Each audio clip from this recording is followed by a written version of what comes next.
Cool Figure TV. Revolutionary salute. Revolutionary salute. Like, share, subscribe. Welcome to the House of Revolution. You know I'm your humble host, the Yemeni Revolution, and we have a World War III alert. Got a World War III alert. We got to get right into this. Be sure to wipe your feet coming into the House of Revolution. That's hitting the like button. Help me get this in the algorithm. Subscribe to the channel if you're not subscribed. But we got to get right into this information about the U.S. and Britain and the rest of those flunky European nations falling right into a trap that they can't get out of with further humiliation. Now, I reported this morning that, salute family, I reported this morning that we have U.S. soldiers missing right now. They don't know where they're at. I reported that in the video. We have reports that a American F-22 Raptor was shot down over Yemen. They haven't reported that yet. But let's get into the trap that was set for the U.S. and for Britain and anybody else that want to dig their nose into revolutionary business in the Middle East. Not going.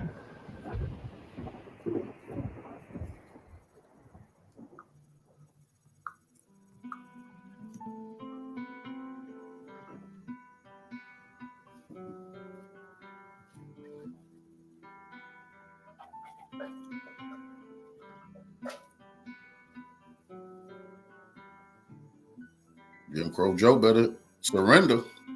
Israel better surrender.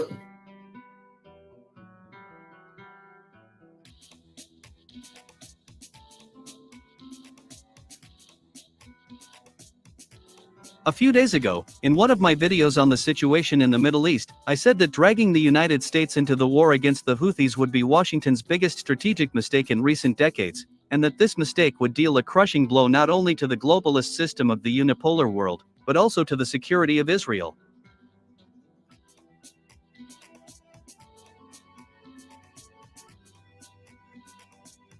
Observing what is happening in the Middle East, it seems that an ideal plan of action has been developed against the globalists in Washington and London, to weaken them and shift them from the world stage. Indeed, everything that happens in the geopolitical arena is very reminiscent of an ideal plan of action, full of sophisticated traps, where globalists fall with enviable regularity, thereby losing their influence and power. And the current conflict in the Middle East is a vivid example of that.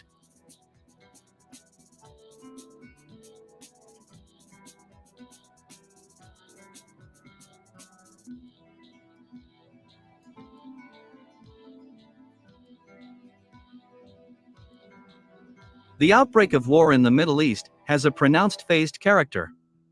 In early October, Hamas provoked Israel to launch a ground operation in the Gaza Strip, as a result of which the Israel Defense Forces were bogged down in this conflict, suffering huge losses in manpower and heavy equipment, while forcing Washington to spend huge financial and military resources to support Tel Aviv.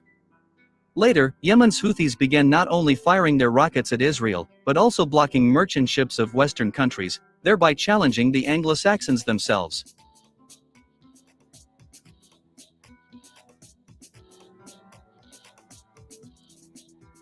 As I said earlier, the purpose of these actions was to provoke the United States to take more radical steps against the Houthis. And as a result, the globalists in Washington and London took the bait, by deploying British and American navies off the coast of Yemen. The naval operation announced by the globalists, with the ridiculous name Operation Prosperity Guardian, further angered the Houthis. A few days later, the Houthis launched a massive missile attack on the globalist fleet.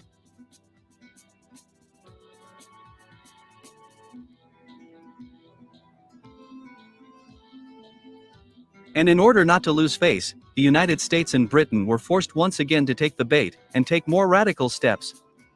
On the morning of January 12, British and American warships and submarines, including bombers and fighter jets, launched a massive missile attack on the territory of Yemen. According to the Houthis themselves, about 73 missile strikes were carried out on the territory of Yemen. At the same time, it is worth noting that the reaction of Yemen's Houthis to the actions of the United States and Britain was very calm and reasonable. There was no panic or hysteria in the camp of Yemen's Houthis. On the contrary, the Houthis were in a good mood, promising quick payback to their enemies. The Houthis rebels want to fight. I showed y'all the video yesterday in my live where they stand in the streets, hundreds of thousands of them. I'm going to play that again because I got to get it on this live. Hundreds of thousands of them with AKs and all kind of other weapons. They want to fight. Millions of them. They want to die. This is a problem for the Anglo-Saxons because they don't want to die. But if you want to fight, you got to be prepared to die. No, they always prepared to kill. Well, the shoe is on the other foot. If you want to beat the Houthi rebels, your ass got to be prepared to die.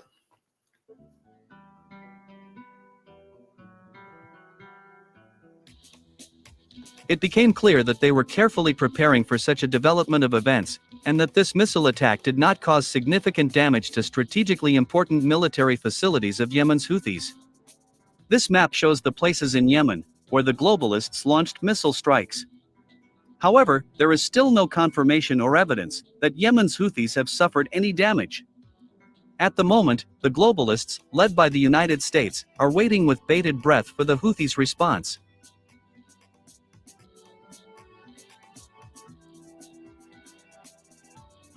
And given the fact that Iran supplies its proxies with missiles and drones in non-stop mode, the response of Yemen's Houthis will be quite harsh and deadly. If they manage to sink at least one British or American ship, it will force Washington to launch a ground operation in Yemen. As a result, Washington will spend even more resources. That's what Iran wants. Iran is trying to bait the U.S. and Britain into having to launch ground forces so that they can kill thousands of them. That's real talk. That's what they're trying to do. They want the U.S. Just how Russia, just how the United States baited Russia into fighting Ukraine, the U.S. is getting baited into a fight. That's what they're doing. They're baiting them in to a fight that they can't win. Finally finishing off its already shattered economy. And that's exactly what the proponents of a multipolar world are trying to achieve. Their goal is to get the United States even more involved in a major war in the Middle East.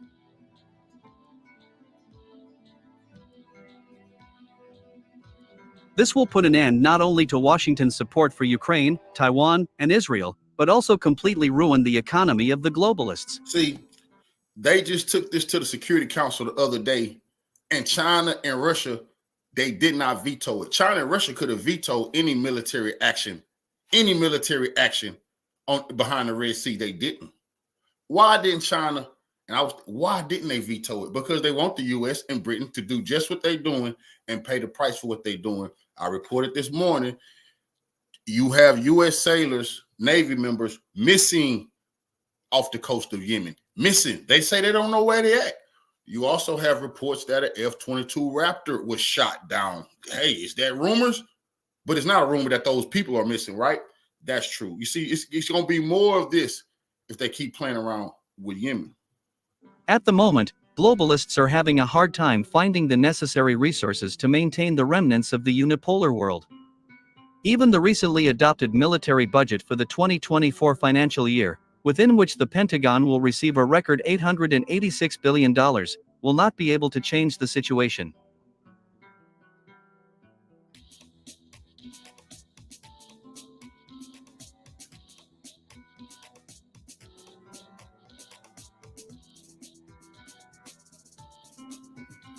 All that bully, tough guy. This year, the United States is also over with. All that bullying on people, that's over with. And they understand it, but they got to do what Israel tell them to. Israel is under severe pressure right now, and they got to take some of that pressure off of Israel, even if it sink the U.S. economy, even if U.S. soldiers, U.S. airmen, U.S. sailors, British naval off, even if they got to die, they got to save Israel. This is what this is all about. Also expected to have a record budget deficit, which will amount to a record $2 trillion. And against the background of all this, the globalists also lost the opportunity to print money. Thus, before our eyes, the destruction of the globalist system of the unipolar world is in full swing. It's in full swing. You got to just pay attention. They can't say themselves. At the same time, do not forget that Hezbollah is still on the border with Israel in full combat readiness. And as soon as the globalists finally weaken, Israel will be knocked down on all fronts, in the north, south, and east.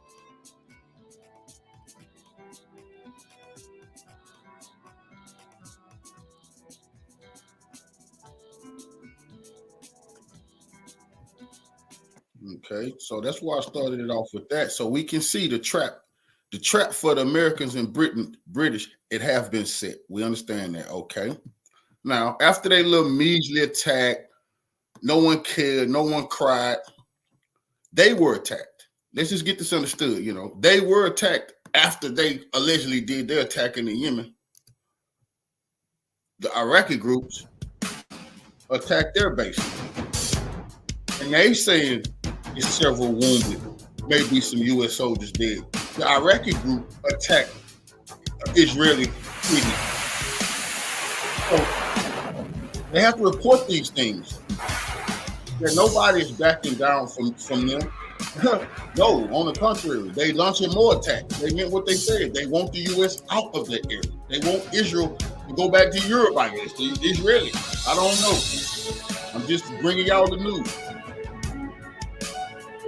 But it is fact that America was targeted by Iraqi militias today.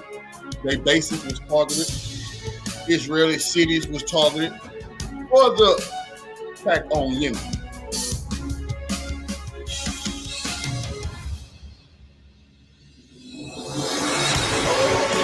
We want to make sure all the evidence, because we bring the news, you can use the truth here. A military base in a Conoco gas field housing U.S. shouldn't be in no Conoco gas field. That's imperialism. Why is the U.S. in the Conoco gas field? You still in the gas.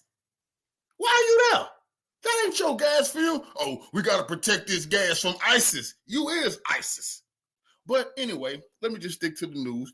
That military base where they still in the gas, those troops was just attacked on the 12th. They was attacked. They need to report that. They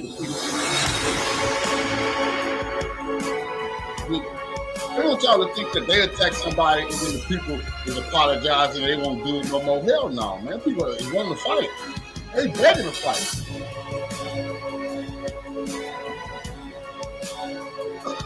They claiming it. Islamic resistance group, an umbrella group. They say we done it. Grand Rising family. They say we the ones attack you. Don't give nobody else our credibility. We put that work in. Oh my goodness. This getting bad for Jim Crow Joe. If he send in any ground troops, it's gonna be the fall of this empire quicker than we think. The butt whooping gonna be so horrific. I keep telling y'all, the United States don't got no million soldiers gonna die. These people in the Middle East, they got about 30, 40 million ready. Army ready. The people don't even worry about coming home. They ready to die what they going to. The West cannot put no 30 million people on the battlefield want to die too late. Revolutionary salute, Queen. So I'm just letting y'all see that after the attack on Yemen, the U.S. has been attacked all over the Middle. And as I reported this morning, allegedly a U.S. Raptor was shot down in Yemen.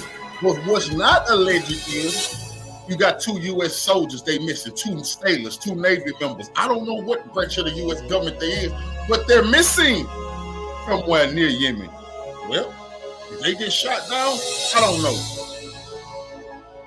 But I knew that the revolutionaries, they saying they won't war, Joe Biden.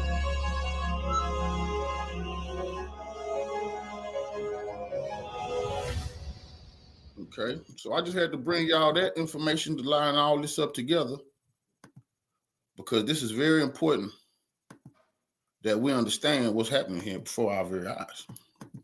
So, and I have to get this on the video. Joe Biden and Americans allegedly struck Yemen. That's a war crime. That's an act of war. Allegedly, a F-22 Raptor was shot down. A U.S. warplane. Yemen does have the air defense to do that, thanks to Iran, and maybe they got some blessings from Russia. I don't know. I'm not here to speculate. We do know that some U.S. soldiers and Navy men, they missing right now. Ever since the attack on Yemen, those soldiers have gone missing. We got to do some investigative journalism here. But I do have to get it on the record again that hundreds of thousands of people came into the streets of Yemen, like I was reporting on yesterday, demanding war with America. saying they don't believe in Jim Crow Joe. He ain't tough. They say they know you lost to the Taliban, and the Taliban barely got socks and shoes at times, and they don't have a lot of weapons. You lost to them. They heard about your Vietnamese butt kicking. They want to get their name written in history books. That's serious business. So let's just get this documented here. Here we have several revolutionary young men with AKs and throwing it in the air, saying, "Down with Jim Crow Joe."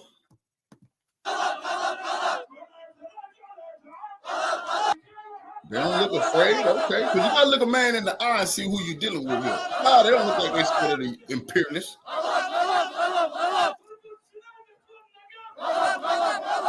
Now, this is, like I say, this is after the so-called U.S. attack. They didn't even know they got attacked. They said, who said that? They got attacked? Must have been a cyber attack, nigga. They don't believe you.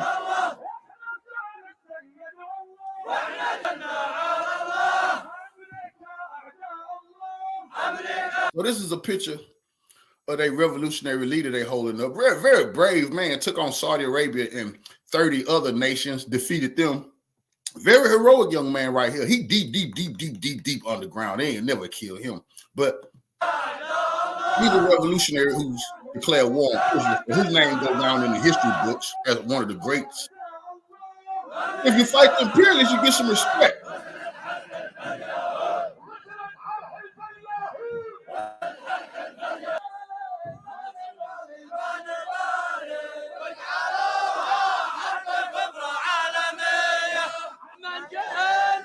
We just have to document that the freedom fighters not scared of the U.S. They ain't got nothing personal against us, y'all. They don't like the imperialists. Oh, they love us. They respect us. They know our story. Them people got knives in their hand. In Yemen, every man got to have one of those, or you're not a man. Every man gets one of those machete knives, and you have to have it in the middle of your stomach. إنك اليوم تنتهك الدستور الأمريكي I know the white supremacists, they don't like this. They thought they little airstrikes were going to make these people fearful of the great white God. Hell no, man. Nobody believe in that nonsense no more, man. Better send Rambo over there, son. Captain America, son.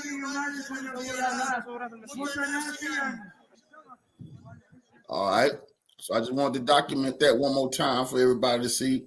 Hundreds of thousands of people in the streets screaming, Jim Crow Joe gotta go. Oh, okay.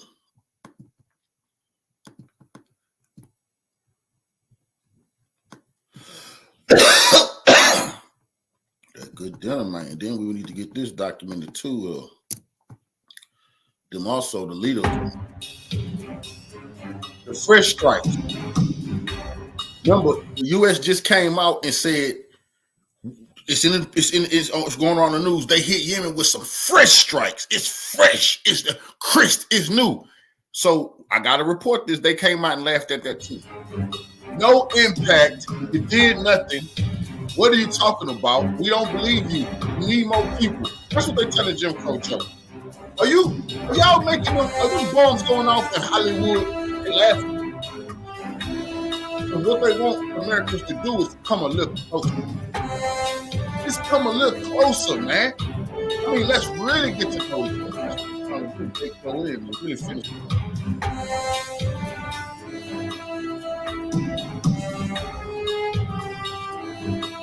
Joe, don't fall for it, Joe. Them brave young sailors in Air Force in the U.S. military don't deserve what's going to happen, Joe. Don't fall for it. Pick up a history book. You think Afghanistan is tough? Many have fallen in Yemen.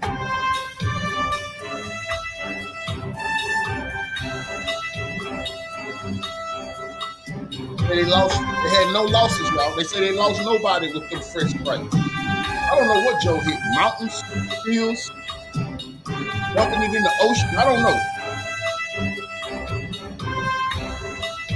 I'm just trying to bring y'all this news, man.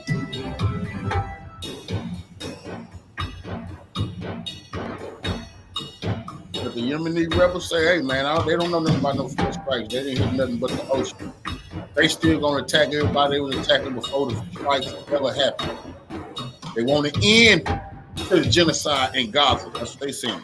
They want peace in Palestine. That's what they saying. Or nothing getting shipped through the Red Sea to Israel, period. They don't care about no U.S., no NATO. Who cares? Let's get it on. That's what they saying. I'm just the news guy. I took no sides. I'm just reporting this.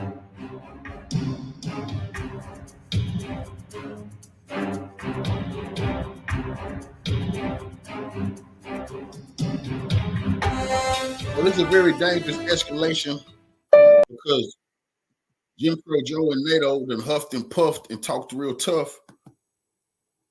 But the Yemeni freedom fighters are refusing to yield to any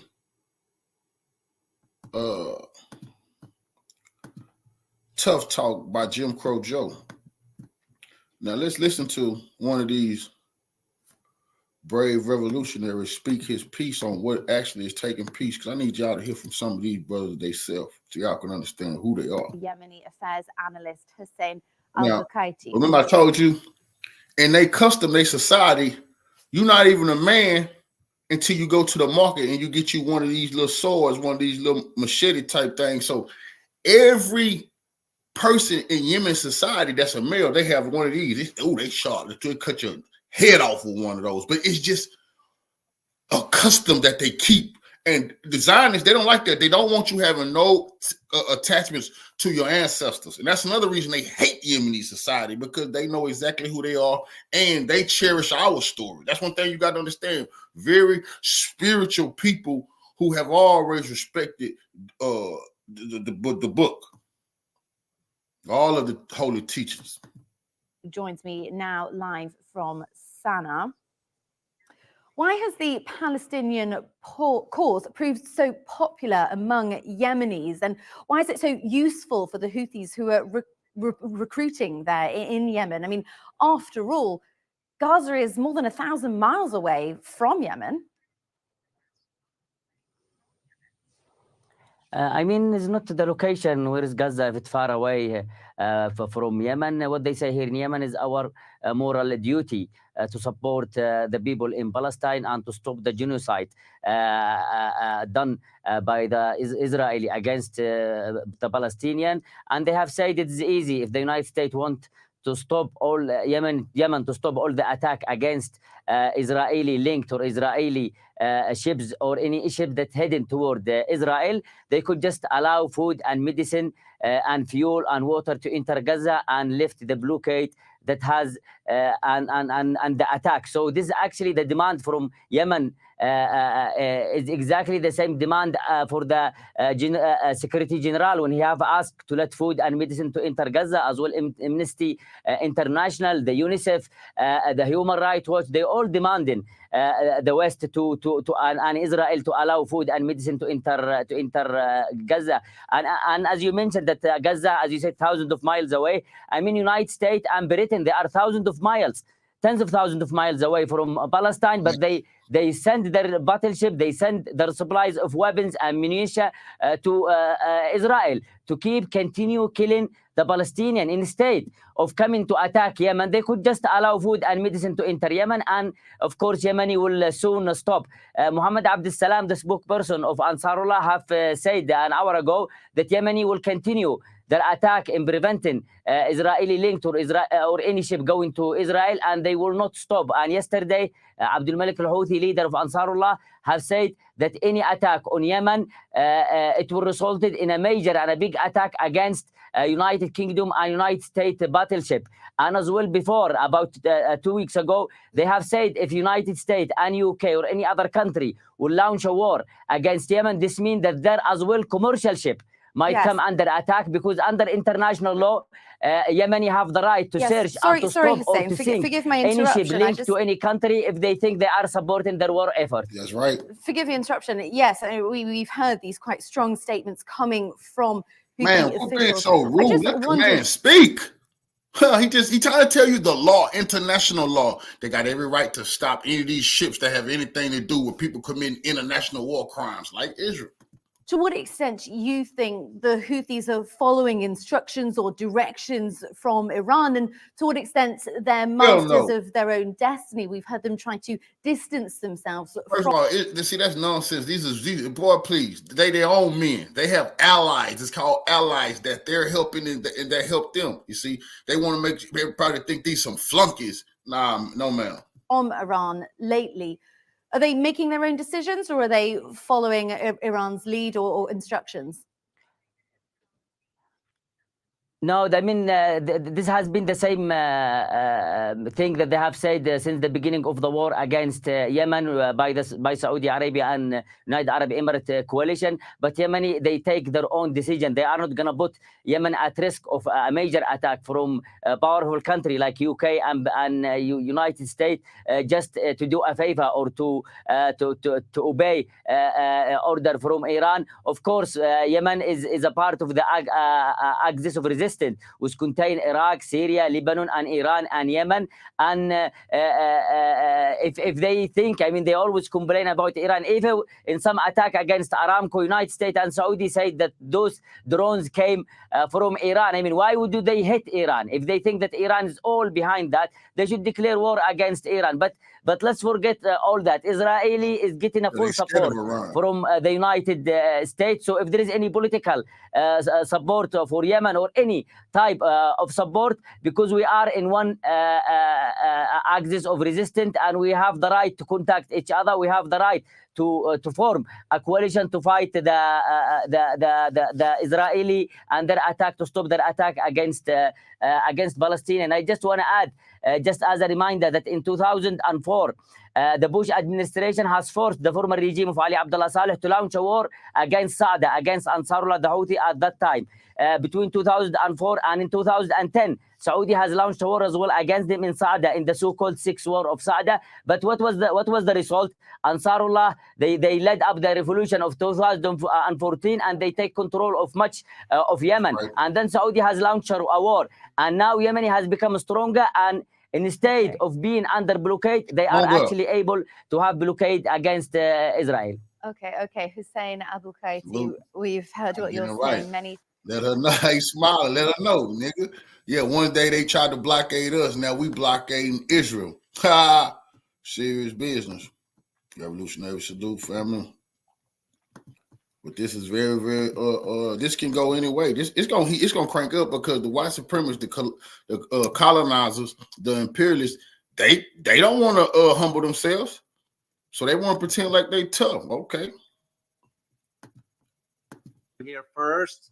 So this way you see it, and I'm gonna Muslim revert. Good to see you. You guys please see AC. I'm sorry, from Hong Kong. Good to see you. Here's Boone. I was wondering, cons in Washington push as follows. First, is the UK, or are the UK and the US wanting to pull Iran into the conflict? Well, we all know neocons in Washington pushing for, on behalf of Israel, by the way. That's one thing we want you to know. I want you to know. It's not on behalf of the US, it's on behalf of Israel. So are the US and the UK wanting to pull Iran into the conflict? Second question, are we going to see a wider conflict in the region? And the reason I'm saying this, because the H group in Yemen is going to retaliate. This is what I'm going to be detailing on the other platform soon after this one. And third question, which we can ignore, is this nothing but a distraction? Distraction from what? Or diversion, or rather, from attention from what? What's going on in Hague? Please type it in the chat box. I'm not going to want to say it because I want you to be part of the conversation also. So those are legitimate questions for us to ask. It's because the timing of everything.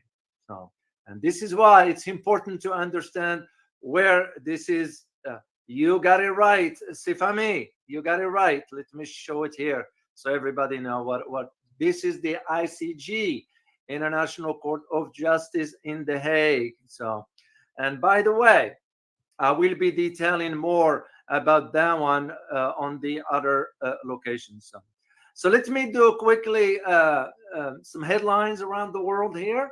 Then we'll move on into a brief conversation about this. Then I'll jump in onto the other platforms. So, well, the first thing I want to share with you is this picture here.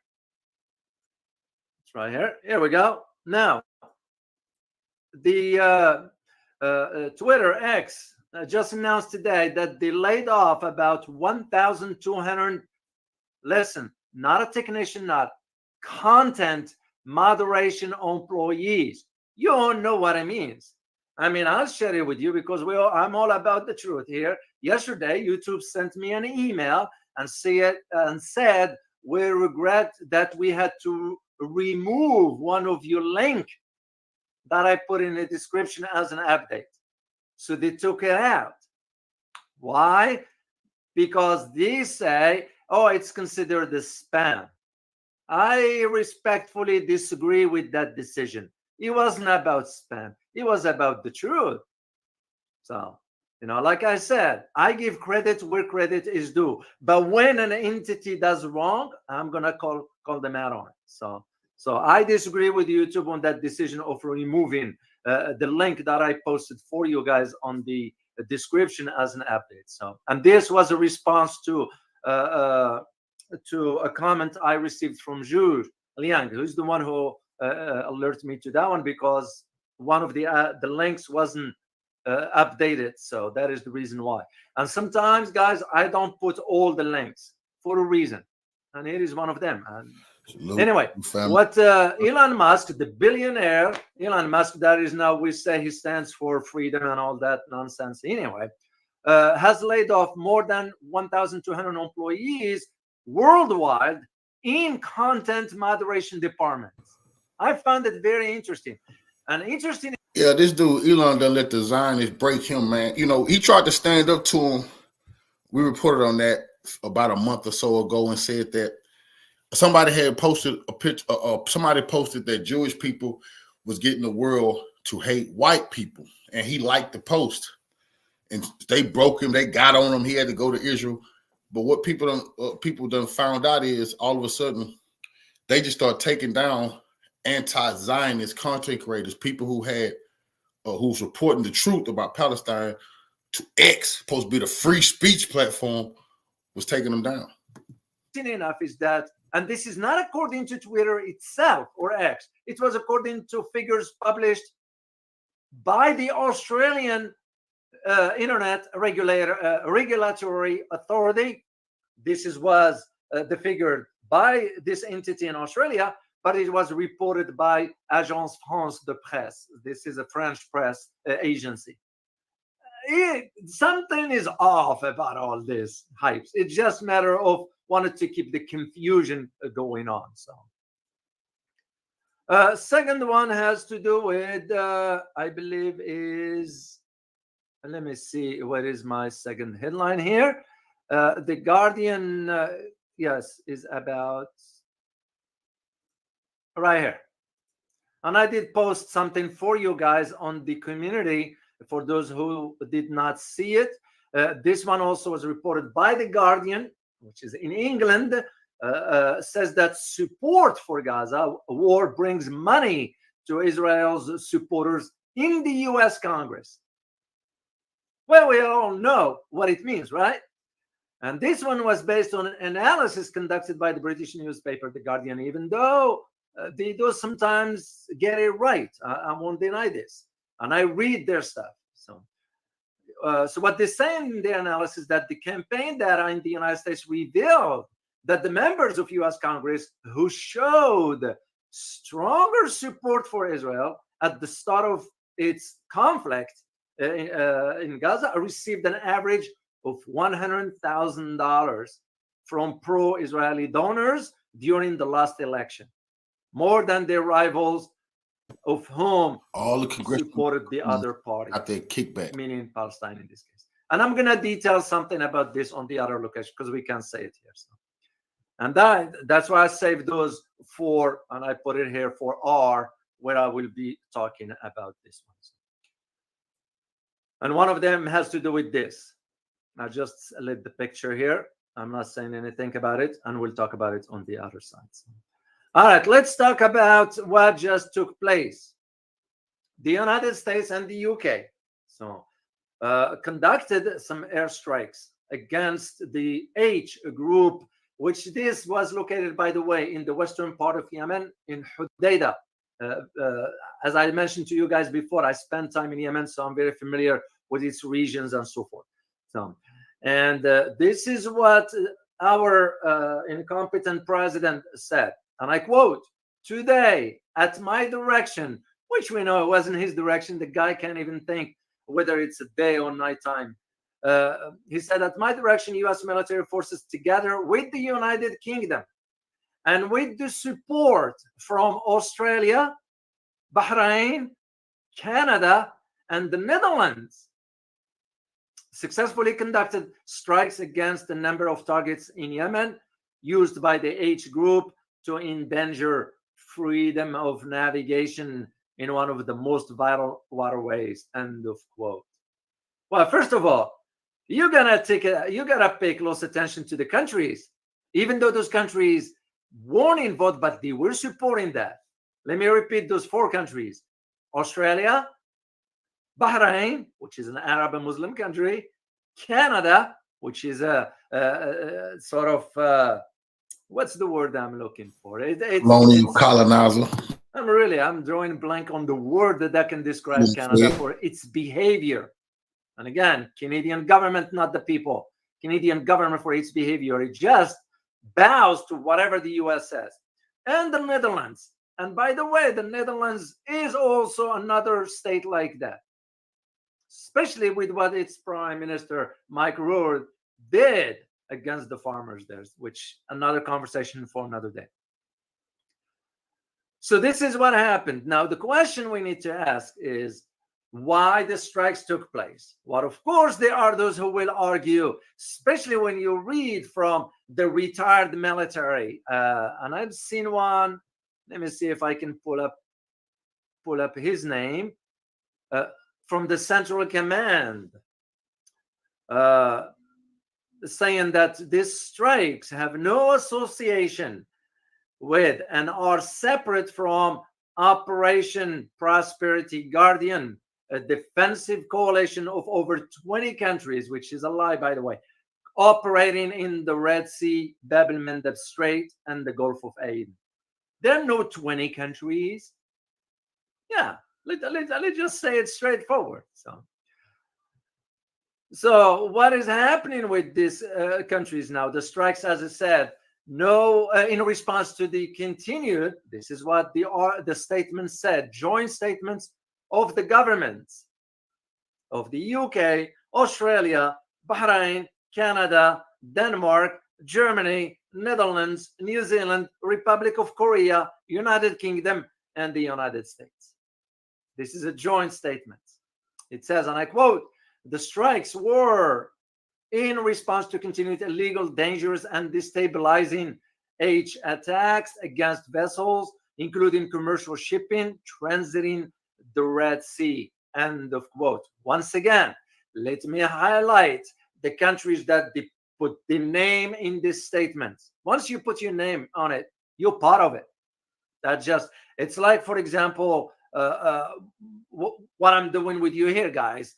Whatever I say, it's my responsibility, except that when I say the truth, they're trying to silence me for that. So, Australia, Bahrain, Canada, Denmark, Germany, Netherlands, New Zealand, Republic of Korea, that's South Korea, United Kingdom, and the United States.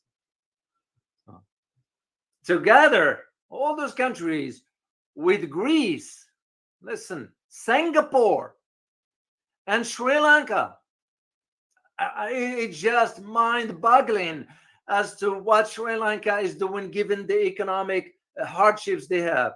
Even Singapore, I will go as far as challenging the notion that Singapore is allowing itself to be dragged into this. So together with Greece, Singapore, Sri Lanka, the nations made up the Operation Prosperity, a coalition that was launched in December. But not all of those according to the article, but not all of them have been participated in the operation. So meaning the attack, the strikes. It was only the United States and the United Kingdom. That's it. Were the two military that carried out the strikes. Now, if you are British, and I know we have some viewers from Britain, you ask yourself, why is Britain getting involved in all this? And again, we need to see the other side of the argument, which I will not talk about here. I will keep it for when I get on the other location, as far as the response from the age. You will be very, very surprised to see. And mark my word, I ain't gonna be. It's not about bluffing. It's not about. They will react to what just took place, because to them is an interpretation, is the declaration of war. This is where I see it going. So, and of course, I'm gonna go ahead and detail more on the other side than I do here. Of course, to my surprise, is when I read the statements, like I always tell you guys, I'm always interested in the statements, because in statements you can just see where the it tells you a lot. It really tells you a lot about how things are. And let along the for example, now you see in on all Western media, especially in US corporate media, we all know CBS, CNBC, MSN, and all this. What do you see now? All the retired generals coming in and saying whatever they needed to say to support the narrative, because it's all about supporting the narrative. All of them, no exceptions, all of them are pushing for the same narrative. So it becomes a question of, well, as I mentioned in the question earlier, will this widen the conflict? Most likely it might be in this case. You know why? It's because you take two countries, main ones in that is Iran and Turkey, especially now Turkey. Turkey is talking about allocating about 100,000 soldiers to go to Gaza. I won't be surprised. And you don't know why. Why is this? Why do you think Turkey is willing to do this? Especially in recent event that just took place inside Turkey and is pertaining to Israel. I just want to see your input onto this.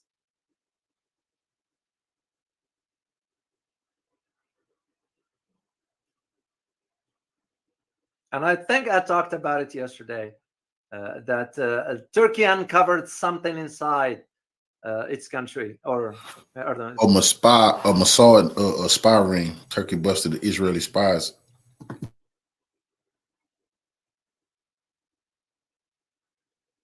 Yeah, around that, you're absolutely correct, Cody. That's what it is. And what they just declared is only one thing among other things, to the point now Turkey doesn't care for both, whatever the US interests are, even though it's a NATO member, but it also has a majority Muslim population. I gotta adjust the camera here. There we go. So that is one of the reasons. So and now they're willing to go full speed with this. I won't be surprised.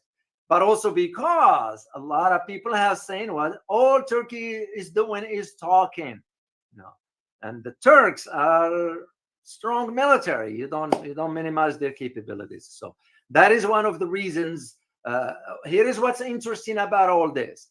Because who's conducting those attacks or conduct the strikes in Yemen? It wasn't Israel. That tells you right there with the story.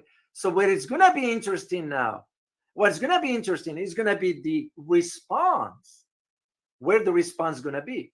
As a matter of fact, some of them already started. And this is what I'm going to detail later on. Right here, guys, you need to go here later. And I already posted for you in the chat box. You need to go here. And this is where I'm going to be. It's on the chat box. Please share it with others. I will greatly appreciate it. So the reason is going to be now, the concern is what type of retaliation from within Yemen that is going to be. So, and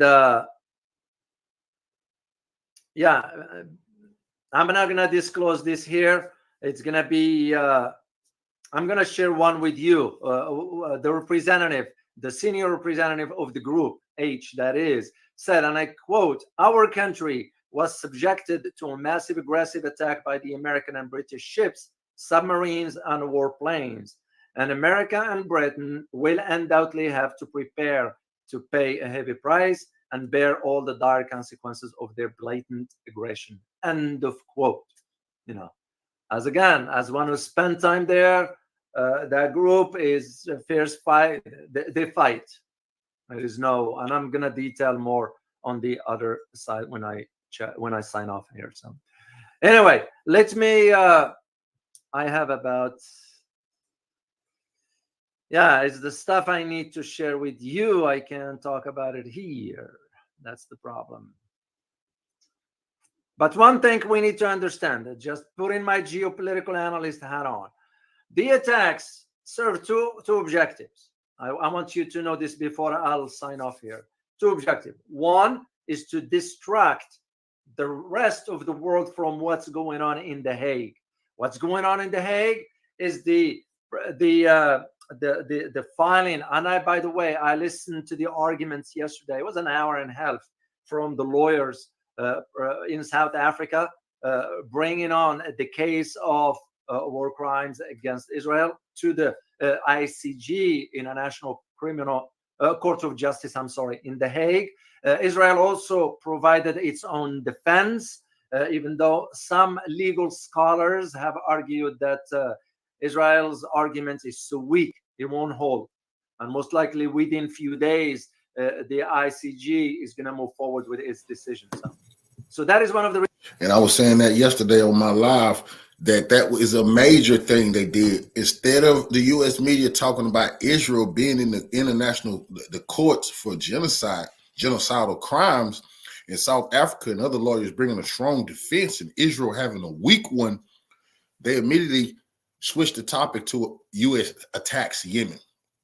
So that was their talking point. So a lot of people have no idea that Israel is actually facing those genocidal charges and is looking bad for them. And I'm going to play that actually Joe Biden has been informed by the South African government that they're charging him too and his government. I had that information coming today too. I knew that was going to happen. One of the reasons why the attack, in my opinion, happened. It's to distract the masses. Remember how the Western look now, even in Germany, in Europe, how everybody is distracted by their own governments to move the masses to a different direction. Second thing has to do with trying to pull in Iran into the conflict, because the neocons right here in the US wants a war with Iran so bad, but not on behalf of the US, it's on behalf of Israel. So this is where the difference is going to be. And I intend to detail this on the other locations. So, okay, guys, I'm going to sign off here.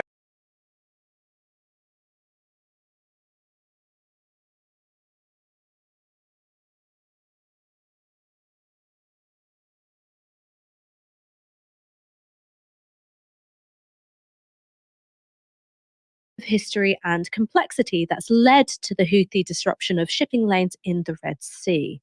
What isn't complicated is Britain's double standards when it comes to bombing the Houthis while offering Israel a carte blanche in Gaza. Andrew Fisher is a columnist for the I newspaper and Labour's former director of policy under Jeremy Corbyn. He had this to say on Sky News.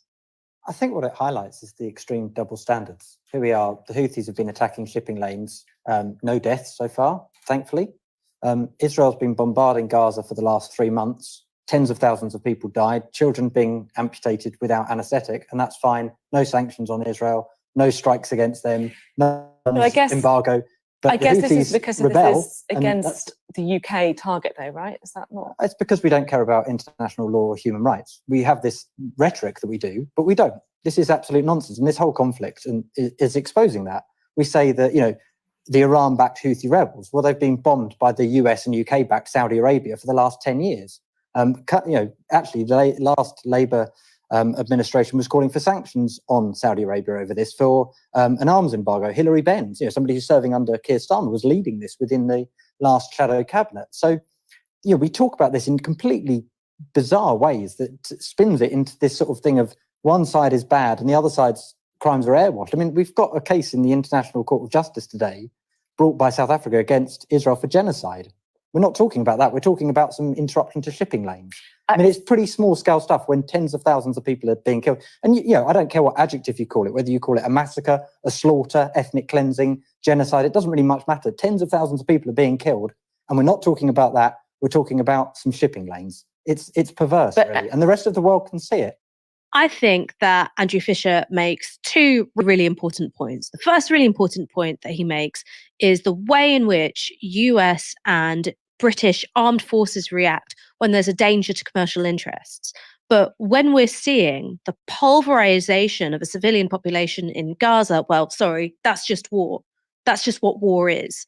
So you've got a regard for international law and norms when it comes to nations which don't hold a lot of diplomatic sway. But when it's Israel, to whom we provide diplomatic cover and arms sales, and in the case of the US, vast quantities of military aid, international law doesn't apply. We will contort ourselves into a falsely held belief that Israel is somehow abiding by international law in its targeting of civilian infrastructure. And I think the second really important point that Andrew Fisher makes is about the way in which the rest of the world sees Britain and America at this moment. Because when you turn on Sky News or you open up the newspapers today, there is this phenomenal confidence, which I think is born out of ignorance, displayed by the British political and commentary class. I was just reading in The Telegraph an article by Hamish de Breton Gordon saying that Britain and America must bomb Houthi bases into rubble and bomb them again if they don't get the message.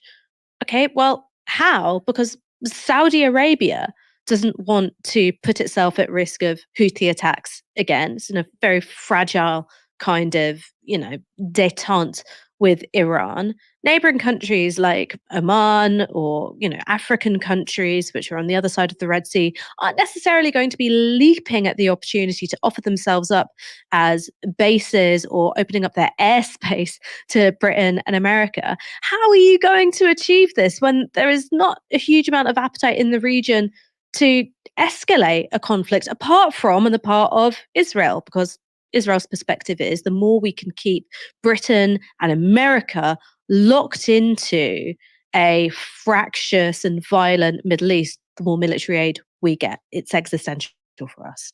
So very, very important points made there by Andrew Fisher. Aaron, do you perceive a big gulf between how Britain views its action in Yemen and how the rest of the world is seeing it? Of course, there's a massive gap. I mean, there was a massive gap in previous times, but now look, as I said earlier, we haven't grasped that the world has changed. Now, we talk about the rise of a multipolar order. What does that mean? Well, it means that the Iranians can now manufacture drone technology, which is about 10 years behind the US. It means that Yemenis have anti-ship missiles with a range of 800 kilometers. It means that they can take over large ships using, what look like special forces with helicopters onto a moving vessel. These are not little Somali pirates in a rubber dinghy. We look at these things in a very strange way, I think. And look, frankly, again, like I say, that's because the media is not informing the public about this stuff. How many people out there know that US service personnel have suffered 100 plus attacks in Syria and Iraq from Iraqi militias, backed by the Iranians? They are a proxy, since October. And there has been specific declarations by the leaders of those militias. You can choose to believe them or not, but they've said it. We will stop this once the war in Gaza stops. How many times has that been repeated in the British media, particularly in broadcast? I haven't really heard it. Going back to the point Andrew made about shipping lanes, I sort of disagree. I think they do matter immensely. They clearly don't matter as much as what's going on in Gaza, but they matter immensely. And it's precisely for that reason that I think what the Americans and the British are doing is insane. Because through the Red Sea, and just to again reiterate to our audience, you have the Red Sea on one side, going between East Africa, the Horn of Africa, and the Arabian Peninsula. You have the Strait of Hormuz and the Persian Gulf between Iran and Saudi. Through those two channels of water, you've got about 40% of globally traded oil going through there. 40%. globally traded oil. And what you're basically seeing here is a bet that if we bomb some people in Yemen, that will somehow stop. Okay, well, let's say you're wrong. Let's say it escalates. Where does this end? Well, it ends with some kind of blockade of both sections there, either side of the Arabian Peninsula. And that's 40% of globally traded oil. What does that mean? It means global energy prices will go up. And it's something I've said a lot recently, but I really think it's lost to some extent on a European audience, is that actually the United States, as a net exporter of energy, doesn't really care. I mean, they care.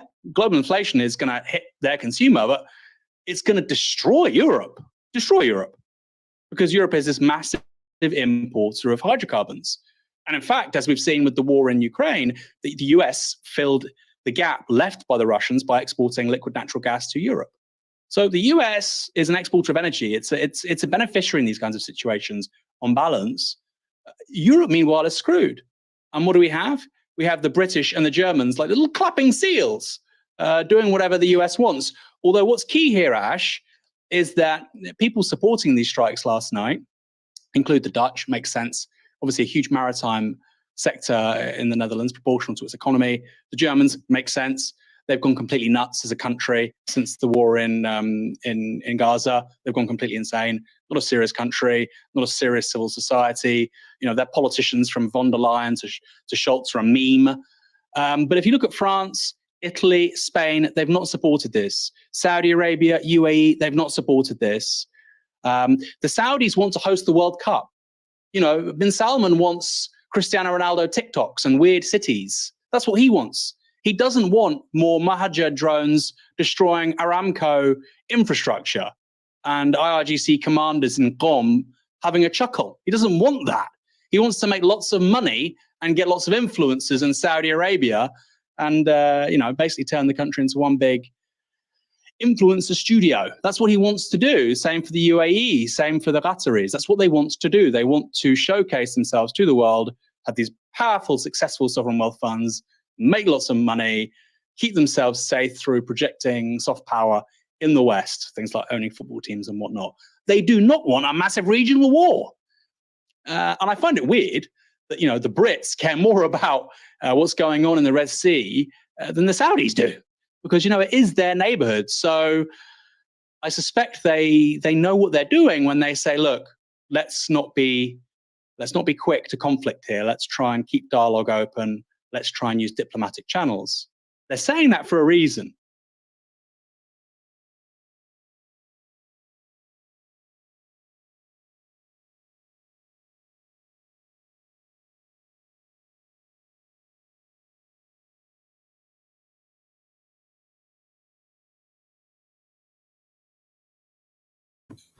And another show of humiliation for the West, particularly the United States. Iran seized the oil tanker, with plenty of oil. Oh, my goodness. I don't know. Was it 50, 60 million worth of oil? I don't know. But the major part of this story is the United States had stole this oil tanker, seized it from Iran, unloaded all the oil off of it, and did what they want with it. So Iran humiliated them and did the same. Took their tanker back and took all the oil that belonged to the U.S. Now, Iranian state media. You hear on U.S., they talk about Iran took a U.S. oil tanker. Well, really, they just took what belonged to them, took it back. Released a video, has released the footage of the U.S. oil tanker St. Nicholas that was seized from the Gulf of Oman by the Iranian Navy. And it was not named the St. Nicholas. I forgot what the original name was. The U.S. just named it the St. Nicholas. Who cares? That's not the original name. But it go to show you they are pirates like their ancestors. But the days of them being able to do what they want, that's over. The days of people being able to do unto them what they do to them is here.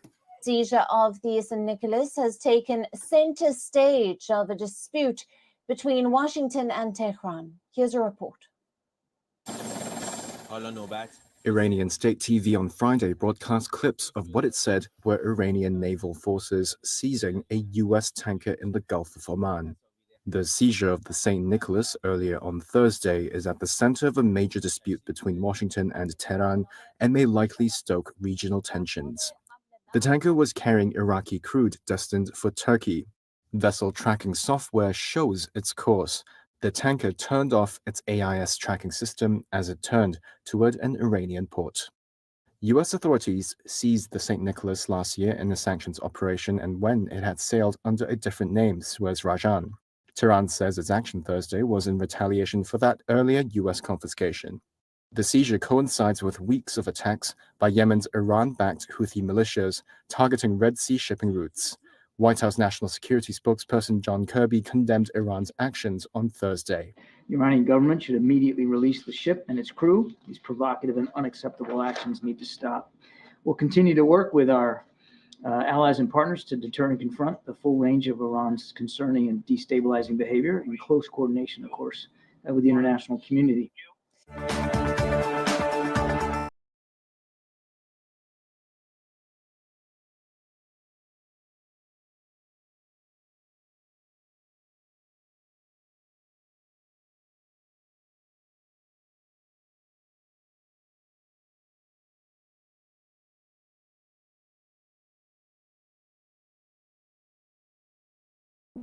In a bold move, South African lawyers have formally communicated with Biden's government, cautioning him that they are initiating legal proceedings against his government. Their claim asserts that the United States is complicit in the ongoing international crimes being perpetrated by Israel against the people of Palestine. The notice, titled as Intention to Hold the Government of the United States of America Liable and Complicit for the Ongoing International Crimes Perpetrated in Israel and Palestine against the Palestinian people, while on the other hand, former U.S. President Donald Trump has expressed concerns, accusing U.S. current President Biden of potentially leading America into World War III due to his policies. Crooked Joe Biden is not only dumb and incompetent, I believe that he has gone mad, a stark raving lunatic with his horrible and country-threatening environmental open borders and DOJ, FBI weaponization policy. That's right. He is a mental catastrophe that is leading our country to hell. We'll end up in World War III because of this man, and for no reason whatsoever. Thank you. Jim Crow Joe has got to go. So yes, South Africa has notified the United States government that they next on the block to be sued and tried for their complicity to the war crimes. So I know they don't want nobody to know, but you know, we got to report this stuff. At the International Court of Justice. And I ask unanimous consent to insert into the record the case. Without objection. It is incredibly powerful to witness people who defeated apartheid in their own country hold the Israeli apartheid regime accountable for its crime of genocide in Gaza. Today, I'm thinking of Nelson Mandela's powerful words, quote, "We know too well that our freedom is incomplete without the freedom of the Palestinians." In the past 3 months, Israeli forces have killed over 23,350 Palestinians, including more than 9,600 children. They have injured more than 59,400 Palestinians. More than 8,000 Palestinians are still missing under the rubble. This week, Secretary of State Blinken called the case meritless. So let me read directly from the case file, starting on page 59. Quote, "Expressions of genocidal intent against the Palestinian people by Israeli officials," so you can hear directly from the Israeli officials in their own words, not mine. President Herzog said, quote, "It is an entire nation out there that is responsible. It is not true, this rhetoric about civilians not aware, not involved. It is absolutely not true. And we fight until we break their backbone." He's one of the many Israeli officials that have handwritten messages on the bombs to be dropped on the children of Gaza. Netanyahu said in his own words, quote, "A struggle between the children of light and the children of darkness, between humanity and the law of the jungle." And quote, he continues to say, "This is a battle not only of Israel against these barbarians, but it's a battle of civilization against the barbarism." Israel's Minister of Defense, quote, said, "Imposing a complete siege on Gaza, no electricity, no food, no water, no food. Everything is closed," he says. "We are fighting human animals." Again, direct quote from the Minister of Defense. Continues on. to say Gaza won't return to what it was before. We will eliminate everything. Israeli Minister for National Security, again, an official within the Israeli government, speaking of those living in Gaza, he said, quote, "They're all terrorists and they should all be destroyed." Israeli Minister of Energy and Infrastructure said, quote, "All the civilian population in Gaza is ordered to leave immediately. They will not receive a drop of water or a single battery until they leave the world." Israeli Minister of Heritage said, quote, "The north of Gaza Strip more beautiful than ever. Everything is blown up. It's flattened. Simply a pleasure for the eyes. We will hand over lots to all those who fought for Gaza over the years."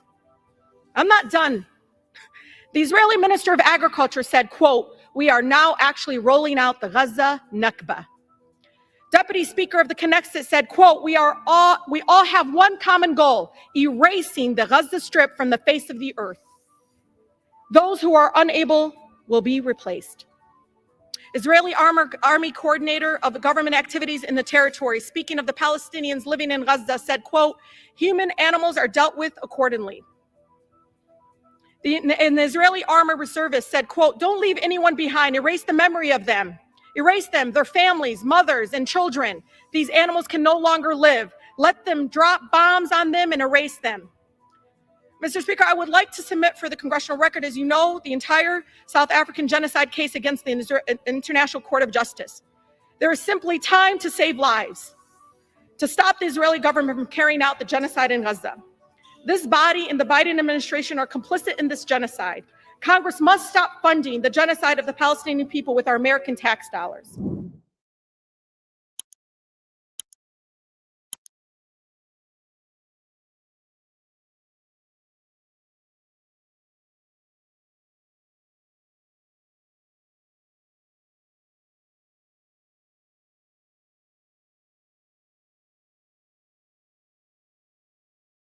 Now, democracynow.org, the War and Peace Report. I'm Amy Goodman.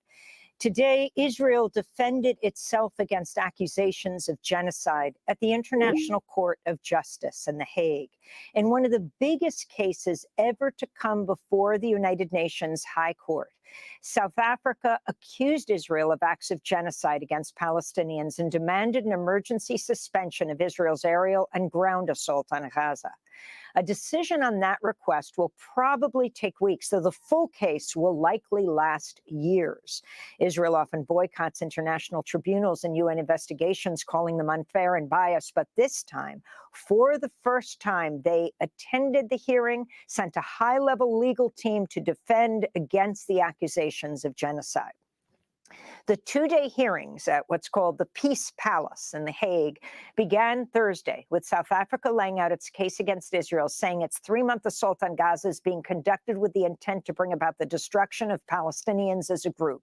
Israel defended itself today against the accusations. At the hearing, Israeli legal advisor Tal Becker criticized South Africa for accusing Israel of genocide. The applicant has now sought to invoke this term in the context of Israel's conduct in a war it did not start and did not want. A war in which Israel is defending itself against Hamas, Palestinian Islamic Jihad, and other terrorist organizations whose brutality knows no bounds. The applicant has regrettably put before the court a profoundly distorted factual and legal picture. The entirety of its case hinges on a deliberately curated, decontextualized, and manipulative description of the reality of current hostilities. South Africa purports to come to this court in the lofty position of a guardian of the interest of humanity. But in delegitimizing Israel's 75-year existence in its opening presentation yesterday, that broad commitment to humanity rang hollow. And in its sweeping counterfactual description of the Israeli-Palestinian conflict, it seemed to erase both Jewish history and any Palestinian agency or responsibility. We're joined now at The Hague by Diala Shamas. She's a senior staff attorney at the Center for Constitutional Rights. In November, CCR sued President Biden, accusing him of failing to prevent genocide. Diala, thank you so much for being with us. I know it's very noisy outside. There's a major pro-Palestinian rally outside the International Court of Justice. This is historic. This 2 days. Yesterday, South Africa accused Israel of genocide. Today, Israel defended itself. Can you talk about their major argument saying this is an existential battle? They are simply engaging in self-defense.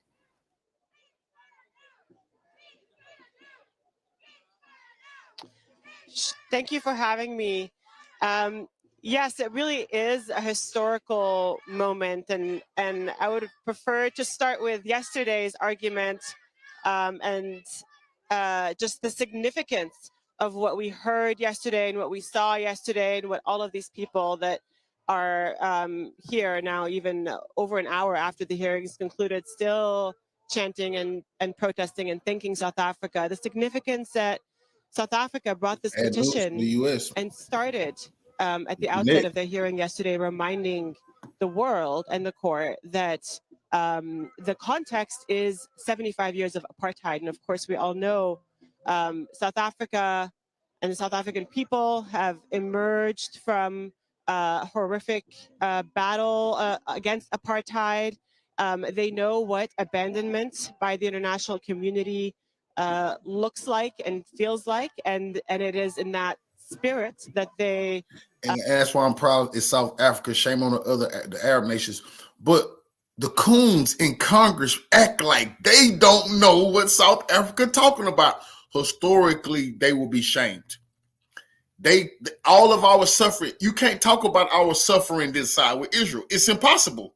When Israel is doing the same thing that they done to us, the same thing happened to us, they're doing to Palestine. I told you they just clout chasing Dr. King. I'm gonna shame them on this January 15th. I'm shaming them. We're gonna go find them, put them on live. We need to out them. They don't give a damn about no they don't give a damn about no apartheid. They don't give a damn about no segregation. Israel is a segregated nation. Whites over here, coloreds you over there. The congressional member Jabal Boatman came on TV. He said it shocked him as a Congress member. It's placed in Israel. He can't go because he's black. So they got to. I thought they gave a damn about Dr. King. I thought they gave a damn about our struggle. You see, these people, the hypocrites. But South Africa is proving that we got a bunch of puppet leaders lying and pretending like they give a damn about what happened to our ancestors because they don't. They side because they getting paid. They doing it for money. They siding with the people who done the same thing. And the Israelis, some of these individuals, ancestors had their hands in on what happened to our people. Have come to this court and also were very clear in their statement that they have come to the court out of their legal and moral obligation, but their legal obligation to do something to prevent the unfolding genocide against the Palestinian people. Today, we heard predictable arguments in response, nothing that we haven't already heard over the course of the last 3 months. And in many ways of what we've heard from the Israeli legal wing for the last 20 years, leaning heavily on self-defense, although South Africa clearly yesterday and then today in a brief statement out the steps right here in front of me, reminded the world that self-defense is never a justification for genocide or any atrocity, really. The other arguments, we heard a lot of more sort of factual disputes and gaslighting and cherry picking and a lot of complaints that everything is sort of one-sided. And the two other main legal arguments that they leveraged were essentially, first, that the court shouldn't have jurisdiction in the first place, that South Africa hadn't followed the proper procedures, that they hadn't followed the appropriate protocols of notice to be in the court in the first place. And the second is that South Africa, the relief that South Africa is seeking, the provisional measures, are not something that the court is essentially permitted to grant, citing various arguments to make that point. So you can't be here and then you can't do anything about it. And in the middle, everything we do is self-defense and complete deflection, and never at any point addressing the incredibly powerful arguments laid out yesterday at a hearing for 3 hours by the South African legal team, the really compelling factual and legal arguments on intent, laying out, the litany of statements by Israeli officials from the highest level of government all the way down to the foot soldiers, showing an environment and showing intent to commit genocide in Gaza. Finished. And everything else that was laid out. So it was what their intent was really stark to sit today and listen to the arguments after. That's why Joe Biden, Anthony Blinken, Lloyd Austin, you can hide in a hospital all you want. You also, every time the Israelis said the genocidal intent, the U.S. came out and said Israel got the right to defend itself, and they backed them 100%. That's on record. Every time Israel came out, and now South Africa put it before the court, their intent was genocide. They said it. Our leaders in power came out and said they was backing that intent. The intent is genocide. That's why today they were notified by the legal team for South Africa that it was their turn. They also will be sued and be brought before the court because Israel wasn't able to do this without the full backing of the U.S. government. And how do we know? They came out and told the world they backed them. After a day yesterday where, frankly, for the first time in the last 3 months, we've been able to hear from beginning to end, uninterrupted, a compelling case of what we've sort of all seen play out over the course of the last 3 months. The South African legal team noted that we've been watching this on atrocities on our phones. We have been seeing Palestinians broadcast their killing and the genocidal acts live. And the South African legal team put that out to the world and to the court. Diala, I want to turn to another clip from today's hearing. This is Deputy Attorney General of Israel, Gilad Noam, calling on the court to dismiss the charges. This case concerns a large-scale armed conflict with tragic consequences for civilians on both sides. Yes, there is a heart-wrenching armed conflict, but the attempt to classify it as genocide and trigger provisional measures is not just unfounded in law. It has far-reaching and negative implications that extend well beyond the case before you. Ultimately, entertaining the applicant's request will not strengthen the commitment to prevent and punish genocide, but weaken it. It will turn an instrument adopted by the international community to prevent horrors of the kind that shocked the conscience of humanity during the Holocaust into a weapon in the hands of terrorist groups who have no regard for humanity or for the law. For us, provisional measures would lead to a perverse situation. It would effectively allow Hamas to continue attacking the citizens of Israel, to hold 136 hostages in unbearable conditions, to keep tens of thousands of displaced Israelis from returning to their homes, and essentially to promote its plan to massacre as many Israelis and Jews as it can. Diala Shamas, you're standing outside The Hague. You watched this argument inside The Hague. It just concluded. Senior staff attorney at the Center for Constitutional Rights, your response. Revolutionary salute to our brother Golden Mask for the donation to the war chest. Revolution is a way of life. Appreciate that donation, brother. Salute.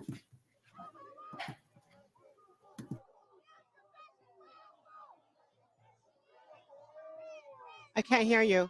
Diala, I'm asking for your response as you sat inside The Hague, inside the International Court of Justice, your response to the arguments of Israel.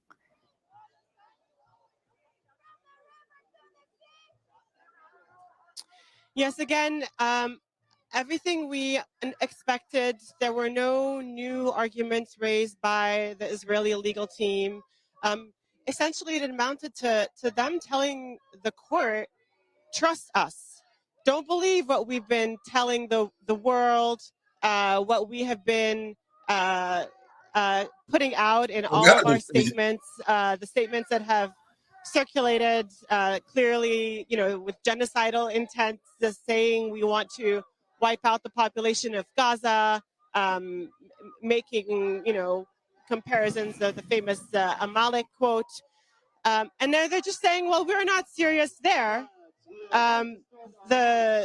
Just trust us that we are, again, democracy with the rule of law. This is a public image that the Israeli government has, done a lot of work to cultivate over decades, and that they do everything by the book, and just don't look at the evidence. Don't look at everything the South Africans laid out plainly yesterday. Don't look at everything the world has been seeing, and just trust us that we have procedures that we are following here, and we're doing our best, and plenty of sort of concerns, and it's hard to really figure out where to start picking. But a few really concerning statements about civilians, essentially making the argument that civilians have become targets, because the legal team repeatedly stated over the course of their arguments that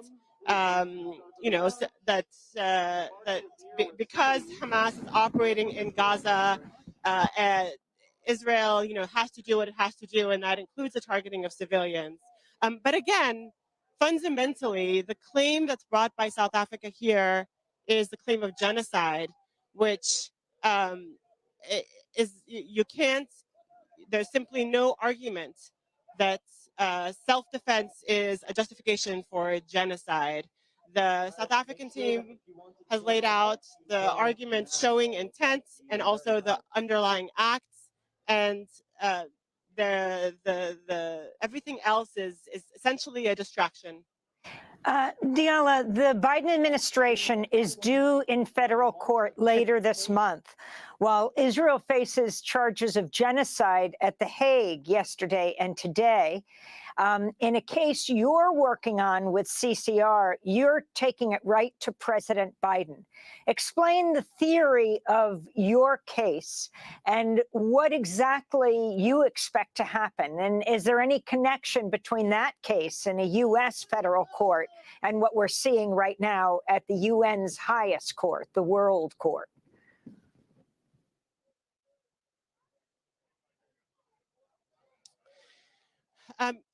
Yes, I couldn't hear the full question, but I think you're asking us about the case that the Center for Constitutional Rights has brought against the President Biden, Secretary of State Blinken, and Austin, and Secretary of Defense Austin in California federal court, raising failure in their duty to prevent a genocide and complicity in genocide arguments. And that case has a hearing coming up on January 26th, where our team will be standing up in court, arguing for a preliminary injunction, asking the court to order the end of military assistance and other forms of assistance, political and diplomatic assistance to Israel in light of the unfolding genocide. The relationship is, having to stand up in court and defend that a few weeks after this hearing, and possibly also after the ICJ has issued preliminary measures, is going to, put this administration in I think it'll be one of the first tests that we'll have of how the U.S. government is responding to the ICJ, an ICJ decision, and to the arguments raised, here, and the arguments that we're also raising in the U.S. case. I think we're all going to be looking to how the world responds to any preliminary measures issued by the Court of Justice. It is as the South African attorney, yesterday said this is really ultimately a test of the very legitimacy of international law and the international legal order. If we can't stop an unfolding genocide, then what is any of it for? She made a compelling, closing argument, citing to a Palestinian, Munzer Is'a, who spoke his sort of Christmas sermons, asking the world what will you say where you were when a genocide was unfolding? And so whether it's at the ICJ or whether it's in federal court in the United States, we're really looking to governments to do everything that they can to uphold their duty to prevent an unfolding genocide. And having our case in the US is, of course, incredibly important because the US is the biggest supporter of Israel. There's been investigative reporting showing how much military aid and military support has been indispensable to Israel's assault and war on Gaza. And yet we've also seen repeated statements of unconditional support from the US administration to the Israeli government, despite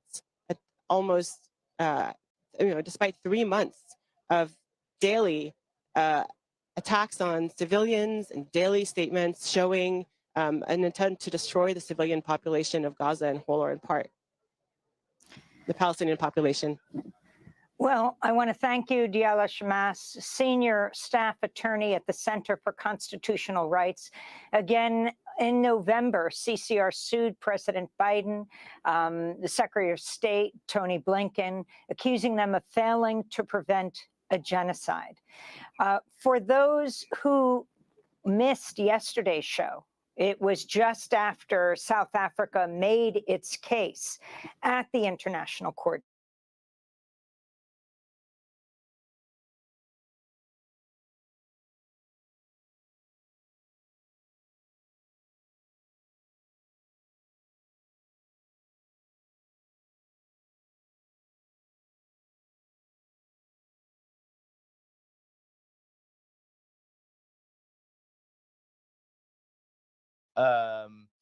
George, about today was so it's January 11th.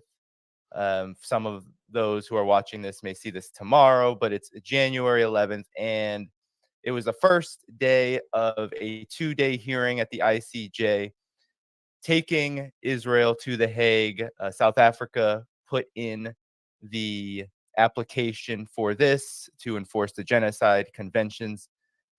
I don't know if you were able to follow any of the proceedings today. There were really high praises coming from all over the world around how this went for South Africa and, of course, those who are supporting South Africa, dozens of countries. What's your impressions of this, and what is the significance of this given the ongoing brutal war that Israel is engaged in Gaza? Well, this was a red letter day, as we say, a day that will always be remembered when the global South stepped forward, center stage in world affairs and seized the attention of a global audience, except viewers of the BBC who didn't see a single minute of it. I watched every minute of it and read every one of the 84-page case that South Africa has made, which was, in a word, irrefutable, not least because they relied in considerable part on the televised words of Israel's leaders themselves. They condemned themselves of the crime of genocide out of their own mouths, and their soldiers indicated that they had heard their leaders and helpfully videotaped themselves carrying out the genocidal orders. And many of those videos made it to the august halls of the ICJ in The Hague today. Israel's defense has already been mounted. Within a minute of the close of proceedings, one Israeli minister accused South Africa of being the legal arm of Hamas and another Israeli minister accused the court itself of being riddled with anti-Semitism, which gives you an indication of what they intend to say in their defense tomorrow, even though a blind man could see it's no defense at all to cite what other people have done as a justification for your conduct as a signatory of the ICJ. The Genocide Convention is quite unusual, Danny, in that both the United States and Israel have signed it and are bound by it. You know, the US has never signed and joined the International Criminal Court, for example, the ICC, even though it's always trying to refer people to it. It didn't join it itself, and indeed passed legislation in the Congress empowering the US government to invade The Hague. Some of your viewers might think I'm making that up, but there's a US law called the Invasion of The Hague Act, which empowers the US government to actually invade the Netherlands and The Hague and the court to seize people from it, should it have the temerity to judge America's conduct. You really couldn't make that up, but it's absolutely true. So Israel is indissolubly linked and joined with the Genocide Convention, indissolubly bound by it, as is its chief armorer, funder, and diplomatic and political protection racket, namely the government of the United States of America. So there's no getting out of this one. If the court, and I frankly cannot see any other outcome, makes a preliminary finding that there is cause for concern under the Genocide Convention and orders an injunction, you might call it in legal terms, i.e. a temporary stay in Israel's actions, what's called a cease and desist order. It seems to me impossible that the court can do other than that, and then proceed to consider the case more deeply, at more length. And if that happens, I argue, not everyone agrees, that it will be impossible for Israel's backers to continue business as usual. Joe Biden's in an election year. Is he really going to fight an election in defiance of a finding on the Genocide Convention? I doubt that. He might even welcome it as an off-ramp, as an exit ramp from this highway of death that they are on. I can say for sure that no Western European government will be able to continue business as usual with Netanyahu in the event of such a finding, because to do so would place them in danger of prosecution in their own country in cases brought by their own citizens, which could end up with them behind bars. I'm not exaggerating. So if the court finds in favor of South Africa against Israel, all will be changed utterly. The whole world will be changed, and I believe for the better, and I hope for good. But even if, for some undefinable, undiscernible reason, the court were to succumb to the insults and threats of Israel towards it and reject South Africa's moment today, I still believe everything will be changed. Nothing will ever be the same again, because you've no idea, I think, how the Palestinians felt seeing someone at the center of world attention, a foreign government speaking up for them in these clarion, crystal clear terms, the lift that gave them, the pride of the global South, that South Africa, which struggled so long and so hard for its freedom, was the agency of that moment. It was like Nelson Mandela coming back to life and standing there like a colossus bestride the watching world. And that will never be forgotten. I have a real feeling that this was a major turning point in world events today. Yeah, no, I mean everything you say is so important, and I'm glad. And the boule is on the wrong side of history, as I've been saying. We're not. I'm documenting. We're on the right side of history. The boule will not be able to say the same, and I will not allow them to act like I'm alive. I know what's going on. I wasn't alive in the 60s. They was fighting against apartheid, fighting for freedom, fighting against segregation. Oh, hell no. I got two eyes. You fought for segregation. You fought with apartheid.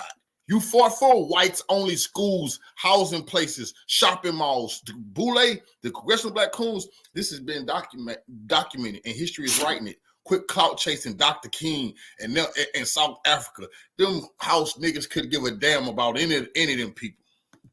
Glad you brought up but history the Hague Invasion Act that the United States passed during the Bush II era in August of 2002. Here it says a Human Rights Watch. This is absolutely just, I think, shocking probably to many. The new law authorizes the use of military force to liberate any American or citizen of a U.S. allied country being held by the court located in The Hague.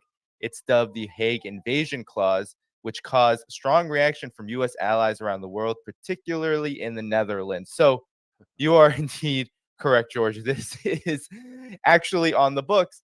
And your point, Danny, ponder that for a moment. Not just any U.S. citizen, but the citizen of any U.S. ally. Yep. That means, I don't want to put you in trouble by naming names, but think of some of the U.S. allies. The white supremacists. Think of the crimes that they have committed. Think of the possibility that they could end up before this court in The Hague, and the U.S. Army will invade The Hague to spring them.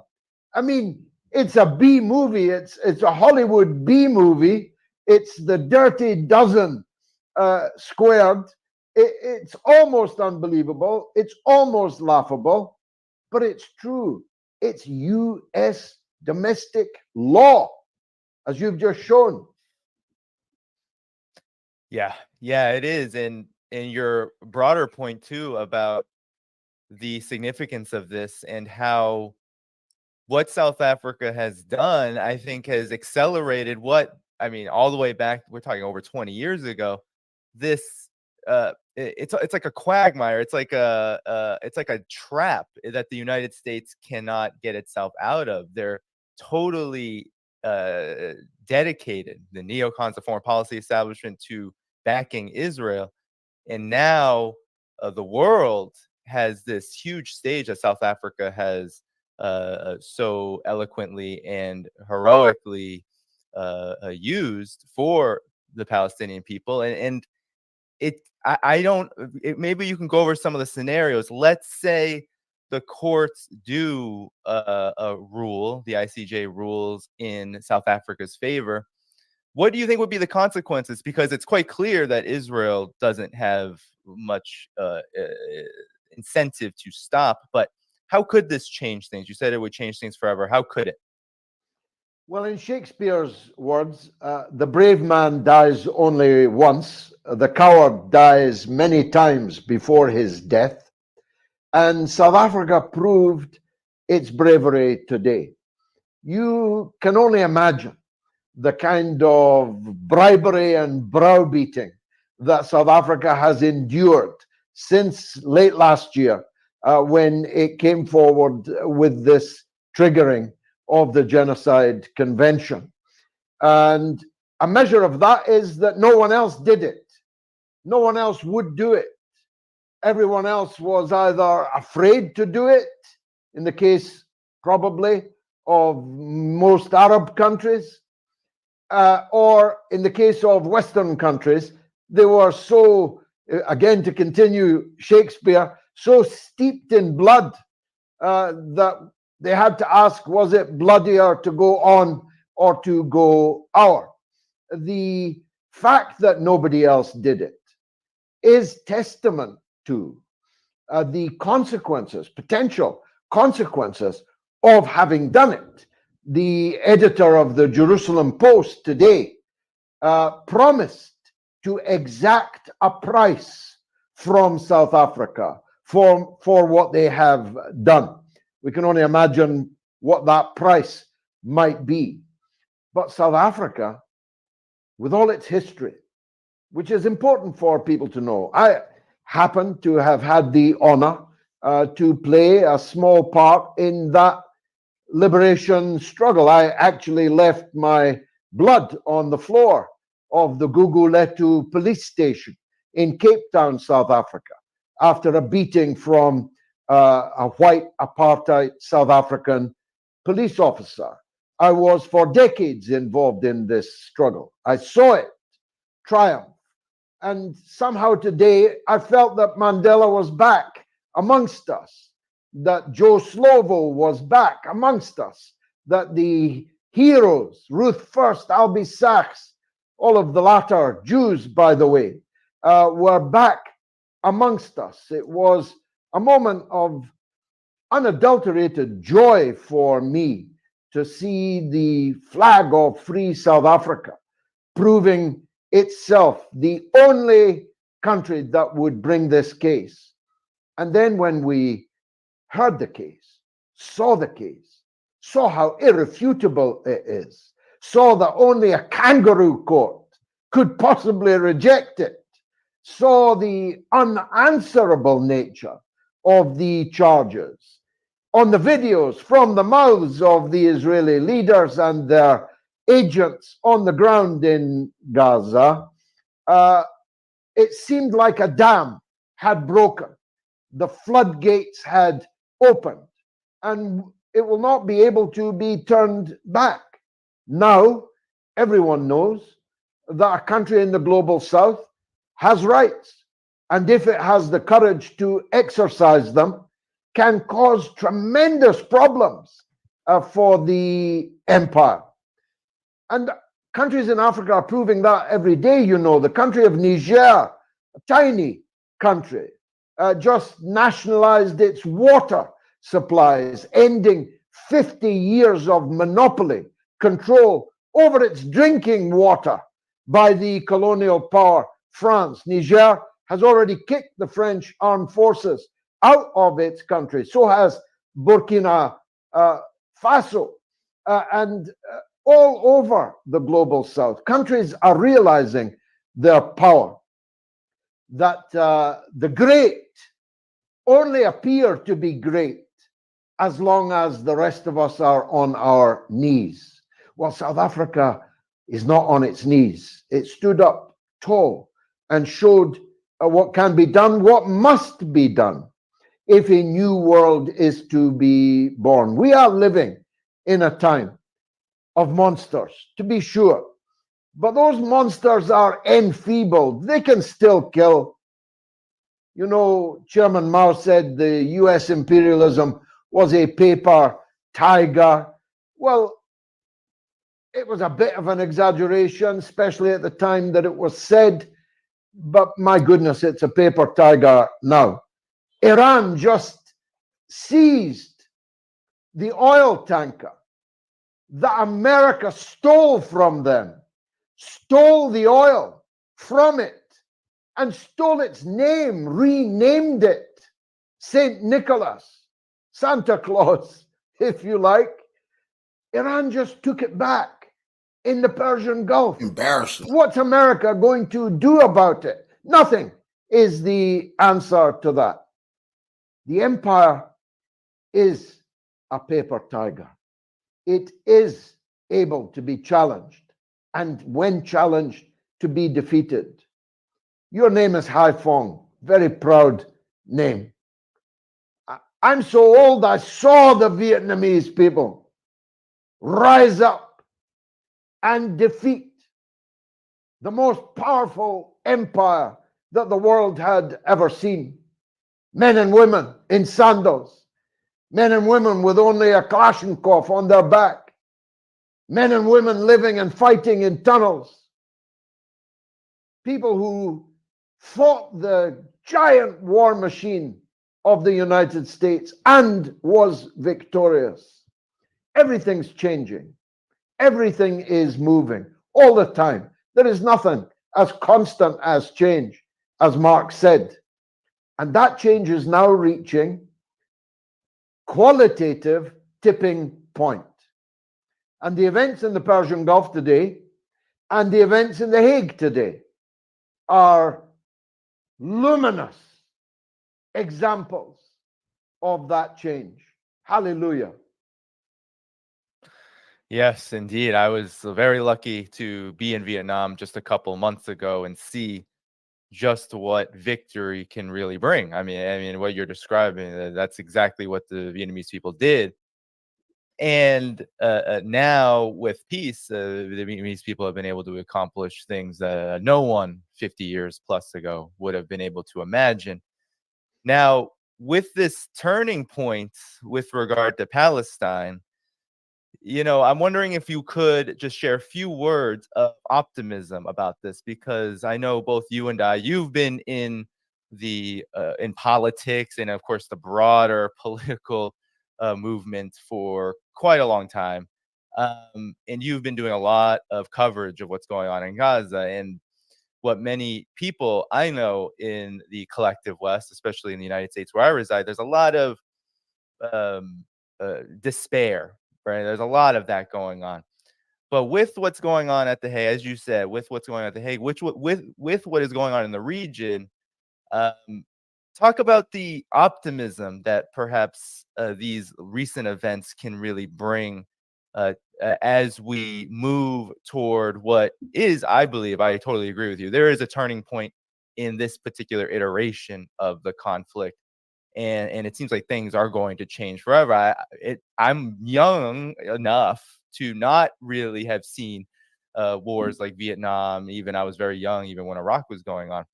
But I've never seen, and it's hard to cite an example where a country or an entity, I should say, like Israel, was taken to The Hague by a country like South Africa, and it received this much support, this much attention, and this much pressure on behalf of the Palestinian people. Well, last night, the arch criminal Netanyahu was forced to go on television and speak in English. These people have a narrative, a discourse in English, and a different one in their own language. But he was forced to go on television last night and speak in English and state unequivocally that Israel has no intention of removing the Palestinian people from Gaza. This, of course, totally contradicts everything that they have said and done over the last almost 100 days. It contradicts every statement that has been made by high officials, right up to the president himself, Herzog. But Netanyahu was forced to state it and will not now be able to go back on it. So all this talk that they were going to be building new settlement cities on the Mediterranean beaches of Gaza, that they were going to dig a Ben Gurion canal through Gaza and scupper the Suez Canal and Egypt, all this talk about sending the Palestinians to the Congo, imagine, and so on. All of that is now null and void because Netanyahu has been forced to state that it is not their intention to remove the Palestinians from Gaza. This is a very considerable victory. And just like the victory in South Africa, it has been won between the hammer and the anvil. the hammer of the armed struggle and resistance of the partisans in Palestine itself, and the anvil of international solidarity, international immovability. And South Africa has shown itself to be the bravest and the most forthcoming of those. This is a considerable victory that should not be underestimated.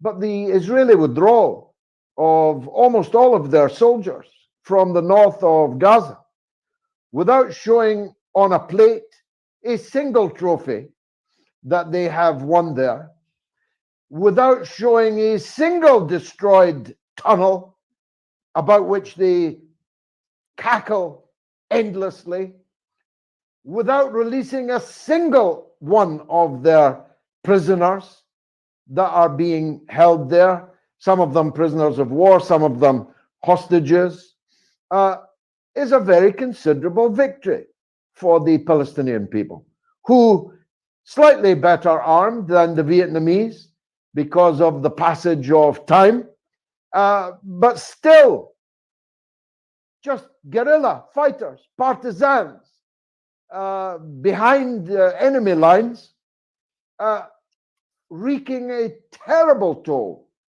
on the Israeli armed forces, who don't like losses. You know, they're a small country, they're a small population, it's a conscript army. Everyone has families and friends and workmates from whom they've been torn and sent into Gaza. The killing of one of those soldiers is a big event in Israeli society. Ho Chi Minh said, we know that you can kill 10 of us for every one of you that we can kill. But in the end, we shall prevail. And that is also true in this conflict in Gaza. The Israelis have withdrawn their troops not because they've already won, but because they've already lost. Thank you for tuning in.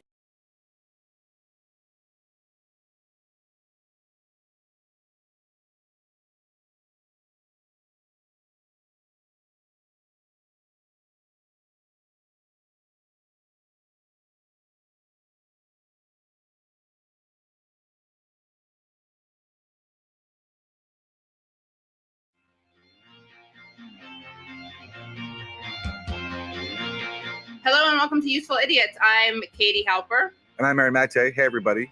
Our website is usefulidiotspodcast.com. Go there for bonus content and to support the show. And Katie, you have an exciting event to announce coming up in New York City. I do. So Tuesday, January 16th at 7 p.m., I'll be in a historic moment doing a live show with none other than journalist Rania Khalek, journalist Abby Martin, and PSL presidential candidate and organizer Claudia de la Cruz. And that's going to be at the People's Forum in New York City. And you can buy tickets at peoplesforum.org. And it's going to be great. If you're not in town, although I really do recommend if you're in town that you go and see it in person. But if you're not in town, I will be streaming it at youtube.com/The Katie Halper Show. Again, that's youtube.com/The Katie Halper Show. Very exciting. This is kind of like that version of that lefty lady version of The View that you wanted to do. Exactly. Right. Exactly. Yeah. We just wish Brianna Joy Gray could join us, but she'll be there in spirit. But next time we do it, we'll try to have Bri there. All right, let's get to our 4 basic food groups. What do we have for Democrats Suck? So for Democrats Suck, we have a major suckage from, of course, Secretary of State Anthony Blinken. But just so you understand what happened, it's very, very sad news, hardly surprising, sadly, though, which is that Israel just killed journalist Hamza Dadou, as well as his colleague Mustafa Thuraya, in an airstrike in a supposedly safe area of Gaza. And they were ironically trying to interview people who had been displaced by bombings. And Hamza is the son of Al Jazeera's Gaza bureau chief, Wael Dadou. And people probably remember that Dadou was shot. His colleague was killed. He was shot. He survived. And also his wife, daughter, son and grandchild were killed, along with 21 other people who were in a refugee camp that they went to following warnings from Israel to evacuate from the north of Gaza. So just yet another example of Israel killing people in places that they tell them to go to. And here is Anthony Blinken being asked about that. I am deeply, deeply sorry. 110 journalists being targeted by the IDF, including our colleague, son of our colleague, Mahmoud Wa'il al-Tahdoud, Hamza Wa'il al-Tahdoud. Is the United States condemn targeting journalists? I am deeply, deeply sorry for the almost unimaginable loss suffered by your colleague, WW3. I'm a parent myself. I can't begin to imagine the horror that he's experienced, not once, but now twice. This is an unimaginable tragedy, and that's also been the case for, as I said, far too many innocent Palestinian men, women, and children. There you have Blinken talking about the targeted murder of journalists. It's now been 110 journalists who have been killed by Israel. Talking about the targeted murder of journalists as if it's kind of a natural disaster or some kind of tragedy, and as if it's something that the United States couldn't actually put a stop to. You know what a phony he is? He can't even get his fake condolence talking point straight. So he says, "I am deeply sorry for the almost unimaginable loss." Right? I don't know why he throws in almost unimaginable. I mean, you generally say it's unimaginable, right, when you're talking about someone's grief, because it is unimaginable. It's when you're not in that position and you can't even imagine it. So they say it's almost unimaginable, but then at the end he says it's an unimaginable tragedy. So he goes from it's almost unimaginable to now he's saying it's unimaginable. So it got upgraded. Yeah, very quickly. So obviously they rehearsed his talking points, his fake grief. Right. And he messed it up the first time, right? Is what you're saying? And notice how he doesn't answer the question. The question was, do you condemn the targeting of journalists? Right. And of course he doesn't. And he offers the fact that he's a father himself, trying to pretend as if he's putting himself in the same position. As, so manipulative. Yeah. The fakest diplomat this country has ever seen, I think. Yeah. He was just such a actor. The only thing that he does put any real effort to is how he styles his hair in the morning with that mousse. He's definitely too much mousse. Yeah. Well, that's the only thing he does put any serious, honest effort into. Everything else is a fake. Yeah, a fraud. Yeah. Maybe he said almost unimaginable because he knows it's totally imaginable that Israel would do this by now. That's a good point. Yeah, that's a good point. It's very imaginable. Exactly. But it's also disgusting because Israel does this a lot. You see this in their Hasbara, and we see Netanyahu doing this, like trying to appeal to fatherhood or to children or something to kind of manipulate people into thinking that you care. Like when Dana Bash asked Netanyahu something about whether or not there were hostages in the buildings that were bombed, and he was like, "We're talking about people who kill children. I don't know if you have kids, Dana, but I'm sure people in your crew have kids." It's just like a relevant attempt to reach people emotionally and try to pretend that they're not sociopaths or psychopaths. Not sure. 100%. Yeah. Okay. For Republican suck, let's turn to a reliable favorite. Donald Trump has been doing some interviews recently. He is gearing up to sweep the Republican nomination once again. Here he's talking about one of his favorite topics, immigration. But they're coming in from the prisons all over the world. This isn't just in South America, all over Africa, in the Congo. The other day, people released from prisons in the Congo. In fact, some of these people make our prisoners look like very nice people. Very nice people. So I think he's saying there. I think he's expanding his fear mongering in terms of undocumented immigrants coming to the U.S. In 2016, he was focused mainly on Mexico. They're sending their rapists, all that stuff. Now he's decided to pluck Congo off the map and throw in them too. He's becoming internationalist. Yes, it's really beautiful to see. Yes, yes. And here he is basically wishing for the collapse of the economy before he takes office in 2024. When there's a crash, I hope it's going to be during this next 12 months. because I don't want to be Herbert Hoover. The one president, I just don't want to be Herbert Hoover. So I appreciate, and of The course, one? yeah, Democrats have clipped this out and taken advantage of it, saying that Trump is wishing for the collapse of the economy soon. And yeah, you can read it that way, because he's saying if there is a crash, I hope it's before I would be back in office. Which is actually a rare moment of humility for him. I'm surprised he's not like, I could take a crash and turn it around. Yes, I'm sure we'll get that from him next if this talking point spreads. Right. But yeah, anyway, it's going to be a really fun campaign season with this guy once again squaring off with Joe Biden. Well, for Isn't That Weird, I got a cute Isn't That Weird? And this one's about Neil the Seal, who is an internet sensation, and he's been flopping around Australia. Let's take a look. Yeah, I wouldn't get too close. Yeah, move the wheelchair. Move the wheelchair. Yeah, don't get too close. Jesus, guys. He's a wild mammal. God, scared me. It's amazing what the locals do for Neil the Seal. Oh, Neil, what are we going to do with you? He is so cute. And the truth is, I don't know. That's a story from a post. They haven't done it. Yes. Pleasure to be with you. As we're recording this, Secretary of State Antony Blinken is on a tour of the Middle East. He's visited several countries, including Israel and Jordan. And when the U.S. media covers his trip, pretty much universally, the framing is that Blinken is there to de-escalate tensions. What is your response to that framing? Well, it's not only that. It's being presented as kind of a humanitarian mission where he's flying all the way to the region to ensure that the poor people of Gaza get enough humanitarian assistance. And the problem with that framing is that it's the same Antony Blinken who has now not once but twice approved massive weapons deliveries to Israel, overriding the right of Congress to review these sales to ensure that Israel can continue with its destruction of the Gaza Strip, to continue with its siege of the Gaza Strip. In other words, Blinken is completely on board with the policies that are depriving the Palestinians in the Gaza Strip of precisely the humanitarian assistance that he's claiming he wants to see delivered to the Gaza Strip. The second issue is, as you mentioned, regional escalation.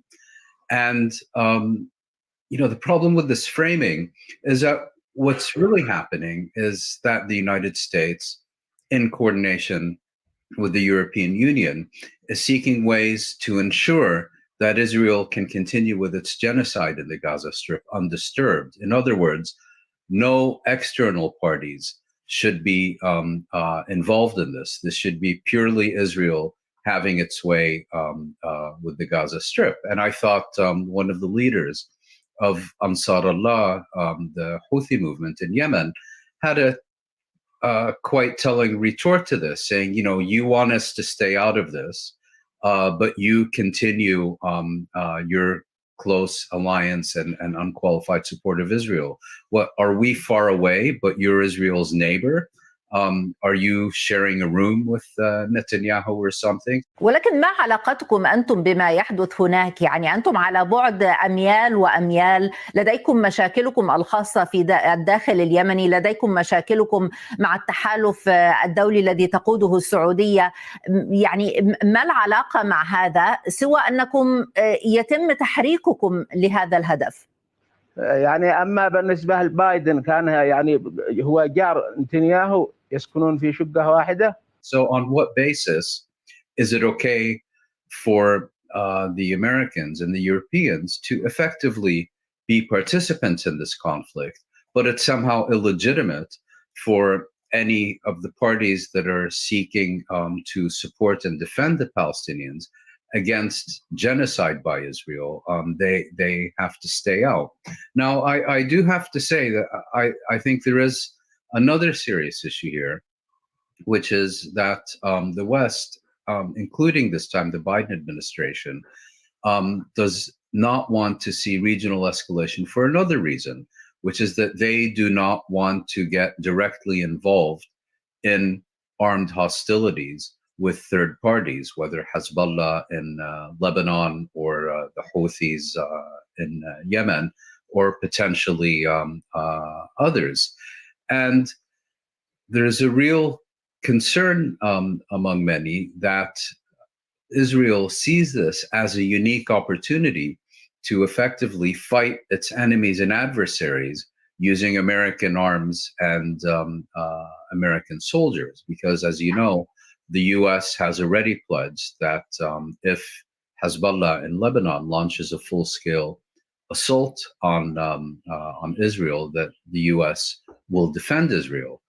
And it implies that if it is Israel that initiates a full-scale conflict with Hezbollah, that the US then won't get involved. But I think there's very few people who believe that if Israel initiates a war with Hezbollah, that the US is just going to say, we told you we wouldn't, we told you we weren't going to get involved if you start the war. The expectation is that the US will get involved, and that therefore Israel will be emboldened to broaden hostilities across the region.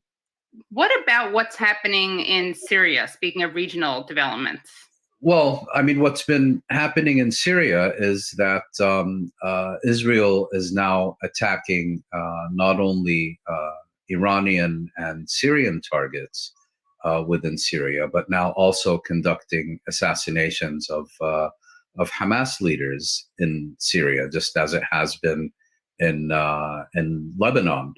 And I think the other thing that's been happening in Syria is east of the Euphrates River. You have militias that are aligned with the coalition known as the Axis of Resistance, launching growing numbers of attacks against US military bases in both Syria and Iraq, with a very clear agenda to expel US forces from these two countries, because in their view, the US is there illegitimately and has no right to retain a military presence in these countries, and particularly Syria.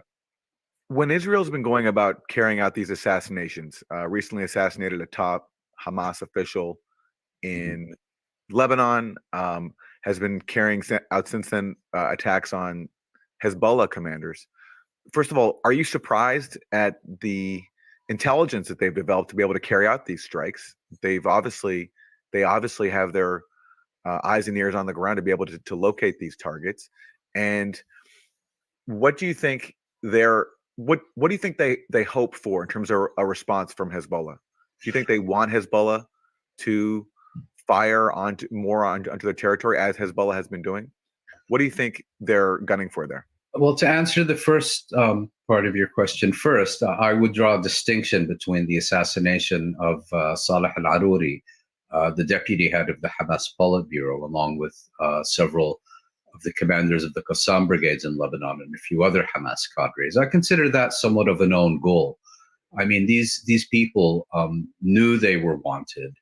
Al-Aruri, at least, had been repeatedly mentioned as a target of assassination by Israel. Yet they were meeting openly in a Hamas office, in a building in Beirut. And to me, it kind of boggles the mind that operational security was sufficiently lax that they actually conducted this meeting at that location. In addition to being an assassination of a very senior Hamas leader, it was also, in my view, a direct provocation of Hezbollah, because this took place in Beirut. This took place in the southern suburbs of Beirut, where Hezbollah is dominant.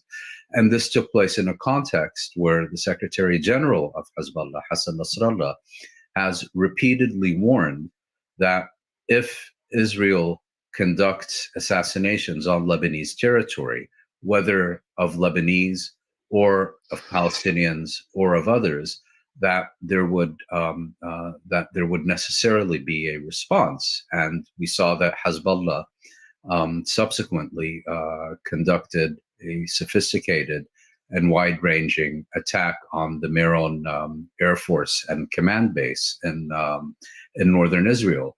Regarding these other assassinations of Hezbollah officials, I presume those were more difficult for Israel to carry out because Hezbollah, as a rule, has much better operational security. But I think more broadly, look, there are two things that the Israeli military and intelligence services remain reasonably proficient in. One is killing staggering amounts of civilians, and another is these extrajudicial executions, assassinations. They've gotten considerably worse at covering their tracks, as we've seen in a number of incidents in recent years.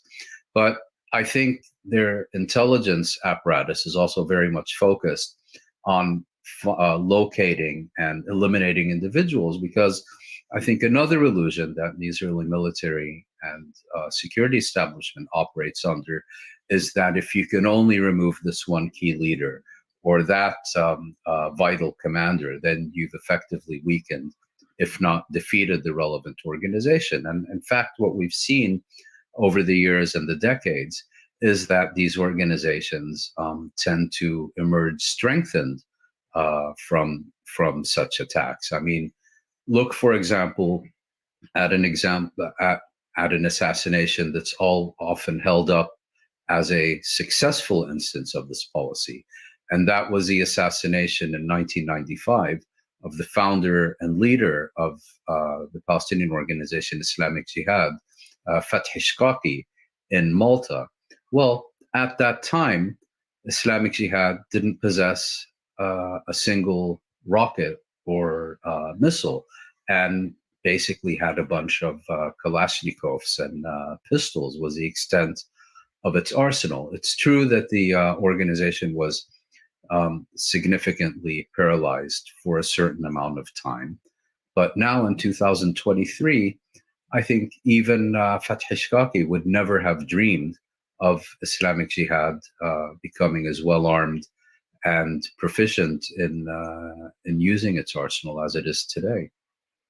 How can Israel not know that these things create, as you say, a strengthened version of whatever organization they're trying to eliminate? Is it like, do you think that they intellectually know that, but they're just driven by a sense of humiliation and a desire for vengeance? I think vengeance is part of it.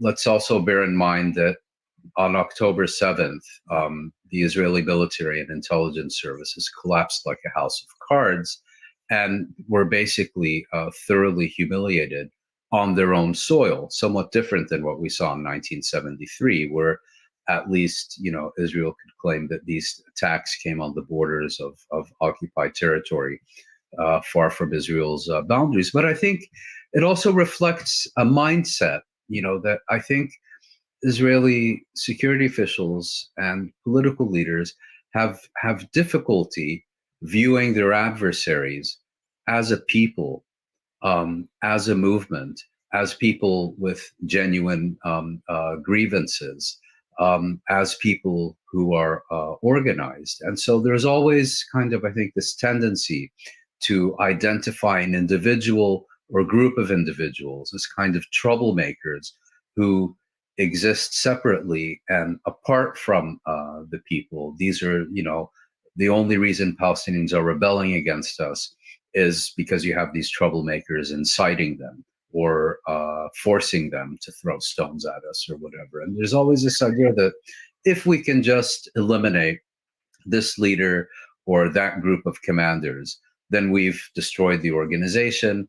Then these people won't need to feel intimidated and terrorized by this organization anymore, and they'll stop resisting our rules. So I think it's primarily a conceptual problem. I mean, to be sure, losing large amounts of commanders and leaders obviously hurts an organization. And on an at least temporary basis, it can weaken and even paralyze it. But if we look over time, look at Hezbollah in 1992 or 93. Israel assassinated Hussein Musawi, the leader of Hezbollah. Well, they got Hassan Nasrallah instead, and he's proven to be Israel's worst nightmare since the day it was established. But again, there's this idea of personalizing things. And also in this particular context, I think Israel has been unable to reach any of the key military or political leaders of Hamas in the Gaza Strip.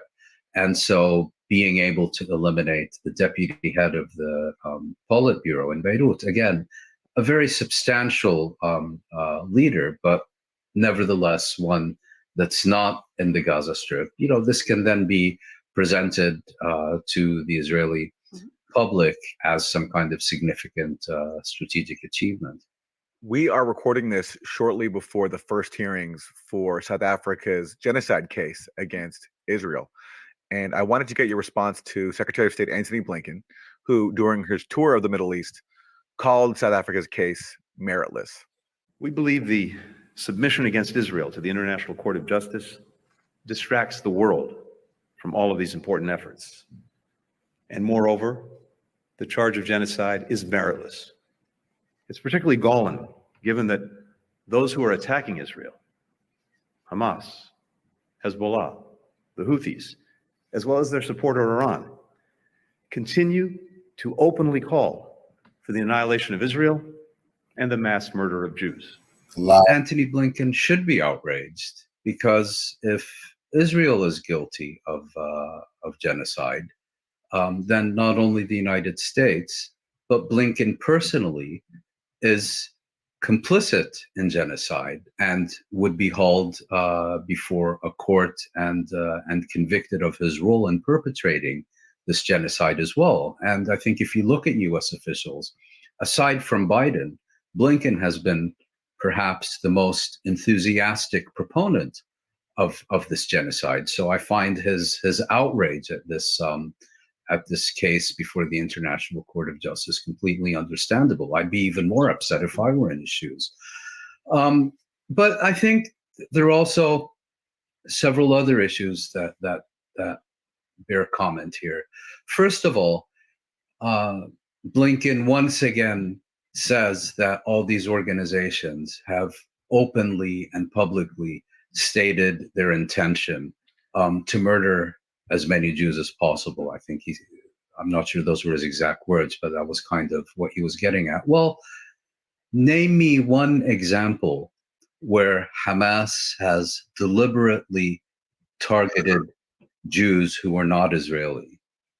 Or name me one example where Hamas has conducted attacks on non-Israeli Jews outside the Middle East. So, if you're going to make these kinds of accusations, at least have the decency to at least attempt to substantiate them. And have most of these organizations stated that they do not accept that Israel has a right to exist or even should exist? Of course. But to somehow suggest that it is not Israel, but these other groups and states that are guilty of genocide, I think is a sleight of hand and too clever by half. And the thing about genocide is that even if Blinken was right, that each and every one of Israel's enemies is guilty either of perpetrating genocide or attempting to commit genocide. Genocide is one of those crimes where there is no defense. There's no self-defense argument. A murder you can commit under particular circumstances, citing self-defense, but you can't commit genocide on the pretext, you can't commit genocide and then have a court of law accept that you were justified in doing so because you were also the victim of genocide. So this is, it's obscene, really. But again, I can understand Blinken's outrage because the accusations are not only against his favorite state, but he himself is personally implicated in all of this.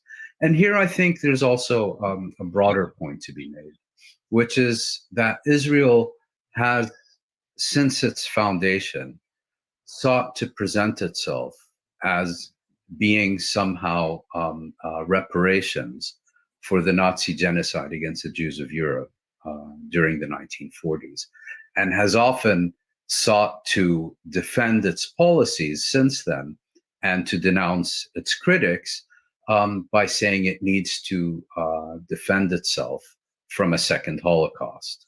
Blinken's stepfather himself was a Holocaust survivor, and so people like Blinken, in Israel, have basically made a whole career out of claiming that their purpose in life and their support for all the warmongering policies that they've adopted, they've sought to justify these with reference to the Holocaust. In other words, we're not seeking to overthrow legitimately elected governments or destroy countries like Iraq or colonize the West Bank and the Gaza Strip. It's not because we're warmongers and imperialists and colonialists. No, it's because we are informed by the lessons of the Holocaust, and our supreme duty is to ensure that nothing like that happens ever again. Well, look what's happening at the International Court of Justice this week. This same state that has hid behind the extermination of Europe's Jews for every one of its actions, now itself stands accused of genocide. I think after this case, irrespective of its outcome, Israel will forever be tainted by what it is doing in the Gaza Strip, and people will begin to recognize that Israel is not the Jewish state, but rather it is a Zionist state. And needs to be judged by the same standards as any other state or government conducting similar policies, and should know and will no longer have the types of immunity that it has enjoyed since 1948 for these types of actions and policies. And as far as Blinken himself is concerned, the mask is off. He can claim till the cows get home about how the reason he supported the illegal invasion and occupation and destruction of Iraq, how come he's never met a war he hasn't fallen in love with. He can claim this is informed by the memory of his stepfather and his supreme duty to prevent another genocide. Well, he is now directly implicated in genocide. He's not only implicated, he's been giving it a standing ovation since the moment it started. There does seem to be this very dangerous idea that you kind of see expressed implicitly, if not explicitly, which is that as long as Israel doesn't do exactly what the Nazis did to the Jews, that they are carrying out the legacy of never again. But the legacy of never again should not be never again in this exact way to Jews. I mean, shouldn't it be never again will we let a genocide happen while the world does nothing, or while the West participates in it? Well, precisely. I mean, no two genocides are identical. No two illegal wars are identical. Even if you look at the Nazi genocide, it took different forms in different occupied territories at different points in time. Was Rwanda not a genocide because there weren't gas chambers? It's verbal acrobatics and somersaults, really. And the 1948 Genocide Convention specifies as a matter of law what constitutes genocide and what does not. And if you're found guilty under the Genocide Convention, saying actually we didn't build gas chambers is not going to be a legitimate defense. And what do you make of the prospects for this case? How hopeful are you that this case by South Africa can act as a constraining force on Israel? This is the same court, the ICJ, that did issue that ruling in 2004 declaring that Israel's separation wall cutting to the West Bank was illegal. Well, I think you're asking a very difficult question. And my response to that would be that I think the primary significance of this case is that it is being brought at all. Genocide, in contrast to, for example, crimes against humanity, is determined not only by what you do, but even more importantly, why you did it. In other words, the key determinant of genocide, to my understanding, is intent. And if Israel or any other state slaughters 2 or 3 times as many people, and you cannot prove that their intent was to destroy a people in whole or in part, then they can be guilty of a lot of things, but they're not guilty of genocide. And again, I'm not an international lawyer, but I read through the South African submission, and I found it to be an exceptionally impressive document. There were maybe 2 or 3 Latin terms I had to look up using a search engine, but other than that, it's very readable, very comprehensive, goes into an enormous amount of detail about not only what Israel is actually doing in the Gaza Strip, but also about that other absolutely central issue, which is demonstrating that Israel has done this with a specific intent. And to additionally answer your question, I think it's also very telling that South Africa, of all states, is the one bringing this case. Of course, in the West, we are raised to believe that the only country that has ever had any moral authority and whose moral authority will be never superseded is the United States. But, in the international community and around the world, the Europeans can pontificate about human rights and the rule of law as much as they like. But South Africa does have a unique moral credibility, a unique political credibility, and that it has chosen to invest this moral and political capital into this case, I think speaks volumes. This is no frivolous lawsuit. It would have been thrown out immediately. Now, the thing to understand about the International Court of Justice, this is not a court that can enforce its judgments. They are binding, but not enforceable. Only the Security Council can adopt resolutions to enforce ICJ resolutions. And given the composition of the Security Council, that's out of the question. But I think, again, the primary significance of this is symbolic and political. I think it's quite likely that in this first stage, that the court will adopt what are called provisional measures, which are measures that Israel needs to take to prevent further irreparable harm to the Palestinians. As far as their final ruling on whether or not they will find that what Israel is doing in Gaza is indeed tantamount to genocide, I wouldn't venture to offer an opinion on that. South Africa has certainly convinced me. South Africa has convinced people who have forgotten more about international law than I'll ever learn, including many very distinguished jurists. But this is not just a court of law. It is also, in important respects, a political institution. Speaking of Israeli crimes, you had a thread which was then turned into an article at Mondo Weiss about the history of Israel's ethnic cleansing of Palestinians. And as you point out, the plans for it go back to the late 19th century, the beginnings of the Zionist movement. Can you talk about this history?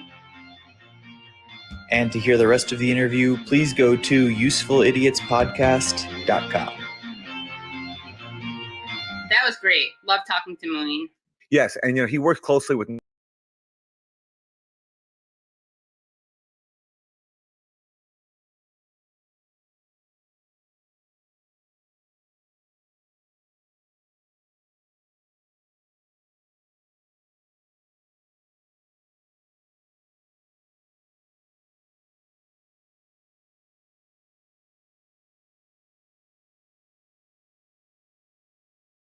unfolded recently in the occupied West Bank, which has seen an onslaught of violence and land grabs by extremist settlers enabled by the IDF, as well as IDF raids.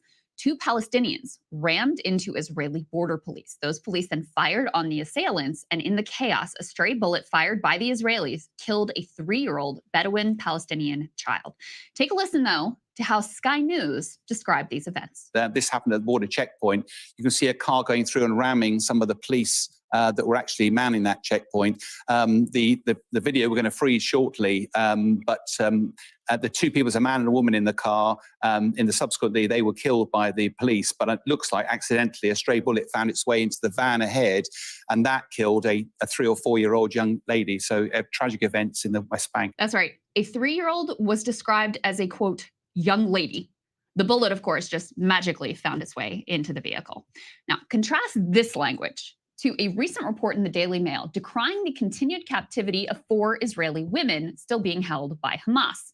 Their headline reads, "The faces of the girls still being held by Hamas as their families make a desperate plea for their release 3 months after they were captured." The article features deeply emotional interviews with the families of these women who I am sure are absolutely tormented. But these are not, in fact, girls. They are adult women, old enough to serve in the IDF, which all 4 of them do, a fact that was conveniently left out of that entire Daily Mail piece. So you're left with the specter of a literal toddler being called a young lady, while adult women soldiers are called girls. And while these soldiers, combatants in an ongoing war, are portrayed in the fullness of their humanity with their hopes, their wishes, the terror of their families all showcased, we will never know anything more than the most basic of details about the 3-year-old. What was her favorite toy? Does she have a big brother who misses her? Will her parents ever be able to get over the loss of their darling girl? Now, you might think I'm cherry picking here, one-off incidents of shoddy and one-sided journalism, but a growing mountain of evidence shows that the dehumanization of Palestinians and egregiously lopsided coverage is systematic and it is widespread. In fact, according to a new analysis, the unprecedented toll that Israel's assault on Gaza has taken on children has been rendered nearly invisible, featured in just 2 headlines out of 1,100 that were examined by The Intercept. But that is far from all. Wild imbalances are happening at CNN, where we now know they willingly operate under the IDF censorship regime, but also at prestige papers like the Washington Post, which positions itself as a beacon of journalistic courage and integrity, at right-wing outlets like Fox News, and also at liberal ones like MSNBC. Right here in the US, that imbalance is manifest, but also in Britain at the BBC. Even for someone as jaded and skeptical of mainstream coverage as I certainly am, the insanely imbalanced nature of these numbers is still shocking. So let's start with a new report. This was published in The Intercept, compiled by Adam Johnson and Othman Ali. They took a look at coverage in 3 ostensibly liberal outlets, The Times, The Washington Post, and the LA Times, over a 6-week period from October 7th through November 24th. And they compiled a number of metrics seeking to show the consistent way that Israeli lives are valued to a dramatically greater degree than Palestinian lives. Just take a look at this chart. So they calculated that the word slaughter was used to describe the killing of Israelis on October 7th 60 times. Yet when it came to Palestinians, many thousands more of whom have been killed, only a single time was their mass killing described as it should be, as a slaughter. It's a similar story with the word horrific. Hamas's actions were described as horrific 38 times. That's appropriate. Israeli assaults on innocent civilians were only described as horrific 4 times in 6 weeks. October 7th was labeled a massacre a full 120 times during the relevant period, but as Palestinians were being killed by the tens of thousands, these deaths were only described as a massacre 4 times. Now, keep in mind, according to Euromed Monitor, 28,201 Palestinian civilians have been killed by Israel since October 7th. An estimated 695 civilians were killed in the Hamas attack on October 7th. In other words, 40 times more Palestinians have been killed than Israelis. But if you were to judge the relative loss of life by the number of mentions in media outlets, you would have to presume far more dead Israelis than Palestinians by a long stretch. According to Adam and Ali's analysis, for every 2 Palestinian deaths, Palestinians are mentioned once. For every Israeli death, Israelis are mentioned 8 times, or a rate 16 times more per death than that of Palestinians. And you can see this from this chart. As more Palestinians were killed, they were actually mentioned less and less. We witnessed this in real time, how invented university anti-Semitism scandals and whatever the hell is going on with Bill Ackman, how that took the place of coverage of the increasingly undeniable horrors that Palestinians are being subjected to. This chart tracks how as the horror increased, the coverage actually decreased. Also revealed in this report, real and invented anti-Semitism was covered far more vigorously than Islamophobia. This in spite of the fact that multiple violent incidents during this time appeared spurred by anti-Muslim or anti-Arab hate. 87% of mentions of discrimination concerned anti-Semitism, only 13% concerned Islamophobia. The cable news landscape is unsurprisingly at least equally as grim.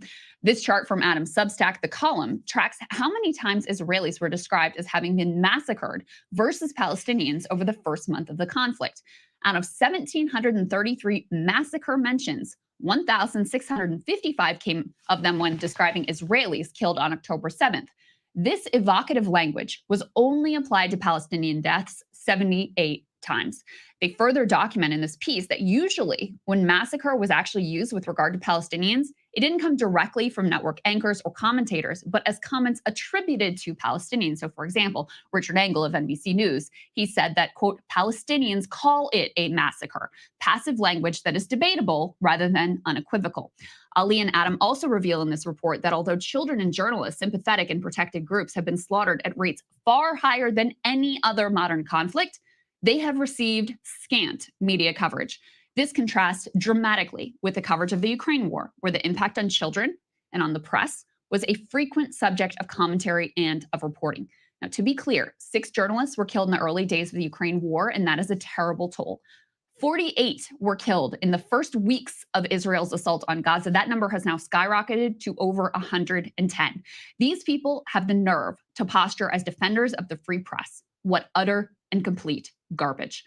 Finally, to show you, I guess, we're not alone in insufferable and completely dishonest coverage, British commentator Owen Jones recently featured analysis on BBC coverage conducted by Mona Chalabi with a lot of very similar results. Just take a listen to a portion of Owen's report. As for emotive words, murder or murdered is used 101 times in reference to Israelis, compared to 1 time in reference to Palestinians. So here you might go, well, look, come on, an airstrike killing lots of people is extremely horrific, but it's different to someone just going up to someone and shooting them. Well, look, if you take that approach, we'll have to beg to differ. There's ample evidence that Israel is deliberately killing civilians. I make no apology for saying that. The so-called Daher Doctrine, first developed in the 2006 Lebanon war to deliberately kill civilians to put pressure on civilian populations to achieve political goals, is clearly in action in Gaza. And indeed 972 magazine, using leaked information from Israeli military intelligence sources, makes it abundantly clear that Palestinian civilians are clearly being deliberately killed. In any case, what of the fact that several Palestinians have been objectively murdered in the West Bank alone in this time period, in ways extremely comparable actually to the way that many Israeli civilians were killed on the 7th of October. The West Bank, as you will know, is of course not run by Hamas. Now, as for other emotive words, well, massacre or massacred is used 23 times in reference to Israelis. It's used just once in relation to Gaza. That for me actually just sums up the whole problem with Western media coverage. Because if it actually reflected reality, we would be referring to what's happening to Gaza as one of the great massacres of our time. But in any case, clearly the BBC does not believe that, for example, wiping out entire bloodlines of Palestinians constitutes a massacre. As for slaughter or slaughtered, those words, that's used 20 times in reference to Israelis. In reference to Palestinians, 0 times, not once. So here's a visualization of what Owen was just discussing there that you can take a look at. And the bottom line is this: Israelis are murdered, Palestinians simply inexplicably die. Something that I've grappled with over these past several months that has really shaken me. How? How is the unrelenting assault allowed to persist? How is there not uniform condemnation of the killing of civilians, of their starvation, of their permanent destruction of their homes, schools, mosques, neighborhoods, and so much more? The massacre of children, journalists, aid workers, doctors. As fellow at the Institute for Global Affairs, Asal Ral, put it, I feel stupid for thinking that we believed as a society that killing thousands of children, burying them under rubble, and amputating their limbs without anesthesia is wrong no matter what. I naively thought that was one thing we could all agree on. And when the history is written of how the West looked on with approval and rushed to supply the bombs that were dropped on the babies of Palestine. When that history is written, these charts will need to be shown. They must be shown, because a vital part of that story is how the Western press did their absolute damnedest to hide from citizens the horrors that their own taxpayer dollars are paying for. For the real story, you will do a hell of a lot better joining the Zoomers over on TikTok. And Sagar, we actually...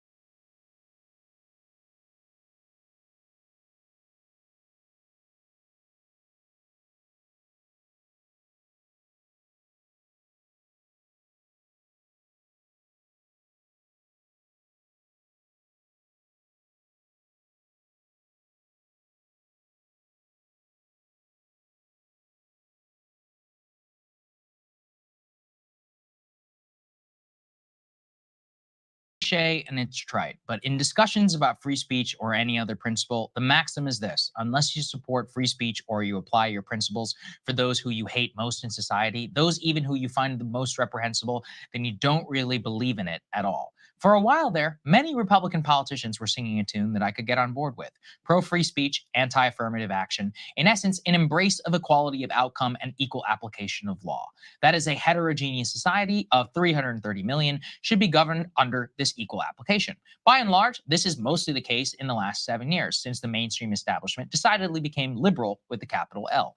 But much of it was then thrown out seemingly overnight after October 7th. It seems, as what we'll discuss with Glenn Greenwald later this week, that much of the American right now has a pro-Israel exception. And there's perhaps no better example of this than Governor Ron DeSantis' Israel turn.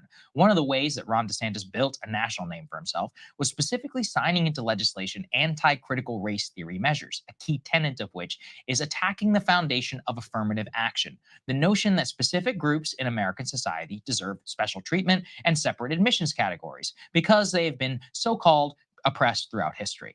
The day after that ruling actually came out on affirmative action from the Supreme Court, DeSantis said that his state would go even further. They would not only abolish affirmative action in Florida, but also eliminate diversity, equity, and inclusion, otherwise known as DEI. As those who watch know, I'm very anti-DEI. I think it is un-American and has imported the affirmative action rules into the workplace, elevating people based on the color of their skin or their sexual orientation instead of whether they're good at their jobs or not. In fact, the day after the ruling, a new Florida law went into place specifically prohibiting colleges or universities from spending state or federal money, quote, to promote, support, or maintain programs, campus activities that advocate for diversity, equity, and inclusion. Again, that is law and policy that I 100% support, which is why it was so shocking to see someone who has said this, acted on it, and touted it flip on a dime. In the last 3 months of moral panic about so-called anti-Semitism on college campuses, Republicans have turned themselves into the same snowflakes that they castigated for the last 8 years. Now, all of a sudden, a student crying on campus or, quote, not feeling safe because of words is cause for action. So much cause for action that in the state of Florida, DeSantis is now funneling state resources specifically for Jewish students. He announced yesterday, quote, today I am directing Florida's colleges and universities to make it easier for Jewish students to transfer to a Florida higher education institution. While leaders of elite universities enable anti-Semitism, we will protect Jewish students and welcome them to Florida. So in other words, DeSantis invented affirmative action for Jews. It is beyond parody because affirmative action itself has roots that go back to the early 20th century, specifically to keep Jews out of universities without explicitly saying so. The new DeSantis policy will allow the state university system of Florida to waive credit hour requirements and application date windows for Jewish students who are, quote, facing anti-Semitism on their campuses to transfer into a Florida-based university. The policy will also grant in-state tuition on a case-by-case basis. So quite literally directing state resources for special treatment of American Jews. Even more clownish is the defense that I have seen from the pro-DeSantis crowd. They say, Sagar, can't you read? In the executive order, it says it applies to any religious group who is facing discrimination. It doesn't technically say anything about Jews. As usual, they should read the words of the governor, who on Twitter and in his official release from his state office said that the policy is specifically intended for Jewish students. Imagine a counterfactual Governor Gavin Newsom, he said, I'm going to direct state resources for Black kids, but that technically the policy will apply to all races. Would we say, yeah, I mean, he said it would direct to all races, right? Or would we believe him when he said he's going to preference Blacks over everyone else? The same defense is so patently absurd and pathetic here. They would have been better off just staying silent and hope that their blatant hypocrisy is unnoticed. The DeSantis policy already has come after he banned the Students for Justice for Palestine organization on Florida campuses. An executive order that the free speech organization FIRE said, quote, believes higher education can only fulfill its important mission when students can speak their minds. We will defend the rights of all Florida students and all Americans to speak freely. That's exactly correct. Being for free speech, being against racial or religious quotas is only a principle when you hold it both against people who you don't like and you don't make special exceptions for those that may be politically convenient for you in the moment. Otherwise, you're a hypocritical hack. That's what DeSantis is now, and that's what it seems that a lot of the American right is too.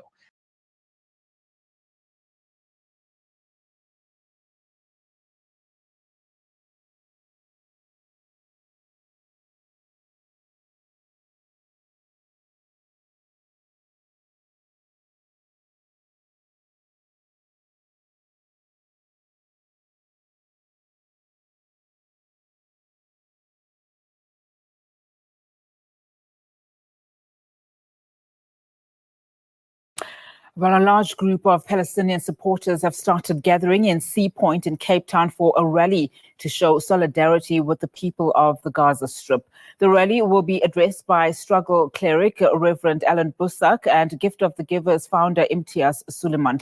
Many more people are joining the gathering, waving Palestinian flags on the Sea Point promenade.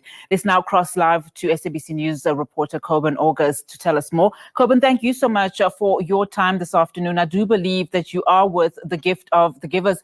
And we remember, of course, last year how one of the members of the Gift of the Givers was killed during the airstrikes in Gaza. Just talk to us about what are people saying there and, of course, what is happening at the moment. Yes, indeed. Well, good day to you and to the viewers at home. Indeed, we are crossing to you from just here on the Sea Point Promenade in Cape Town, where thousands of pro-Palestinian supporters have come out to show support for the Palestinian cause today. And of course, this is part of the global day of action for Palestine that's taking place in various cities across the world. Yes, indeed, struggle cleric Dr. Alan Bussack was among the speakers, but also Dr. Imtiaz Suleiman, the founder of Gift of the Givers, was also one of the speakers. And of course, these thousands of pro-Palestinian supporters have come out just to show solidarity with the people of Palestine and also just to show their support, especially with what's happening with regards to what's happening in Gaza at the moment with the ongoing conflict and the war. But we do have Dr. Imtiaz Suleiman, the founder of Gift of the Givers now, just to give us a bit more of an update and some more insight into what's happening here today. Dr. Imtiaz Suleiman, thank you so much for joining us. Good afternoon. Thank you very much. So maybe let's just start with today. We see these thousands of pro-Palestinian supporters who have come out to show their support. Just talk us about the global day of action and what's happening here today. And today is a great day for humanity. It's a very positive sign for humanity that humanity is conquering inhumanity. That justice is beating injustice. That truth is going to conquer falsehood. And I'm very proud to be a South African today. To see that for 99 days, South Africans have stood up in very difficult circumstances to sustain a movement for 99 days. Supporting somebody who's not even part of you. You don't even know who they are. You don't even know any individual person there. They're from another country, but they oppressed. South Africans identify what oppression, apartheid, injustice, genocide, ethnic cleansing, collective punishment, and settler mentality. You know, it's a great day that so many South Africans have come up to support the Palestinian people. And the Palestinian people are fully aware of this support that they're getting from South Africans. When we took the stand to go to the ICJ, this overwhelming support and the joy that came from Palestinians, not only from Gaza, from all over the world, was incredible. South Africa took the right decision. They were on the moral high ground. And as a country and a people, we need to show our government that took the stand to go to the ICJ and the Palestinian people that we stand with them. And we identify and we thank the people from Cape Town, from South Africa, and from all the countries across the world that are standing with Palestine. It's the right thing to do. Just when we were listening to you speaking earlier, you mentioned the unbreakable spirit of the Palestinians and just the support going forward. Just what do you think this could mean, something like this from South Africa for the Palestinians? They tell us, look, I've got offices inside Gaza and I've got offices in the West Bank. And one of my, the head of my office was murdered by the Israeli occupation forces. Another of my team members lost 100 family members, terribly killed and murdered by the Israelis. And collectively, my other staff lost 50 family members. And they keep telling us that our spirit is kept alive by the support of people all over the world. But we identify especially with the people of South Africa, because Mandela is an icon to them. They've got in Ramallah the Nelson Mandela Square. We've got a building called the Women and Child Care Center. Mandela's picture was on that building. That building is Nelson Mandela Street, but unfortunately they bombed it. That building is gone. It took care of orphans and widows and did counseling and provided food parcels. We've got a second building, a healthcare center in Khoza. They bombed that a week ago. There's a clinic, a preschool called Khoza Preschool. They bombed that. So our presence in Gaza is well known since 2013. South Africa's initiative to support Palestine is well known from the time of 1994 and before that. So the Palestinians tell us that whatever you do gives us hope, because this is the worst struggle we've had in a very, very long time. And just with regards to today and everybody that came here together, the Global Day of Action, what are you calling for? Ceasefire, without a shadow of doubt. Ceasefire, but more than that. We need justice. We need war reparation. We need the Israeli government to rebuild Gaza at their cost. We need Netanyahu to be taken to the International Criminal Court and all those members of his cabinet and the military that call for genocide, in their words. All the statements that were presented at the ICJ, which there was intent to harm, to displace, to kill, to maim, to destroy, and to cause genocide and ethnic cleansing. All those key people in his government and in his military, all of them together should be hauled to the ICC. And in addition to that, all those who have been killed indiscriminately, innocent civilians, they need to be compensated for loss of life, for loss of income. All those jobs have to be rebuilt, and all those people who have suffered emotional and traumatic and psychological distress have to be compensated. And then eventually a just solution to the question of Palestine in the Middle East. And, on social media and there have been messages and statements that have been circulated. One of them came from the SA Jewish Board of Deputies, and they've characterized the case that was presented at the International Court of Justice as being anti-Semitic, and they're saying South Africa is practicing double standards when it comes to, prosecuting people and taking some cases to the court. Do you have a response to that? South African Jewish Board of Deputies should find a new narrative that's outdated, it's past sell-by dates, anti-Semitic. So all these Jews here, are they anti-Semitic? Are they against themselves? It makes no sense. Tell the South African Jewish Board of Deputies, Israel's got no case. Netanyahu is a terrorist, the most recognized terrorist in the world right now with his cabinet. They are part of this genocide, the murder, the killing of innocent people. Please don't tell us anti-Semitic. And what do you mean by anti-Semitic? Are Jews anti-Jew? And Semites incorporates Arabs. They are anti-Arab, anti-Palestinian, anti-Christian, anti-Muslim.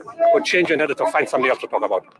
And then going forward, just any other further plans just to show solidarity and any plans of action going forward in terms of Gaza and what's happened?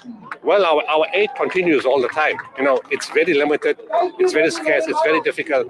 As much as they try to, Israel say, they're allowing it to go in, it's part of their normal lies and deception and dishonesty and disingenuous comments. Only 10 trucks a week get to the north. There's several 100,000 people that need support in the north. The hospitals get 2 trucks a week. 30 hospitals have been knocked out. Water plants have knocked out. They knocked out our desalination plant also. We've got 2 that's functional, but there's no electricity and there's no fuel. So very difficult to bring water to the people. But in spite of that, for the first 60 days, we bought whatever we could buy inside Gaza. It's not much, but you can deliver as much as you can, but no trucks, no fuel, and bombs falling everywhere, destroyed roads. We did what we could. On the 13th of December, we managed to get in 3 trucks. It took 20 days for those 3 trucks to get in. To travel the last 30 kilometers took 13 days for 30 kilometers. Yesterday, fortunately, we managed to get in another 7 trucks. But you asked me what's my call. My call is we need a permanent ceasefire, and we need those borders to be opened by Egypt, the Rafah border, so that hundreds and thousands of trucks can go in at a very fast rate, and highly qualified medical personnel need to go in. Those doctors are exhausted emotionally and physically. They don't even know if their family members are alive or dead, because all they've been doing for 99 days is to save somebody else's life. Doctors have been kidnapped. People from Gaza have been kidnapped.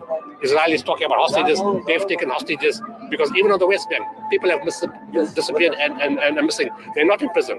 We don't know where they are. That's also a hostage situation. So we need all the Palestinian prisoners to be freed on the West Bank side unconditionally. There's kids 8 years and older that need to be removed from those, released from those prisons. And of course, we want the Israeli hostages to go home also. We want justice to be done. We want peace to come to the area. But this cannot be done without the ceasefire and the arrogant attitude of Israel. Dr. Imtiaz Suleiman, founder of Gift of the Givers, thank you so much for talking to us. Well, indeed, that was Dr. Imtiaz Suleiman from the Gift of the Givers, the founder, just talking to us more, giving us more insight into this demonstration here. Of course, thousands of pro-Palestinian supporters have come out to the Sea Point Promenade as part of the Global Day of Action for Palestine. Dr. Imtiaz Suleiman telling us that they are actually calling for a ceasefire, a permanent ceasefire, and also calling for the borders to be opened around Gaza so that much needed aid can be delivered into the enclave, just to make sure that there is more support that will be delivered to Palestine and to Gaza. Of course, they are saying that they will continue to demonstrate and to come together to show support and solidarity for the Palestinian people and for Gaza throughout the conflict. With that, back to you in studio. Right.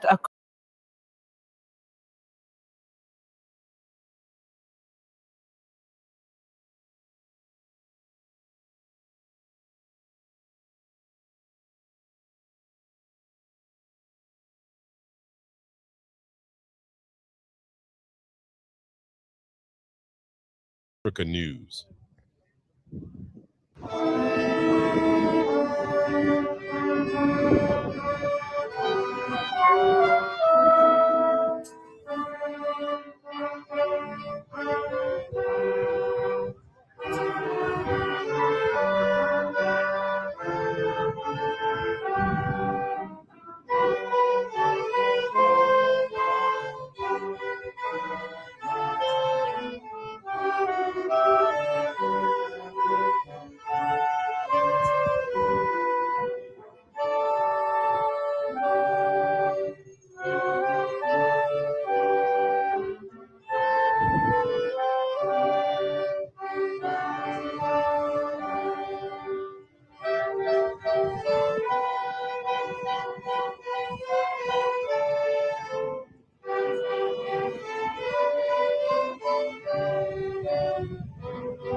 Let us know in the comments below if you found this video informative.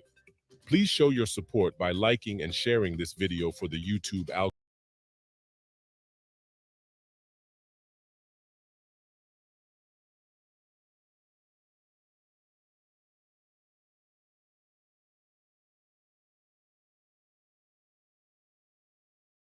Toba Mudimu. What's up, everybody? I hope you're doing good. It's a beautiful day. It's been a long day for me. In fact, I traveled today, but you wouldn't understand because you still see me on camera. Yeah.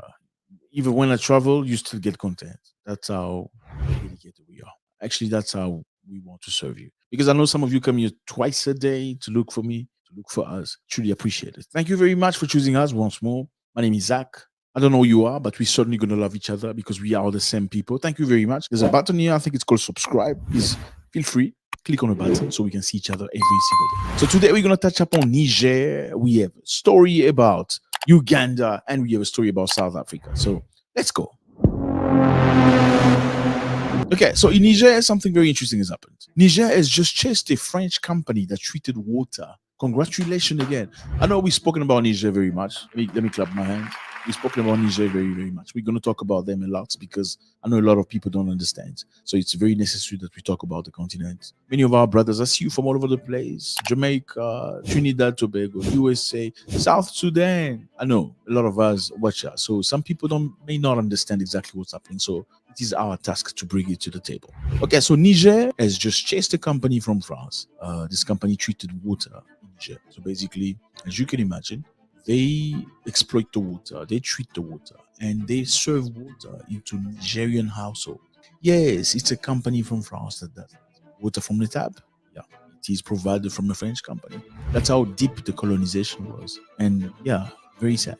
But now I see people starting very slowly to free themselves. In Niger, France and its company are no longer welcome. The soldiers who have ruled the country since the fall of Mohamed Bazoum regime have made it very clear, and their decision will not please Emmanuel Macron. Very clearly, you know, Macron is not a humble guy. Okay, let's go. So they put an end to a contract that binds a company of France named Veolia to Niger through a subsidiary. This French company was responsible for exploiting the waters of the Nigerian people and in return providing drinking water for the population. So this company named Veolia Waters, they're actually quite big. They treat water in some different countries. They don't give you the technology though. They come to your country, they exploit the waters. You know what exploiting waters mean? It's going deep, you know, getting water in the water. You know, all the goodness that can come out of the water. But in return, they gave Nigerians drinking water. So instead of teaching you how to do your thing, or instead of us signing a contract to say, I'm going to train your people on how to provide water for you. No, I'm just going to exploit your water and in return, give you drinking water. But this is no longer the case since the waters consumed by the population of Niger will be treated by a Nigerian company. Congratulations. That's what I'm talking about. So no more Veolia, whatever water from France. This is very important to remember that Vladimir Putin is along with Niger, Burkina Faso, Mali to come together and remove the imperialists from their country, starting with France, and nationalize their resources. This is bigger. This is the dream of Muammar Gaddafi type stuff, nationalize. And they're not selling their resources to the Europeans now. Very dangerous things. But remember, this is the unity that Putin has provided because Niger had the courage to stand up to themselves, but they also now have the weapons. You see, if they didn't have the weapons, then France wouldn't allow this to happen.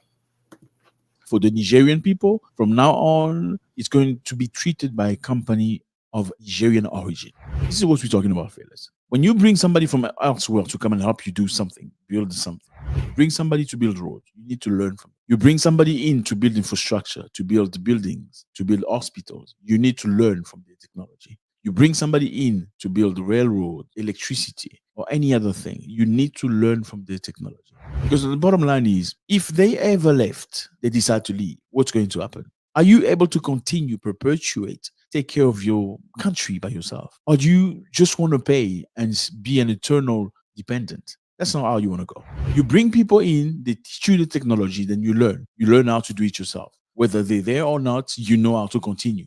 Because friends of today sometimes become enemies tomorrow. So be very careful. The Nigerian government has adopted a draft decree establishing the statute of a brand new state company responsible of the exploitation and the drinking waters of Nigerian. It's called Nigérien des Eaux, meaning this is what we want. Okay, let's do this. Congratulations to Nigeria.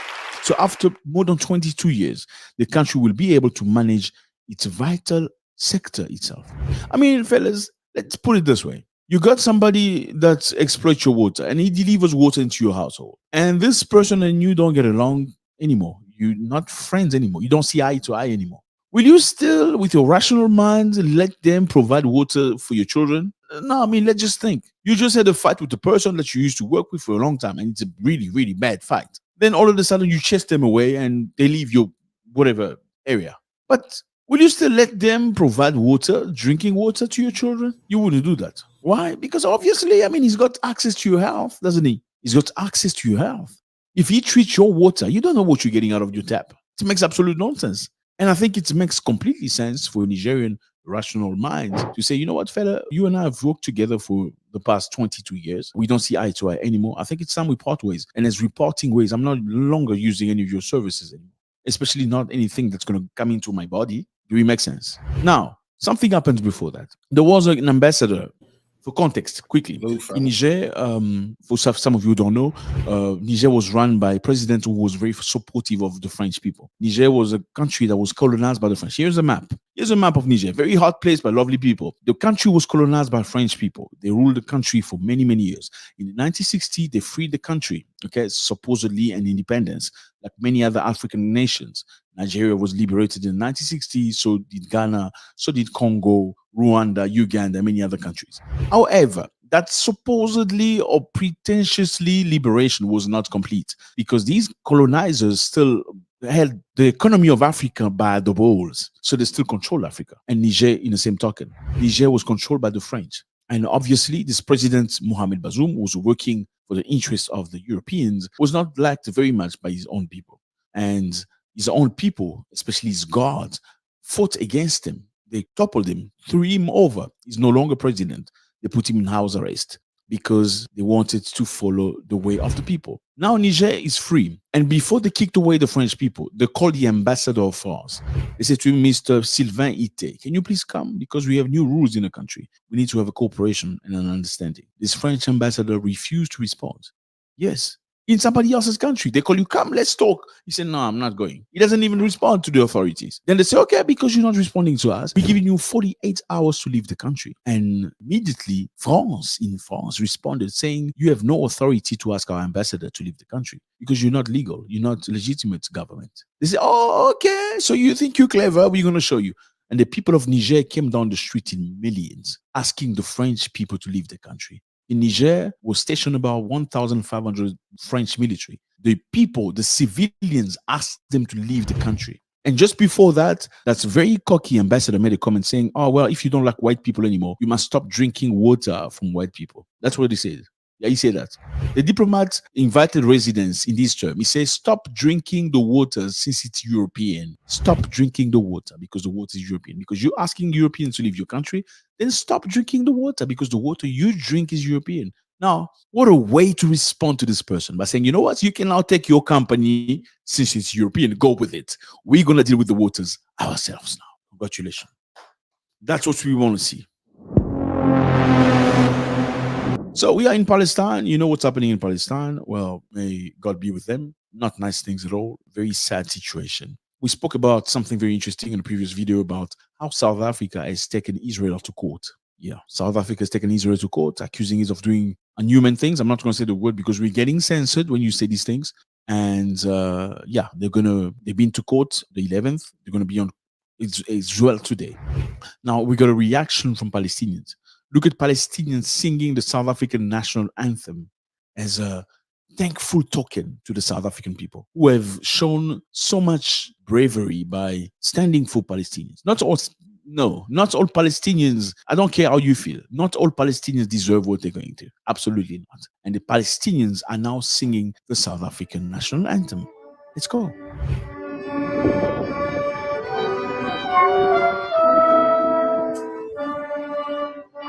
This is Nelson Mandela statute here. Osisi Galali Africa.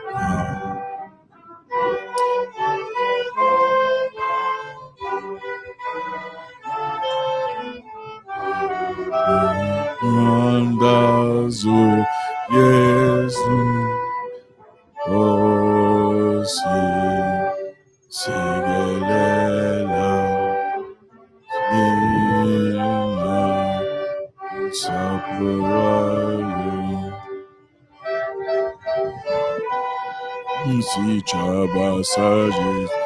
So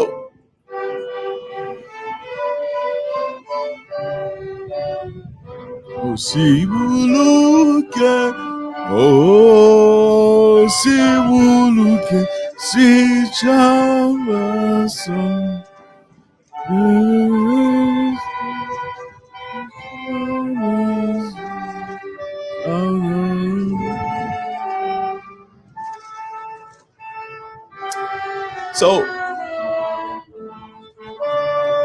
So as you can see,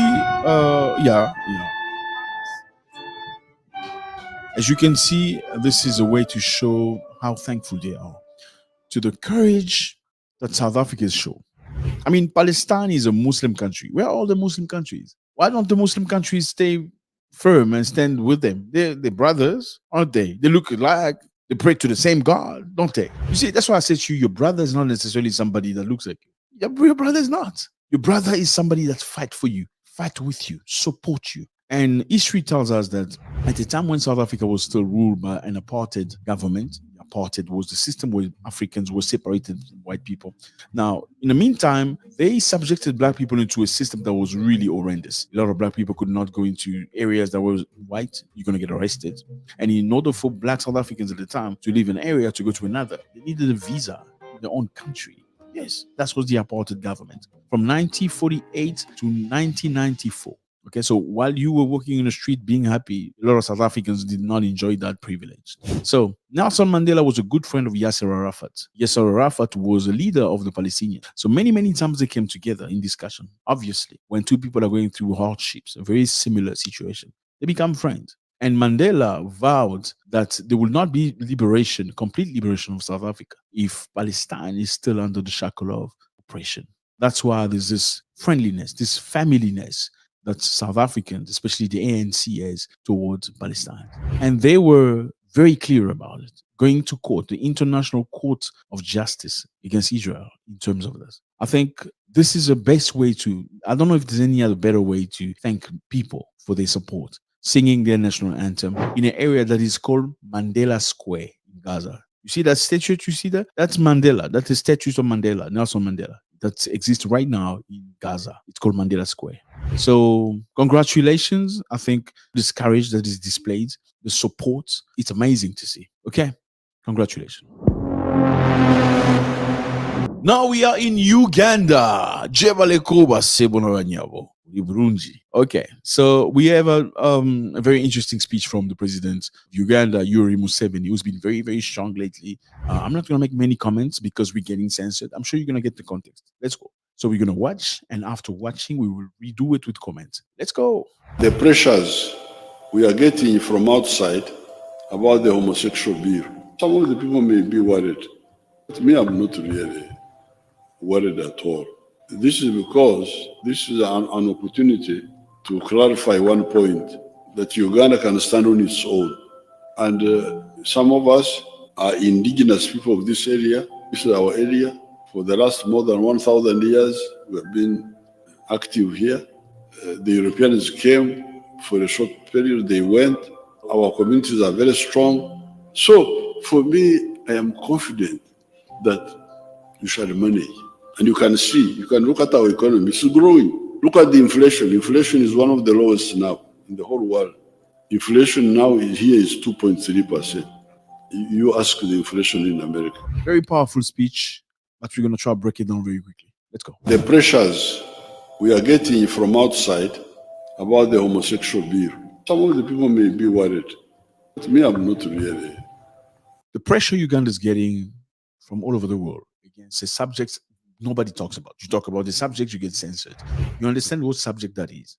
It's a subject that Africans don't want to hear. You know which one it is. Okay, so in most African nations, they don't lack that.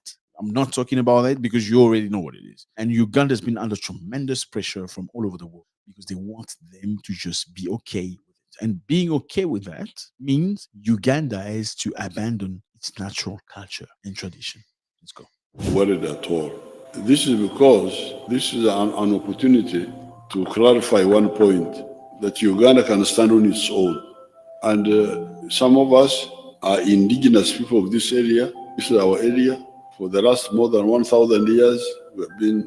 So they want to clarify that this land belongs to Ugandans. Nobody else can come to Uganda and force them to do anything that goes against their will and their tradition. Okay, he said this land belongs to us. We've been here for over 1,000 years. We are indigenous here. So nobody else can come here and tell us what to do and how to live. Active here. The Europeans came for a short period, they went. Our communities are very strong. So for me, I am confident that we shall manage. I am confident that we can manage. You know, sometimes negative things happen to you, not really because you need to fall from it. Sometimes negative things come to you and they actually teach you how to grow. They teach you how to be stronger. After all the negative things, I'm not going to say those things. If you want to know about what's happening between Uganda and World Bank, Uganda and United States, you can Google it and find out. Because if I speak about it, we get incense, and soon you won't be seeing anything.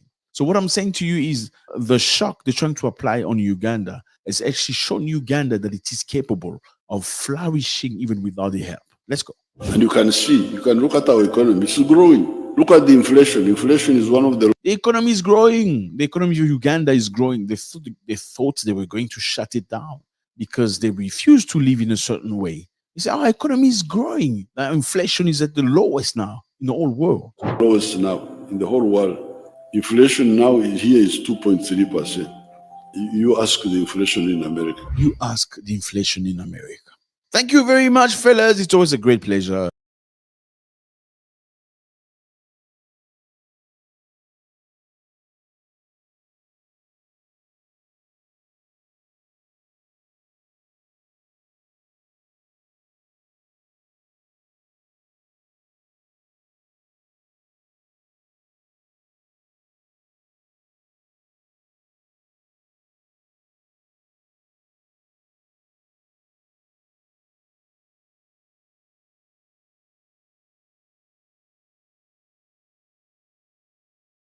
I can. I don't know. Can everybody hear me? Yes. All right.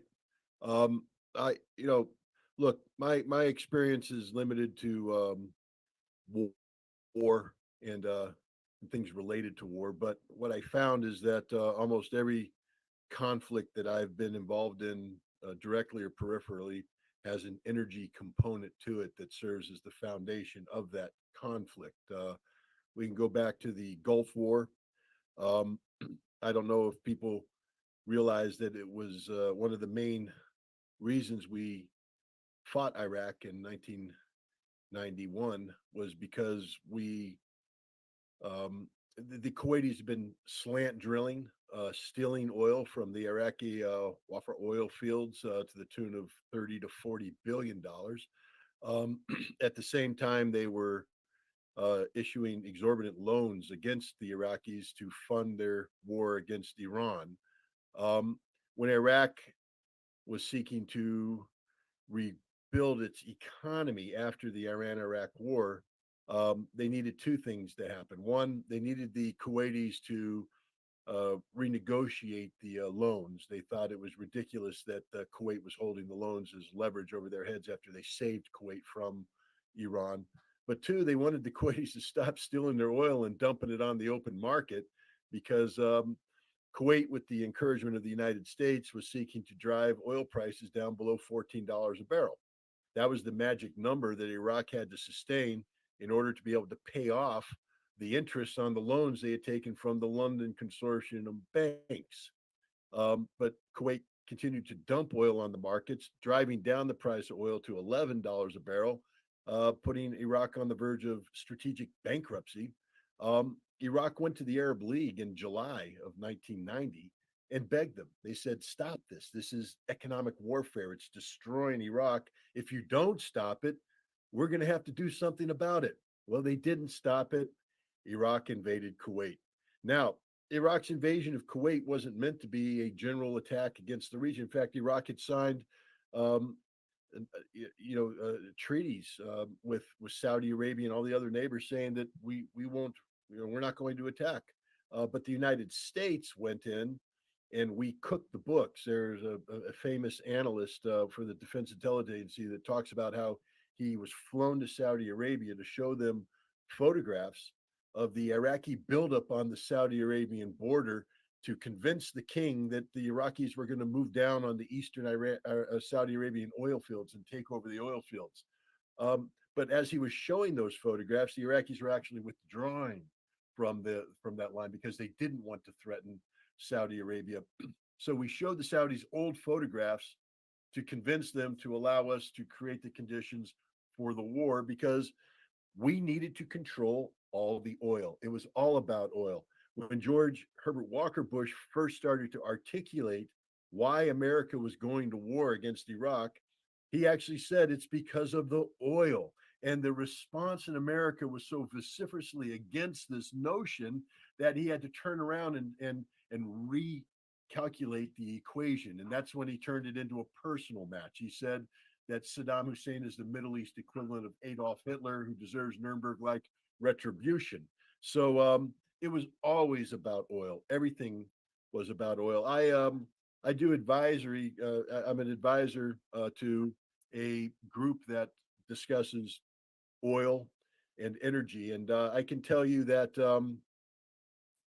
the oil companies are so accustomed to being able to make fleets move and make armies move and make air forces move to secure to secure the oil supply for the world, that and war means nothing to these people. It's only the issue of continuing their ability to generate billions and billions and billions of dollars. And the oil isn't just for the war machine, it's for industry, but industry is increasingly military in nature.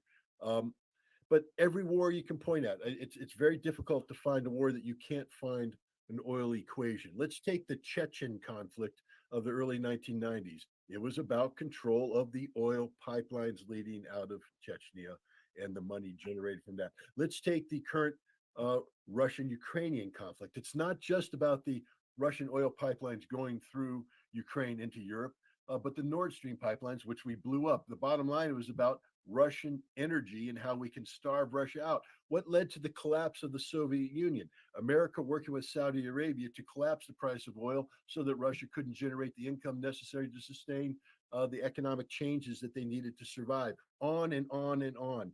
Oil component, gas component, energy component. War, the fact of the matter is, wars today are fought about energy and water, but resources. Very few times is the real purpose of a war ideology or religion. These are justifications for war to disguise the reality that this is about energy. Energy is about money, and money is about power. It's about the people who hold the reins of power, who benefit financially from the energy, controlling the world. And this is where it's frustrating for me as an American, because I'd like to believe that my country would only go to war to defend me, my interests, American interests. But we go to war to defend not national interests, but the interests of big oil. And big oil is transnational in nature. If I could just jump in, what mother would want to send her husband or her son or daughter off to war if she knew that it was to benefit the oil companies? So that's why pretexts are needed with every war. The lies have to proceed because otherwise they wouldn't want to. No, I agree. And then the pretexts get out of control. Just to give you an example, when we called Saddam Hussein, George Herbert Walker Bush called him the Middle East equivalent of Adolf Hitler, he made it impossible to negotiate with Saddam to bring in a termination. Regime change was the inevitable consequence, because once you label somebody Hitler, you can't go back on that. In 1993, Saddam Hussein, I mean, I can tell you this because I sat in the meeting with the Iraqi oil minister as he mocked me. He said, "You weapons inspectors are history. You're the thing of the past. Bush is gone. Clinton's coming in. We are actively negotiating with Clinton's people now in Jordan so that when he comes into office, we are going to lift the sanctions. We're going to invite U.S. oil companies in, and we're going to begin that business." And the oil companies were all in favor of this. This is where ideology came in, because having labeled Saddam Adolf Hitler, the Republicans couldn't back away. The Israelis were in. The paradigm of the Middle East that the neoconservatives had envisioned was being threatened by normalcy, and re-inviting Iraq back in. Iraq's oil had been eliminated from the market. The oil companies had adjusted. They had their price and their revenue generation dependent upon keeping Iraqi oil out of the market. And now Iraqi oil was threatening to come back into the market. So they disrupted it by faking an assassination attempt against George Herbert Walker Bush when he went to Kuwait. Never happened, manufactured out of the blue, totally fake. But by faking the assassination attempt, Clinton had to terminate his discussions about bringing back Iraq back in, lifting sanctions, instead attack Iraq and continue the conflict until its inevitable consequences. I don't want to get you kicked off of YouTube, Cynthia. So, well, I'll behave. Because you have to be careful what you say nowadays. Everybody's being attacked as anti-Semitic, and Can you speak up a little bit? I'm doing my best. Okay. But no, look, there's nothing you can say to justify what Israel's doing against Hamas today, and the crimes that have been committed against the Palestinian people for the past 75 years. I think at this juncture, the Israeli-Palestinian conflict is for the moment going to be bigger than oil, because it's become so political.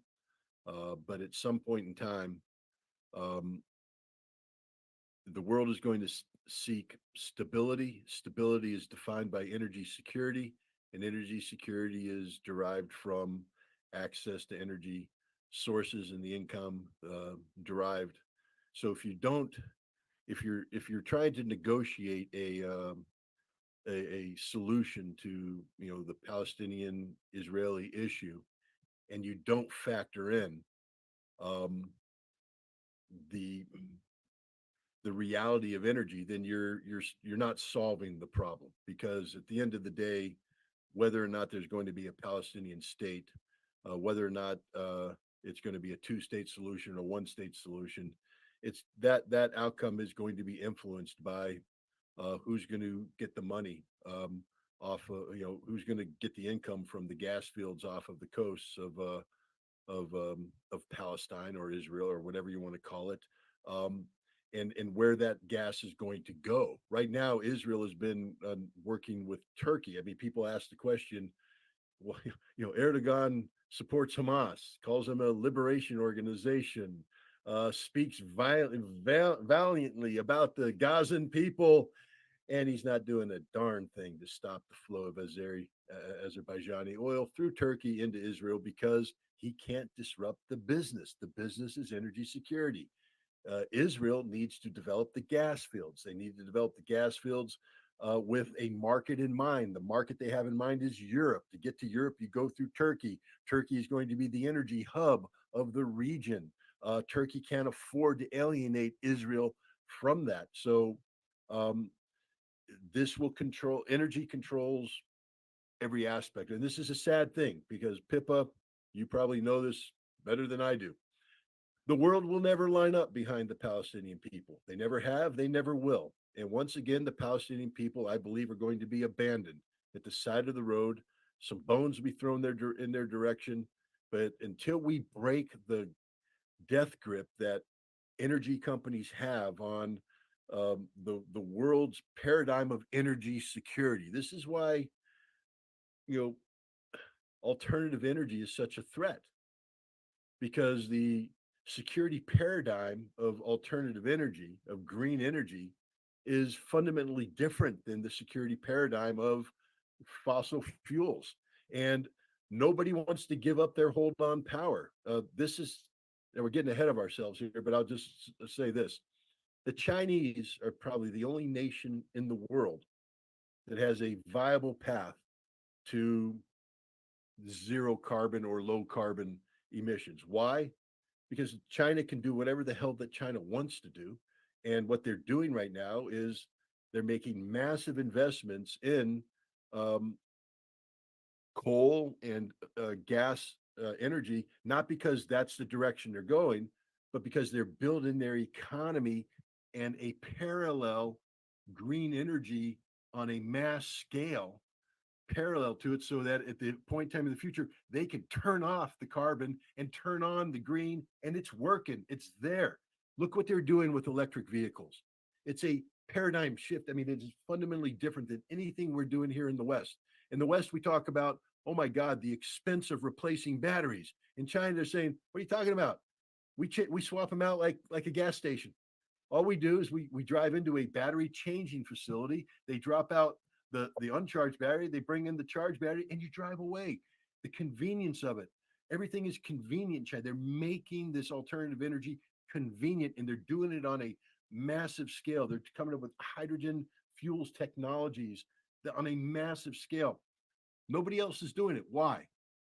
Because of the power and the control of the fossil fuel energies on everything we do. They control. I'll probably get fired from my other job for saying this, but this whole thing, conference they had in Dubai, okay, it is a joke.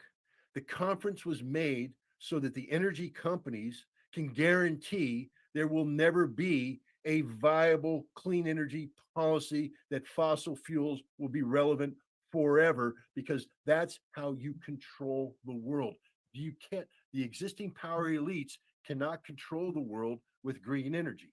They can only control the world with fossil fuels. And so they will make fossil fuels as relevant as possible. But in order to do that, they've hijacked the green, clean energy forum, and then they destroyed it. It was a joke. It was a horrible joke what was going on in Dubai. It wasn't serious. John Kerry is not a serious man. If you think John Kerry cares about green energy, then I have a bridge in Brooklyn I'd like to sell you. John Kerry is bought and paid for by the oil industry. Every official from Europe was bought and paid for by the oil industry. The entire COP conference is about sustaining fossil fuels. That's its agenda. Everything else is just window dressing and trap. That's the grip that they have on it. The only nation in the world that has positioned itself to beat that is China. And yet we want to go to war against China. I wonder why, Charlotte. Thank everybody for what they've said. I've learned a lot here today. So hopefully the people watching will learn. Charlotte, your book should be read by everybody. Can you just speak up just a little bit? I'm sorry. Well, I'm speaking right into the microphone, so there's no.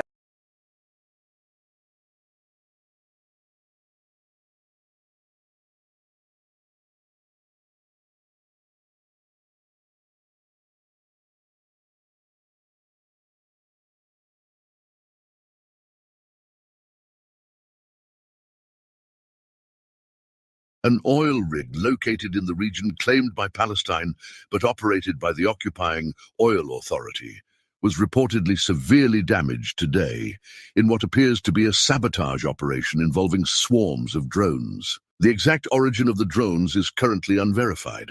This incident occurred shortly after the US and UK decided to escalate tensions in the Middle East by carrying out strikes in Yemen.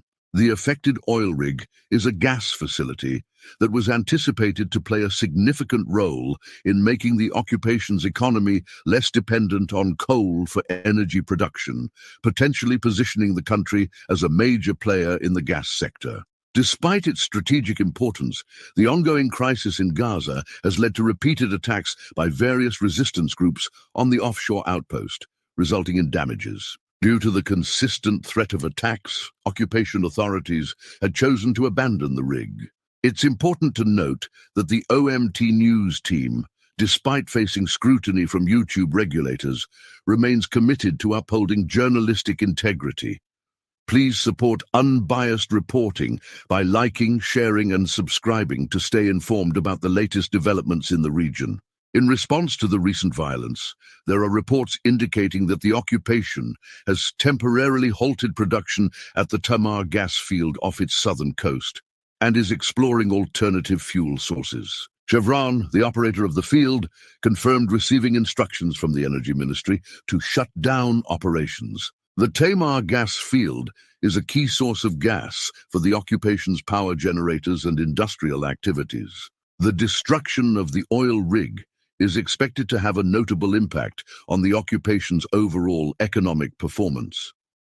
Before the current crisis, the rig was estimated to house approximately 605 billion cubic meters of natural gas reserves and 39 million metric barrels of condensate.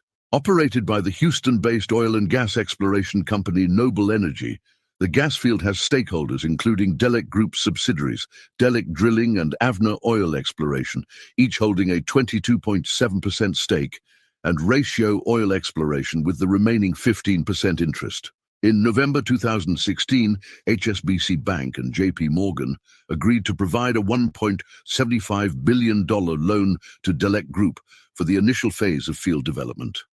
The project partners, after finalizing the investment decision in February 2017, estimated a total investment of $3.6 billion for Phase 1, with an annual natural gas production capacity of 12 billion cubic meters per month. However, due to the escalating crisis in Yemen, the likelihood of resuming exploration of Palestinian gas in the Mediterranean is now low. Anticipation suggests that tensions may intensify in the coming days, potentially resulting in the targeting of more oil installations across occupied Palestinian lands, similar to some ports. For example, since the crisis began in October, the Eilat port critical for the distribution of shipped goods in the occupied economy has remained closed. Ships from the Red Sea have been subjected to economic consequences due to the ongoing situation in Gaza. This has led to increased economic turmoil for both the occupation and its supporters, as their economy faces challenges from the lack of cheaper goods through shipping. OMT News believes that the motives behind the occupation's actions, allegedly driven by the abundant mineral resources in the region, have contributed to their persistence in taking Palestinian lands. The decision of the United States to engage in military actions in Yemen instead of pressing Israel to halt its military operations in Gaza underscores the influence of economic interests, particularly in oil and natural resources, in the ongoing support for the occupation regime.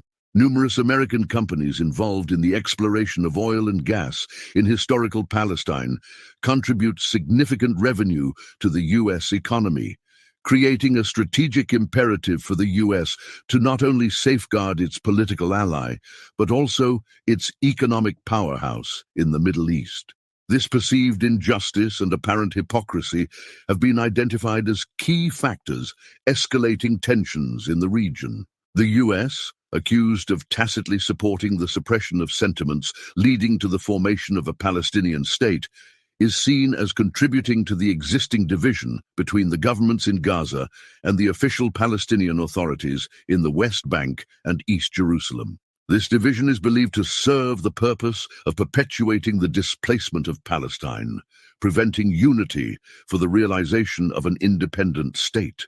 All these dynamics point to the abundant natural resources in Palestine, including ample fresh and groundwater, vast forestry, and oil and gas reserves. This wealth of resources has seemingly shaped a state policy that perpetuates the subjugation of Palestinians.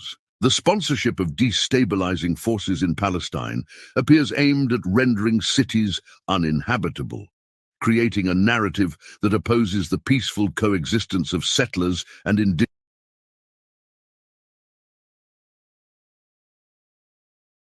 Conference on Trade and Development, UNCTAD, highlights significant natural gas discoveries in the Levant Basin, totaling approximately 122 trillion cubic feet, with an additional estimate of 1.7 billion barrels of recoverable oil. These substantial reserves present an opportunity to distribute and share an estimated $524 billion among the various parties in the region. However, the military occupation of Palestinian territories since 1967, coupled with the blockade of the Gaza Strip since 2007, has hindered the Palestinian people from exercising control over their own fossil fuel resources. This denial of agency has deprived them of crucial fiscal and export revenues, pushing the Palestinian economy to the brink of collapse. The economic toll on the occupied Palestinian people is well documented, encompassing tight restrictions on movement, property confiscation, loss of land and natural resources, a fragmented domestic market, and the expansion of settlements deemed illegal under international law. The Palestinian people also have limited control over their fiscal space and policy, as per the conditions outlined in the Paris Protocol on Economic Relations. The occupation retains control over Palestinian monetary policy, borders, and trade, collecting customs duties, VAT, and income taxes on Palestinians employed in the occupation, which are then disbursed to the Palestinian government. UNCTAD's estimations reveal that, under occupation, the Palestinian people lost $407.7 billion in fiscal revenues between 2007 and 2017, including revenues leaked to the occupation and accrued interest. In contrast, the Palestinian government's development spending during the same period amounted to approximately $4.5 billion. The prolonged closure and recurrent military operations in Gaza have left over half of the territory's population living below the poverty line, resulting in an annual GDP loss of $16.7 billion. This figure does not factor in the substantial opportunity cost of preventing the Palestinian people from utilizing their natural gas field off the shores of Gaza.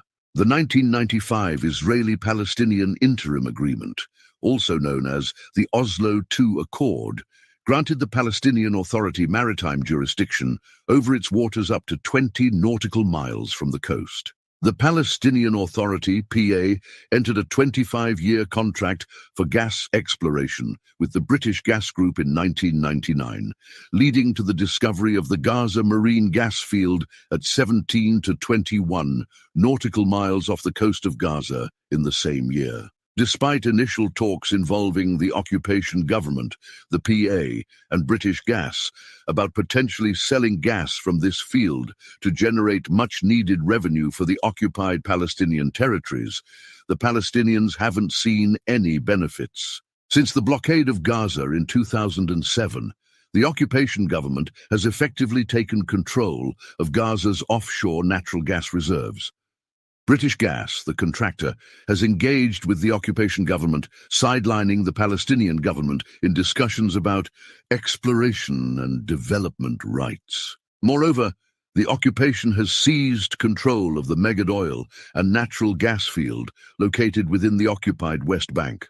While the occupation claims that the field is west of the 1948 Armistice Line, a significant portion of the reservoir is situated beneath Palestinian territory occupied since 1967.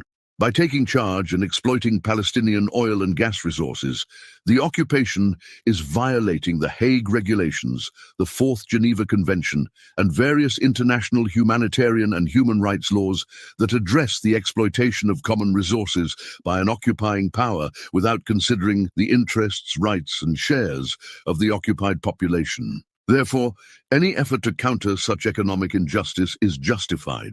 The decision of the resistance to ensure the cessation of rig operations aligns with international law.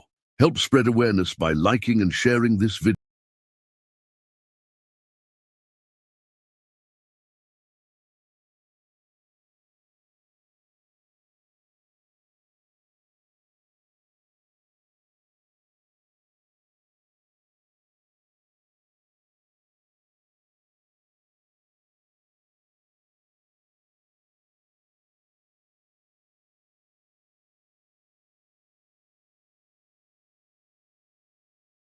Now we need to get into the Zelensky regime has allegedly killed the U.S. journalist and citizen that Jim Crow Joe left in the jails of Ukraine. Now the man done been murdered. Let's hear us about the story. So this was tragic news that broke this morning while we were working on the show. Kudos to Malcolm, who got this together at the last minute. State Department confirms U.S. citizen Gonzalo Lira is detained in Ukraine. This is September 20th, 2023.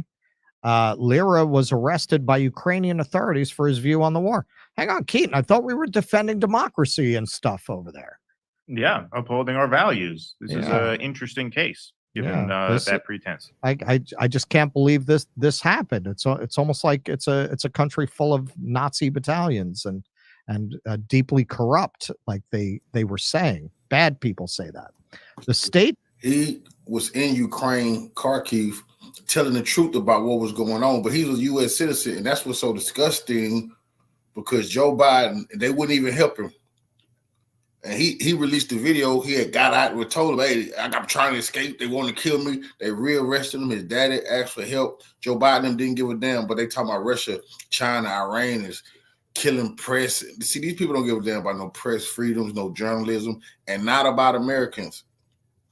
State Department Damn has confirmed that American citizen Gonzalo Lira is being held in a Ukrainian prison over charges related to his speech and views on the war in Ukraine. Lira is a popular YouTuber and journalist who was arrested by the Ukrainian Security Services, SBU, in May for creating content that was critical of the Ukrainian government and explaining how the Russia-Ukraine war was provoked. He was charged over claims that he, quote, justified the Russian invasion. NATO did that all by themselves. Lira, who is a citizen of Chile, reappeared on social media in July when he posted a video and Twitter thread saying he was released on bail and was attempting to cross the border into Hungary. So this is a tweet of Gonzalo Lira on the border with Hungary, trying to escape Ukraine. So this is some video. In fact, after this 30-hour session, one of the thugs who had really hurt me, I mean, he hit me pretty badly, especially on the chest. He hit me like right here on the sternum repetitively and so hard that it left this huge See, what's so strange about this is Scott Ritter said that it suggested this dude was a Ukrainian intelligence asset, and he really was trying to draw people in and contact them and help Ukraine bring them down and draw them in, because Ukraine was putting hits on people talking about these stories all over the country. That's a big story. All over the world, that's a big story within itself. They would put you on the hit list if you was telling the truth about the Ukraine war. But Scott Ritter said that he was working with the Ukrainians, so it's crazy because they could have flipped and then they could have silenced him. But yeah, bruise. And by the way, the cell boss, the guy higher, berated him for having left a mark on me, because of course the kind of torture that they want to do doesn't leave a mark. That's the point of it. See, because if it leaves a mark, then it's evidence, you see? So anyway, that prisoner who beat me so relentlessly over that 30-hour stretch, after, you know, as we're trying to figure out a way to get this cash to these gangsters, these thugs, he came to me spontaneously and apologized. You know, it wasn't his idea, but he had to do it, you know, because he was a prisoner. He'd been in CISO prison for 2 years already. So, you know, it's not that he wanted to do this, but that he had to do it. All right. So this is something we hear a lot about Russia using prisoners. It sounds like what he's describing is that they used a prisoner to administer torture. And the prisoner was afraid to say no because he's a prisoner. I'm reading this right, eh? Yeah, looks right to me. I would, this is something, when we had Max on, he didn't write this piece, but the Gray Zone has a piece about how at the beginning of the war, Zelensky released some of the most horrific criminals from the Ukrainian prisons, people who had been guilty of rape and murder, and released them and put them into the army to work off their crimes. So it sounds like they're in the habit of doing what we accuse Russia of. And, you know, I understood, you know, because that's the way it operates. Now, I'm telling you all of this so that you understand my situation. My case originally started as a free speech issue. But because of the SBU and the inherent corruption of the SBU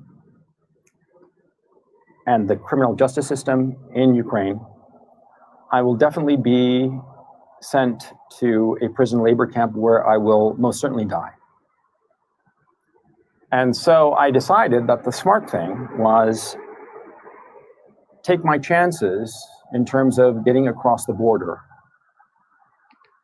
Right now, I'm maybe 5 kilometers away from the border with Hungary. Over the last 2 days, I rode my bike just about 1,300 kilometers from Kharkov all the way here to the border. And my intention is to cross the border at Okay, so he wanted to cross the border. Obviously, he didn't make it. This is a quote from the State Department. We are aware of the detention of Mr. Lira in Ukraine. We take our role in assisting U.S. citizens abroad seriously and are providing all appropriate assistance. Yeah. So the gray zone asked State Department about the status of Gonzalo Lira. This is August 1st, 2023. Who was jailed by the Ukrainian government. And at that time, he was making a break for the Hungarian border. They had not recaptured him yet. Cosgrove with the Gray Zone. So back in May, I asked you about Gonzalo Lira. He was the U.S. citizen arrested in Ukraine for posting dissident content online. And you told me the State Department was aware of his arrest in May. And we learned last night through a series of tweets by him that he had been tortured in the Ukrainian prison. And he was now on a motorcycle with a broken rib trying to flee to the Hungarian border. And so I'm wondering, if this is true, given the State Department knew of his arrest and his detention, how has this been allowed to occur? We have a U.S. citizen being detained and perhaps tortured in the prison of one of our strongest allies. Well, you lost me with the perhaps and the if this is true. I think I'd want to verify those reports before I commented on it. Alex, go ahead. Alex, go ahead. Is the State Department investigating? I just want to verify anything before I comment. Go ahead, Alex. Why do these people all look like these bloodless freaks? All of them. All of them. They all look like they were cast to be like familiars to a vampire in a Blade movie. No, these are the people who really run the world, but they don't have the charisma or the talent to run for office, so they have to take the backstage jobs. That's a very good theory. We have to. Nobody's really done a real breakdown of this. The Project 2025 thing. We've really got to do that. And in brief, this is a plan by the Republicans, no matter who wins, to essentially purge the permanent bureaucracy. And whether that's being cast as a push, it's the Nazis taking over. But if you believe that there's a permanent deep state run by people like that and Anthony Blinken, it doesn't sound like such a bad idea. So it's definitely something to discuss. So Tucker Carlson and Elon Musk have rallied behind an American red pill dating coach turned Russian propagandist detained in Ukraine. So what? He's like Tom Cruise in Magnolia before this. Yeah, and so what? That's hard for me to imagine this guy playing that role. What's that? And so what? He deserves to be tortured to death? According to Business Insider, at least this writer for Business. I'm a little surprised. Usually Business Insider is better than that. They're having a real hard time right now with Ackman because they dare to expose his wife as the plagiarist she is. Seem to be out of Business Insider. Yeah.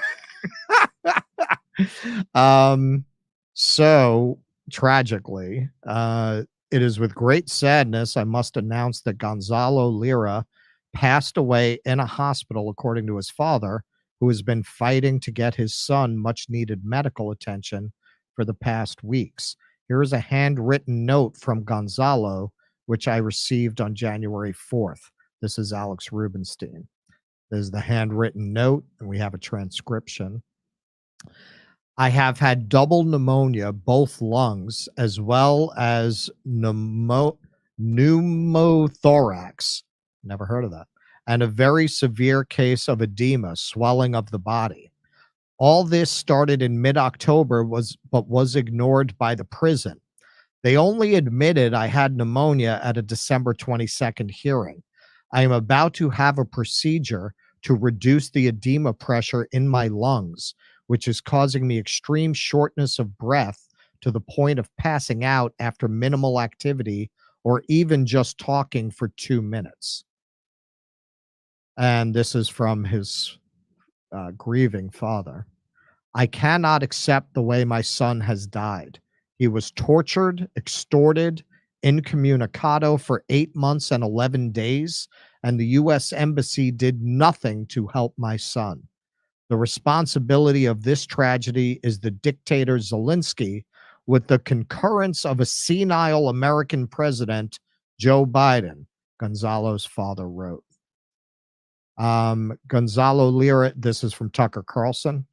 Gonzalo Lira Sr. says his son has died at 55 in a Ukrainian prison where he was being held for the crime of criticizing the Zelensky and Biden governments. Gonzalo Lira was an American citizen, but the Biden administration clearly supported his imprisonment and torture. Several weeks ago, we spoke to his father, who predicted his son would be killed. And this is Max Blumenthal. Gonzalo Lira was jailed by Ukraine's post-Maidan regime for speaking against its war effort. He was a U.S. citizen left to languish and die by Ukraine's main patron in Washington and is now apparently dead. Another crime by the authoritarian Zelensky-Biden cartel. So that's really confusing, because I thought we were supporting a democratic country and fighting to preserve their freedoms against the autocratic Russian onslaught. This is topsy-turvy. I've heard Zelensky has shut down the press. He's shut down political parties. He's fielding Nazi battalions. He's putting pedophiles and murderers in the front lines. It's very strange. It doesn't sound like, it sounds like at best they're no better than what we claim Russia is. So why are we supporting them? Yeah, well, we had Danny Haifong on earlier in this live stream, and he mentioned, in relation to the Yemeni uprising, he was very sort of bullish on their ability to prevail, because he said you can't kill an idea, right? And that's a phrase that we like to use here in the West to sort of validate our own conquest. Joe Biden said that very thing almost to the word in that whisper scream speech that he gave on the January 6th anniversary that weekend, whatever it was. He said, we're the only country in history that's built on an idea. Okay, first of all, that's not true. Second, what idea? What's the idea? What country built on what worthwhile idea would just allow this to happen? And this is an egregious example that happened today. What country sits by and lets 100+ journalists in Gaza be murdered? Right. What country sits by and watches as Julian Assange gets tortured to death? His hearing is coming up in just over a month. Do you hear any opinion expressed on that from anybody on TV? No. So what exactly is the idea that we represent? Nobody can really name it, which, to Danny's point, is probably why we lose more than we win. Because maybe you can't kill an idea, and maybe we don't have an idea. At this point, the ethos of this country and the West more broadly, but especially this country, is might for might's sake. Right. Money for money's sake, right. Power for power's sake. And that's it. And it's hard to rally a population around that, especially when economic conditions degrade to the point where the people here don't even feel like they're getting anything out of it. Yeah, it's especially doing what we do, being in a space like this, it's relatable, right? Like, imagine that you went to cover Ukraine. We know people who have covered Ukraine who have come back. And this poor guy never came back, man. They grabbed him, they arrested him. The U.S. did nothing about it. And that really does demonstrate, as Lira's poor father expressed, government did nothing for him. You're telling me one phone call from Biden would not have had this guy on a plane back to the United States? Yeah, obviously. That's your government. That's your Biden, government. One call from Matt Gaetz. I mean, any of these people holding up the funding, right. man. Anybody who has the power to sign a check Whether it's a congressperson, a block of congress people, or the commander-in-chief himself, anybody applied a modicum of pressure and he'd have been home. Yeah, your government is a criminal regime that does not give a shit about you. All the do-goody good American rights and freedoms, it's bullshit. Bullshit. And this proves it. There's an American citizen they let be tortured to death in jail by an autocratic regime calling itself a democracy. Come see us do.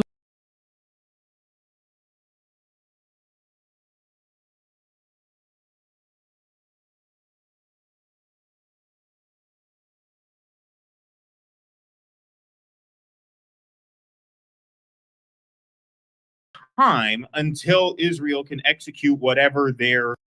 We just showed this in South Carolina, saying we're quietly doing everything that we can. You're paying for it. You don't have to quiet anything. Just stop paying for it. Yeah, we're quietly doing stuff to. Yeah, he just like gave away the game right there. Israel is loudly committing genocide. It was Matthew Miller who gave away the game to you, Max. I mean, we covered that on our show when you first grilled him. This was, I think, a couple days after October 7th. And he said, we are going to handle disputes with Israel in private, meaning we are going to settle any disagreements we have with how they're doing this with your money away from the public eye. And what we've seen since then has been totally consistent with what he said. Oh, yeah, we're very disturbed by the death of the journalist in Lebanon. We'll look into that. That was already almost 3 months ago. No follow-up on that.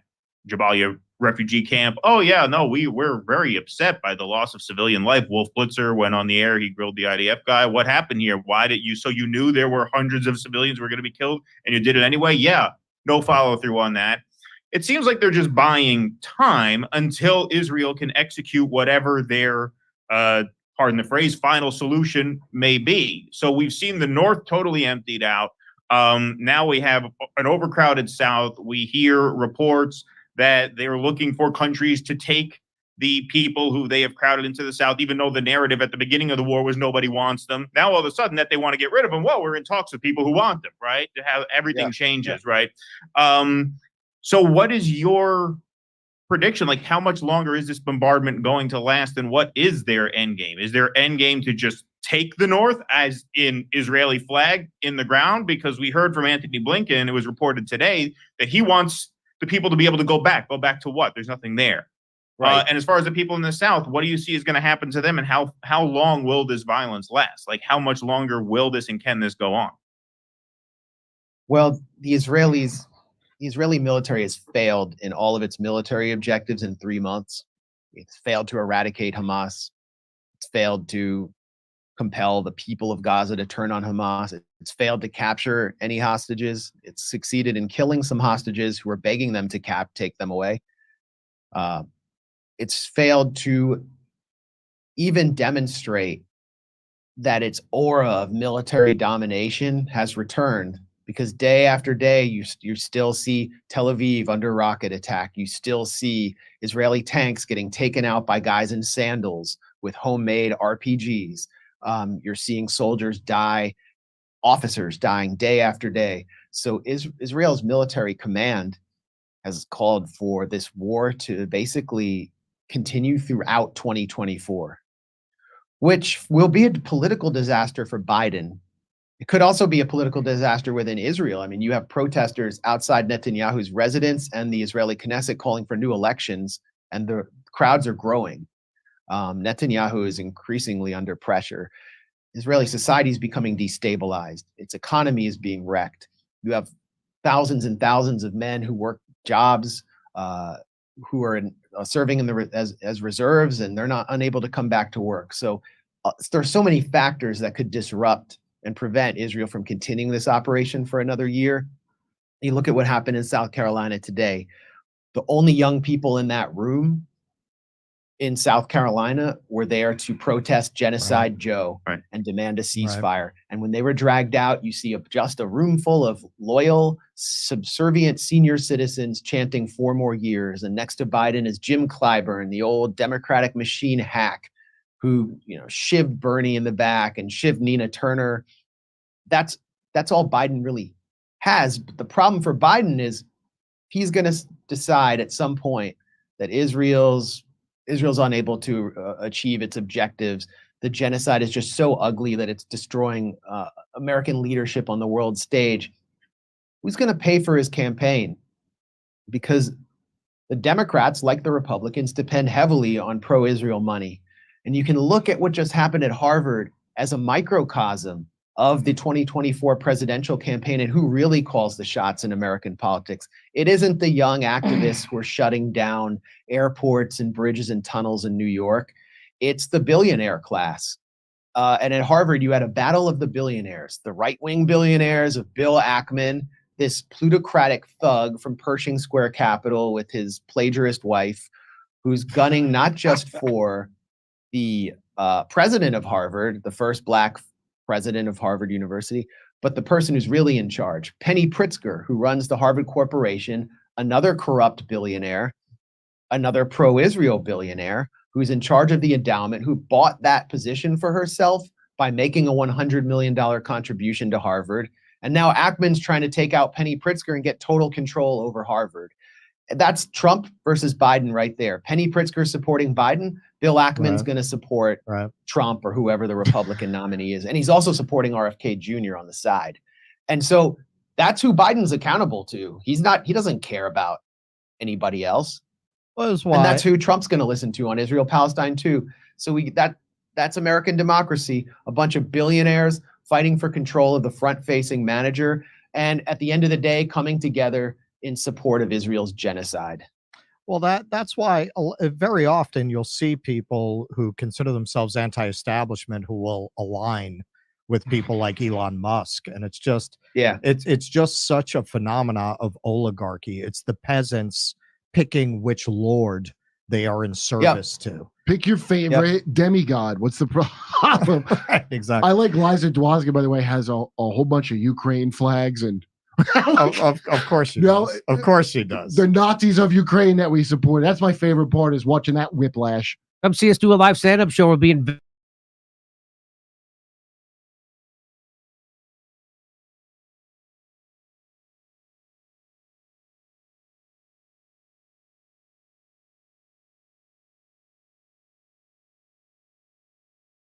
I wanted to just touch on the immigration problem, because I've totally flipped on this. And I was always the more immigrants, the better, which I still love immigrants. We're a whole country of immigrants. But I noticed that this situation is being manipulated, and I couldn't really put my finger on why. Why are they having an open border, and which they are? And right now you have cities, Eric Adams in New York is screaming that their whole city is going down the toilet because they can't handle the influx of all these the immigrants that are coming to his city. It used to be a sanctuary city, and now he's trying to find a way to get them to stop, but they're not stopping. And I was listening to Dick Durbin, who's a senator from my old home state, Illinois, and listen to what he says. Here's one of the reasons why they want to get as many immigrants as they can in here. Watch this. The presiding officer, my colleague from the state of Illinois, has legislation which addresses one aspect of that. Her bill, and I hope I describe it accurately, says that if you're an undocumented person in this country and you can pass the physical and the required test, background test, the like, you can serve in our military, and if you do it honorably, we will make you citizens of the United States. They won't let the undocumented immigrants serve in the military. And if you do it honorably, they're going to make you a citizen. So they holding citizenship over their head to serve in the military. And it's going to be able to serve in the police department. See, they finna make immigrants their police protection, their military protection, to protect them from the people. That's disgusting. But this is Dirty Dick Durbin, one of the most powerful men in the world, especially in America, the U.S. Senate. He openly saying it right there. States. Do we need that? Hell no. Do you know what the recruiting numbers are at the Army and the Navy and the Air Force? They can't reach their quotas each month. They can't find enough people to join our military. The military can't find the people to join. They can't find the people who want to slaughter and kill other people for the banks and the corporations. It is 300 something million people here. It's tens of millions of people want to sign up to protect their families and their homes in the shores of America. Hell, I'll do that. Nobody want to go fight and kill people and then be homeless and then have, sleep, just can't find a job like they do the vets. Ain't nobody stupid. That's the problem they facing. The gig is up. Nobody want to fight for Israel. Forces. And there are those who are undocumented who want the chance to serve and risk their lives for this country. No shit. They don't want to serve in their own military in their own country. They want to go to a foreign country and serve in their military.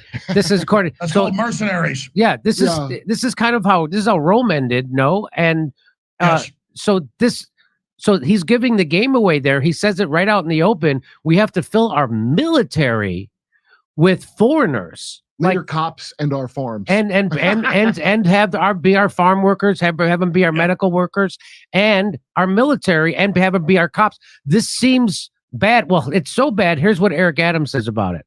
We're seeing the erosion of the quality of life that we've improved on in such a short period of time of this administration. And we have been impacted for many months. We were able to keep the visualization of this crisis from hitting our streets, but we have reached a breaking point. We're no longer able to do that because of the volume in numbers. Just last week, we had 3,900 people that arrived here. We are averaging anywhere from 2,500 to close to 4,000 a week. And if you do the math, you see that's 8,000 every 2 weeks, potentially 16,000 a month that we must feed, clothe, house, educate children, and all the services that you would give a normal adult. And we're seeing that play out on our streets of New York. And that is what the breaking point looks like, what we are experiencing right now. So he's saying that New York is at the breaking point. Yet there's nobody that has a solution to this. Nobody even seems like they want to do anything about it. Well, I can tell you exactly what's going on, and you're dead on. Look, there's UN documents. Before that, there's a 100-year-old called Kalergi Plan in Europe, and the royalty got together and they said our people are too uppity. But if we bring in giant third world populations that we control and that we put on government jobs and government assistance, it'll be a new Praetorian Guard for us. But it's worse than that. If you go back to the lockdowns that only went on for like a year and a half here, or in Europe or Australia, they went on under IMF World Bank control over those countries that are in deep debt to the central banks. They were under 2.5, 3 year lockdowns, and they did big polls of the migrants.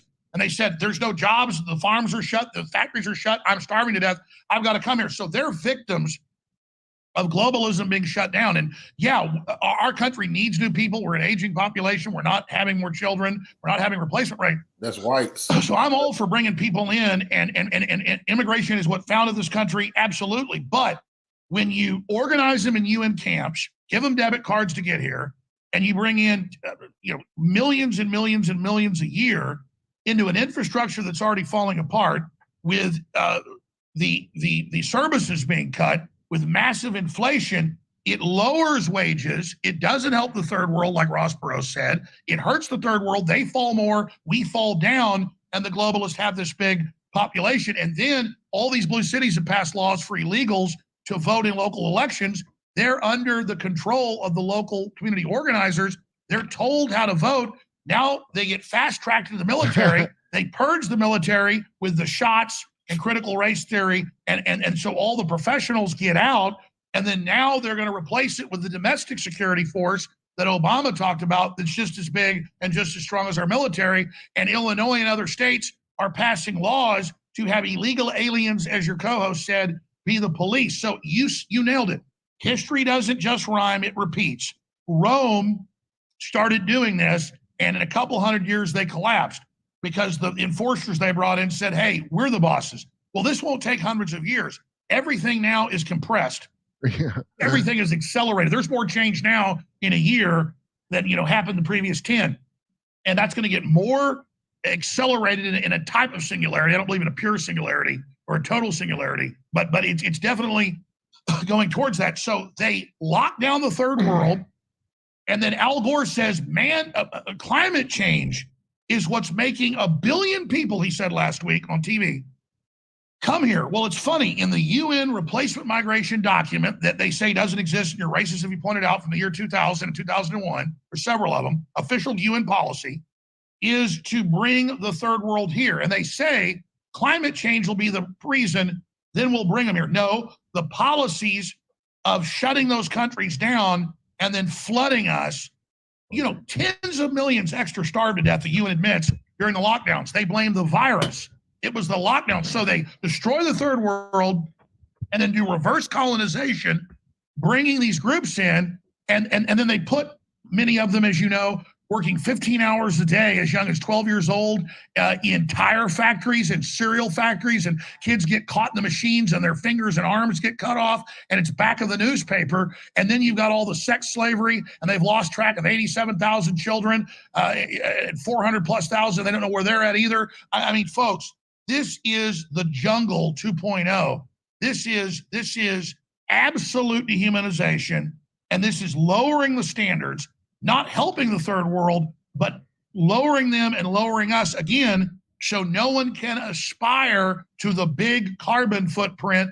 Austerity's good, humans are bad, cows are evil, we've got to get rid of them, the cow farts are bad. Well, we fart too. And I said that years ago. I said, when they're done going after the cows, which they've started, Netherlands is getting rid of a bunch, Ireland, you name it, Sri Lanka, massive starvation, riots in Sri Lanka. Notice what I said, next will be our breath is bad. Wall Street Journal, New York Times, USA Today, London Guardian, all 2 weeks ago said breathing is bad for the earth. No, the gases we put off hold actually in the sun. We're off gassing into space. We have to continue to put gas into the atmosphere. You can debate this all day, but they know that's how it works. So now they've officially said breathing is bad. Well, whales breathe, dolphins breathe, chipmunks breathe, birds breathe, lizards breathe, insects breathe. So imagine the mania. 2 men can have a baby. There are no longer Y and X chromosomes. That Bill Nye the Science Guy teaches that officially. Of course. And your breath is evil. Also, human farts. They all say about human farting, not just cows. Right. You have to buy Absolutely. fart credits. I have fart offsets I buy for the year. And I know this is all exhausting, folks, but that's why I'm so freaked out. I've known about this 40 years because I had family that told me about it from the inside. And now I'm just some guy up here trying to warn people. I'm not perfect. And I'm just telling folks, I'm not the threat. Jimmy's not the threat. Tucker Carlson's not the threat. We at least know we live here. We at least know that you can't have nuclear reactors, almost all of them leaking, while you cut off all the coal power. I mean, we know the ship is sinking, and they think they're going to sink it with the Great Reset and then build back better their new system. And so, again, I'll plug it because they're trying to shut me down. I need the funds, and I appreciate you letting me do it. Plus, these are really good books. This went to #1. New York Times wouldn't put it in their bestseller, but it went to #1 Wall Street Journal, USA Today list. This book has been the top of the charts. It's part 2. It's twice as thick. You've got the Death Star plans, the Great Reset, and the War for the World. And then you've got the Great Awakening, defeating the globalists. This gets into it, and this lays out an alternate team humanity program. I was on with Elon Musk, again, a few weeks ago for 2.5 hours. And he said, yeah, the globalists want to depopulate us. They want to destroy civilization. We may never be able to restart it once they cut it off. Fossil fuels aren't perfect. We need to phase them out, but they're a bridge. It'll take decades to do it. What they're doing now, I've looked at the numbers, this is Elon Musk, will cause billions to starve to death, and that'll cause giant wars. We can't do it.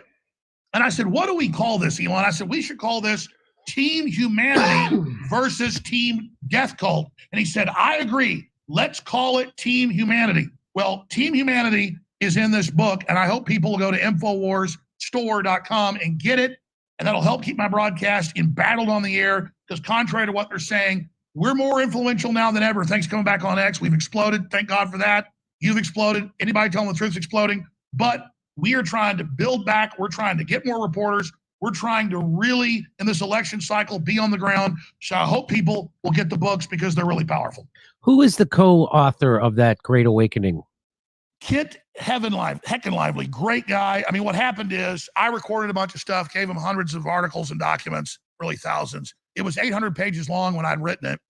And then Kent and their lawyers, he's a lawyer too, because, I'm Alex Jones. They fact-checked everything. And there was one thing I put in the book that they couldn't prove. It was theoretical, the story of you put fleas in a jar and they learn they can't jump out of it. And then once you take them out of the jar, they never jump higher than the jar. And I thought it was a good allegory, but I put it in the book like it was true. Turned out no one can prove it ever happened, but it's a good theoretical analogy. That was the one thing out of 800 pages that they couldn't prove. Everything else, they vetted everything. Of course, that got cut from the book, and it got cut to 400 pages. But this is kind of stream of consciousness, Alex Jones, The Great Awakening. And this is what I actually say. A lot of people are going to watch this. Millions. I bet 10 million people watch this the next week. And they're going to say, I never knew this guy talked about all this, because all they see, and they're going to do this, they're going to take me talking about Willie Nelson's spit, and that'll be the story. Instead of, Zuckerberg and the WEF say, we're going to control you in the workplace reading your thoughts. I mean, people should know that they're collectively building a digital prison. We're already in it. And now they're thickening the bars and the walls are closing in. And we should all say, doesn't matter if you're black, white, Christian, Muslim, Jewish, agnostic, atheist, gay, straight, I don't care. If you want to have a future, and if you don't want to live in a dystopia where you'll own nothing and, quote, be happy, then for heaven's sakes, get educated on this stuff now, folks, because it's real. Jimmy just showed everything he said. He showed you a clip or an article. And I try to do the same thing on my show. And maybe our interpretation's wrong. The point is, we're right about more than we're wrong. I would say I watch your show all the time. 95% accurate. I'm 95% accurate. And that's really a pretty accurate number, folks, because stuff's so wild, I wouldn't even need to think about making stuff up. I mean, here's a quick example. 3 years ago, Bill Gates files a patent for this nanotech that puts little microscopic spikes into your skin to track you and or deliver vaccines. They had articles saying it wasn't true and they weren't planning that, even though it was official. He came out last week and officially said they're launching the technology, but spun it like it's no big deal. And he says, the thing is, we're going to put vaccines in your food so you basically will comply because you won't know any better. Like a cow. So again, this is real. Max Blumenthal told us about it. So yeah, he did. And he did. Bill Gates was talking about putting mRNA into our planets. And so you don't have to worry about vaccines. That's what he was saying. That's not what I'm saying. So I want. And now the EU just announced a new initiative where they say they're getting ready for, just like with the last COVID rollout with the mRNA. I've got the article right here. It's called Fast Track, and they say, oh, we're going to have new stuff for everything, hundreds of new shots a year, but it's going to be in stickers and in food. And just like you get a flu shot, quote, for free, they're really being paid to give it to you by a government fund. Now you're going to get social credits when you take all these shots. I mean, this is literally them raping our bodies. I mean, physical rape is bad enough, but I was on Joe Rogan a few years ago and I said, the majority of polio is caused by the polio vaccine. And Joe said, Alex, I'm fact checking that right now. That's, I can't believe it. Pulls up AP Reuters headline. Again, I'm not saying rape is good of children. It's terrible. It's horrible. We fight it all the time. But if I was a child, I would rather be raped than be given polio and paralyzed for life or killed. So they're raping people with stuff that's killing them. So this is rape. And the UN treaty to take over our bodies and our medical system is rape. And systems to scan our brains at the office is invasion of privacy and rape. If your boss wanted to stick their finger up your butt, he would go to jail. He would be sued. But if they want to stick their fingers in your brain, it's okay. Well, I think I have to say that the polio vaccine, Kurt, is safe and effective. And all vaccines are, especially the COVID vaccine, especially the COVID vaccine, the spread. And it certainly does slow the spread. Look at that spread slowing. Look at it, and it works. No, actually, yeah, it's all. No one search engine. Majority of new polio cases caused by vaccine. That's actually true. But you're right. You can't even say stuff that's true because we're not a Dr. Fauci. Did you see the clip of him that resurfaced where he said, "We're going to get past all the BS."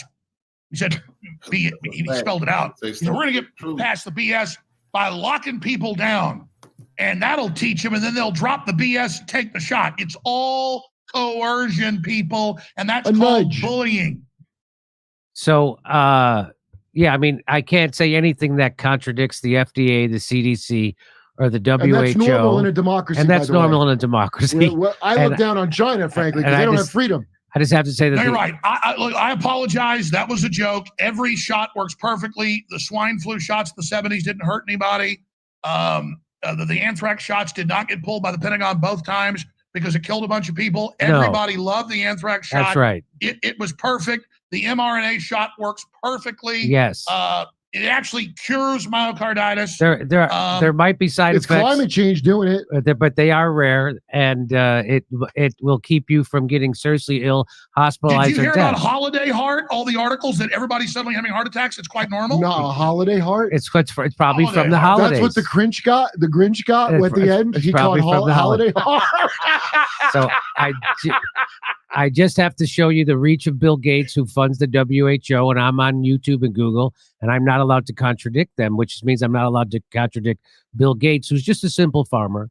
And so, hey, Bill Gates is my doctor. I love the fact that he used to sell crappy software and got busted for running a monopoly and was loading stuff onto it to control. I mean, no, I want him to be in charge of my life. I love Bill Gates. I think it's good that he spends $2 billion a year on U.S. media, and then they underwrite it and don't even tell you that he's paying for these programs about how great he is. I think that's totally normal, Jimmy. not only does he fund the journalism schools, he then funds the journalism outlets, and then he funds the products that the journalists that he fought and paid for are now going to cover.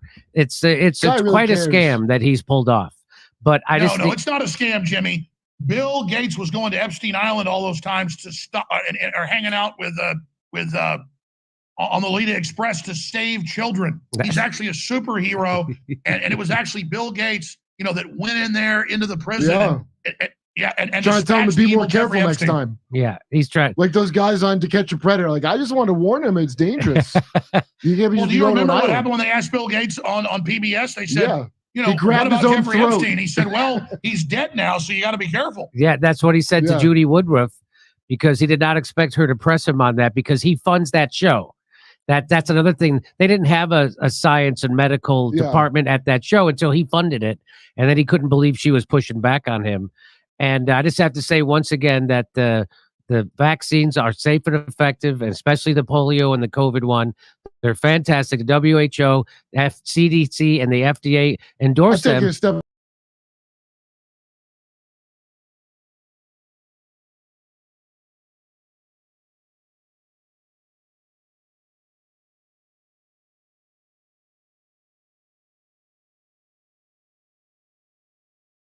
Gentlemen, there was a video that I had just saw on Fox News, and I thought this video was quite interesting. Now, I remember about 3 years ago, and what the climate was, it was around the time of George Floyd. A lot of black people was angry. A lot of black people was upset. And a lot of them wanted Trump out of office. They looked at Trump as the, spawn of Satan and a fascist, racist, and everything else, and how they looked at him.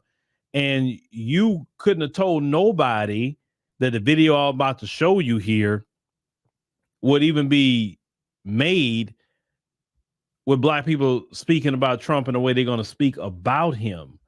Now, let me go ahead and play this clip. It's from Fox News, and I was like, wow, really? I just thought that was quite interesting. And I know the Boule and the Democrats, they don't like these kind of videos. I'm about to show you. Let's go ahead and roll that. How's Joe Biden doing? He's too old. Sorry.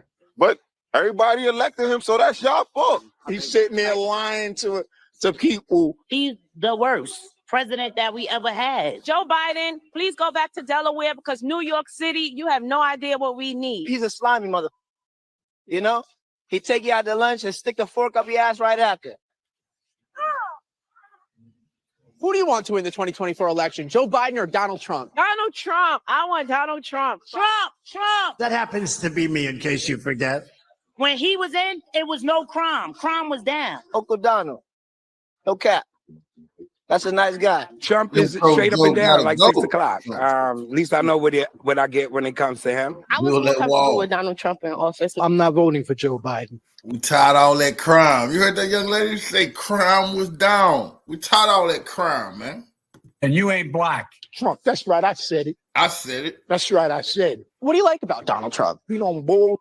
He don't care. Like, I like that. Trump was giving back people money. I said earlier, you go from the time of George Floyd when black people was upset, a lot of people saying they got to get that Trump out. Now they want Trump back. The same people that wanted Trump out want Trump back. A lot of black people are saying, hey, man, look, I don't agree with everything Trump be saying, but bro, I had money during Trump. You know how many black people are actually saying that? A lot. And there's a lot of black people that are saying, you know what, bro, I'm going to vote for Trump because I need my money. And it's not that they like Trump because they like him. They like the fact of what comes along with him was their money. We live in a society now when Biden came in. Remember, Biden said that he was a lot better than Trump. He was going to save the soul of America. He was going to, unite everybody because everybody was divided. And look at America now. Trump has been out. And America's more divided now than what it was when Trump was in office. Then you have to think why these black people in New York are saying this. The migrant crisis. This migrant crisis is on Joe Biden and the Democrat Party.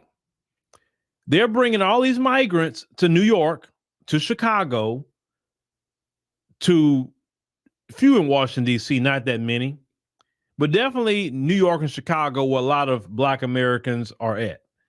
Now the migrant crisis is even affecting white Americans as well. It's like the other day they was upset about the school where the kids were taken out the school so the migrants could be in there. Now, you have a winter storm coming, and the winter storm is going to hit Chicago and New York and all of that.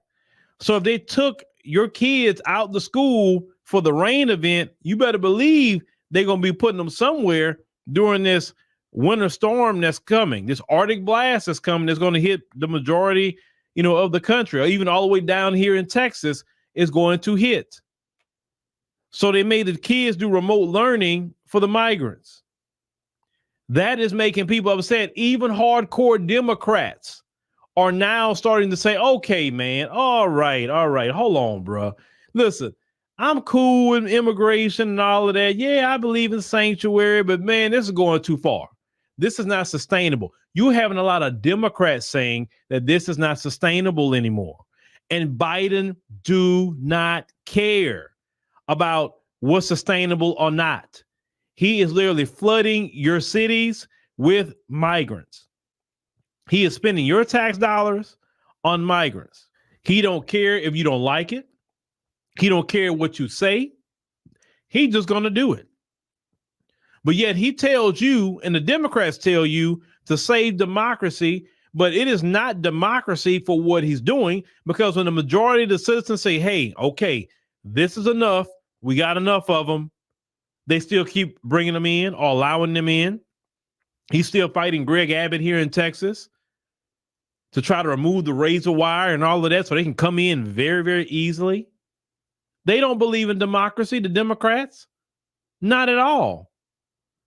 Once again, they're trying their best to try to prevent Donald Trump from actually even becoming a president, because they know they can't beat him at the ballot box, because even black folks are saying, hey, man, I'm going to vote for Trump. Or they say, hey, I'm not voting for now one of them. I'm just going to sit it out. But at least I told y'all this. Hey, as long as you're not giving a vote to the Democrats. And the reason why I told y'all I have such, just focused energy on the Democrats, because I'm so sick and tired of what they have done to my people. I'm sick of it, man. I'm sick of my people voting for these people and don't get nothing. I'm sick of my people dancing to the polls, stroll to the polls and all of that. And that's all they do is stroll to the poll and get an I voted sticker, but they don't get nothing out of it. Now you stroll to the polls, you danced, you did all that mess during the election. And then now the migrants getting all the resources that's supposed to go to black Americans in your own neighborhoods. They're putting migrants in black people's neighborhoods. They put in migrants in schools that was closed in black communities in Chicago. When black people want the schools back open, they said no. But for the migrants, they have open it wide up. Don't care about black people. Don't even care about Americans. Let me tell you something. The Democrat Party at this point, they're really just being not only anti-black, but they're being just anti-American. They say screw democracy. They say screw the American people, what they want. Screw them about their tax dollars. Just we're not worrying about them. We're going to do whatever we want because we are the authoritarian Democrats. We are not about democracy. We're going to lie and say save democracy by voting for us, but you're not saving democracy. You're going to continue authoritarianism with the Democrat Party and Joe Biden in particular. You vote for Joe Biden, you're going to have another 4 years of migrants coming in. They're coming in a way I have never seen before. We always had people come to the border, but they are literally storming the border. This is literally an invasion. They're invading this country. And my problem, and I'm going to continue to say what my problem is with it, is all these military age men showing up at the border and being let in. Not women and children, men. In my opinion, they need to put a law right now to say no more men could come here through that southern border. Women and children, that's one thing, but not men. Them men need to go to their homeland and fix their homeland. They women and children got to leave because they didn't provide a homeland for them. They need to shut down the border. Literally, it needs to be shut down. This is way too much. So why would we go out and vote for Democrats? Black folks, let me tell you something. Black people are very invested into America, just as much as white people are. And let's call it what it is. Black people and white people got a lot in common with that. We are the only two groups that will be hurt the most by all these other groups and what they're doing and what they're taking away. Black and white people have the most to lose if something happens to America. See, these other groups of people that come in from these different homelands, if this country get in trouble, all of them gonna leave because they left their homeland. So why would they hunker down and help with the country they at, right? They're not gonna do that. If America get in trouble, they all gonna be fleeing out of here because they have a fleeing culture. This is why, as Black Americans and white Americans, that listen, we got our issues and problems, but some of that we may have to put to the side for a little bit to deal with this issue that's going to hurt the both of us. Because this migrant crisis is going to hurt whites and blacks big time. But see, the issue I have with white America is that y'all were cool for way too long, things happening to us. And as long as it wasn't happening to you, you're like, I ain't care. It's not my business. I don't care. Like that, right? But then now when it's touching, I told y'all a long time ago, white America, they perfect oppression, discrimination, thievery, and everything else on us. Then once they perfect it on us, they coming after you. Because you are not immune to oppression. You're not immune to thievery. You're not immune to gentrification because it's going to be coming to your neighborhoods too. You think it's only going to be in black neighborhoods? Oh no, they're going to gentrify you too. And you're going to be complaining about you can't, listen, you're already complaining now. You're complaining you can't afford homes. You can't afford food. Inflation is high, 3 times the rent wherever you move, right? So many white people are complaining. Go on TikTok. White people are crying about what's happening to them, saying they can't afford anything. Sounds like black people, literally. So white people, what are you going to do in the election? Are you going to go out and vote Democrat too? It's not just black Americans that vote Democrat now. Now, based on the numbers, half of you vote Republican, half of you vote Democrat. But those white Americans that vote Democrat, are you going to go vote for Joe Biden? Are you going to vote for him? Are you going to bring in, because trust me, you go out there, white America, and you go vote Democrat, you're going to have migrants coming to a home near you because they're going to be knocking on your door and say, hey, can I be let into your house? It's already happening in New York. It's going to start happening to you. You want more of that? Because listen, black America don't want more of it. We're like, nah, man, we good. We are good, bro. We are cool. We are awesome. We don't need it. Take the love, family. Y'all have to all get in unison to say no more sanctuary cities. That should be illegal. But it's going to take black people and white people saying the same thing. Because blacks and whites got a lot to lose with what's happening in this country right now. And Biden don't care. Biden will get out of office and he going to go live his life and be comfortable. While you, as white Americans and black Americans, as the both of us, is going to be dealing with the fallout, all this mess. Because all this stuff that's happening, importing all these different people, not vetting them, don't know where they come from, don't know if they let them out from the insane asylum, you don't know if they let them out of the prisons, they empty their prisons. We don't know anything. This is going to come to a head in a bad way, what they doing in this country, man. And black folks and white folks who got the most vested interest in America need to say, hey, look, we all got to be cool be cool at least for 5 minutes. And we all got to be in one accord about this migrant situation, because this is way too much. All Democrats need to go, all of them, because they all in. To me, this is undermining America. All these Democrats and what they're doing with this situation. This is undermining. Joe Biden trying to go start another war. He's bombing people in the Middle East. Didn't even talk to his Democrat lawmakers about it. They even upset about it. He's doing whatever he wants to do. And you know good and well Joe Biden would draft your children into a military draft. He would do it. He has no problem sending your children to war. Y'all really need to think coming up in this election in 2024. Democrats doing all this fear mongering. I don't fear no Donald Trump. I don't fear anything.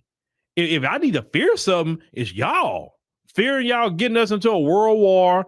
Fear y'all, destabilizing America, literally importing the third world, because that's what you're doing. That's not a bunch of doctors and lawyers coming across that border. That's not a bunch of surgeons. That's not a bunch of neuroscientists. That's not a bunch of inventors coming across that border. They're not sending the top of the country across that border. We're going to have a problem. But y'all keep voting Democrat, black and white folks. Keep voting Democrats. You will see. Listen to Boulay Martin and Angela Rye and Tiffany Cross and, Andrew Gillum. Listen to them if you want to. Go ahead. All them people I mentioned, they're not going to be affected. You will. Because they got enough money to insulate themselves from the problem. Y'all got to really think about this mess going on in this country. This is getting bad. They're literally ruining New York City. Ruining that city. It's a big mess because Biden won't do his job and secure the border because he wants an open border and everybody can just come across. The next Congress that come in, y'all have to demand, hey, we got asylum. We need to end that. That needs to be ended. No. If you come across that border illegally, no asylum. Immediate deportation. Period. We don't hear nothing about no court. You didn't come through here the right way, so it's immediate deportation. You're out. We don't want to hear nothing. Well, we have this problem. Go to somewhere else with that. We got enough we got to deal with right here in America. But a lot of black people are, seeing, hey, they see what's going on. They see. That's why I'm paying attention to all this stuff's going on with Trump, with these cases and all of that. I'm watching all of that or whatever. And all that's quite interesting. You're hearing more and more things come out. And these prosecutors and lawyers have been meeting at the White House. Biden say he had nothing to do with it. But then with the finding Willis and her drama going on in Atlanta right now is coming out that she have an affair with a special prosecutor. But the special prosecutor sent her a bill that he had to go to the White House twice. What is he doing at the White House? Talking with Biden. Figuring out ways to try to get Trump. Like, everybody see that mess, man. Everybody see it. But America, y'all better wake up. Y'all better wake up. This migrant thing is going to be the undoing of America.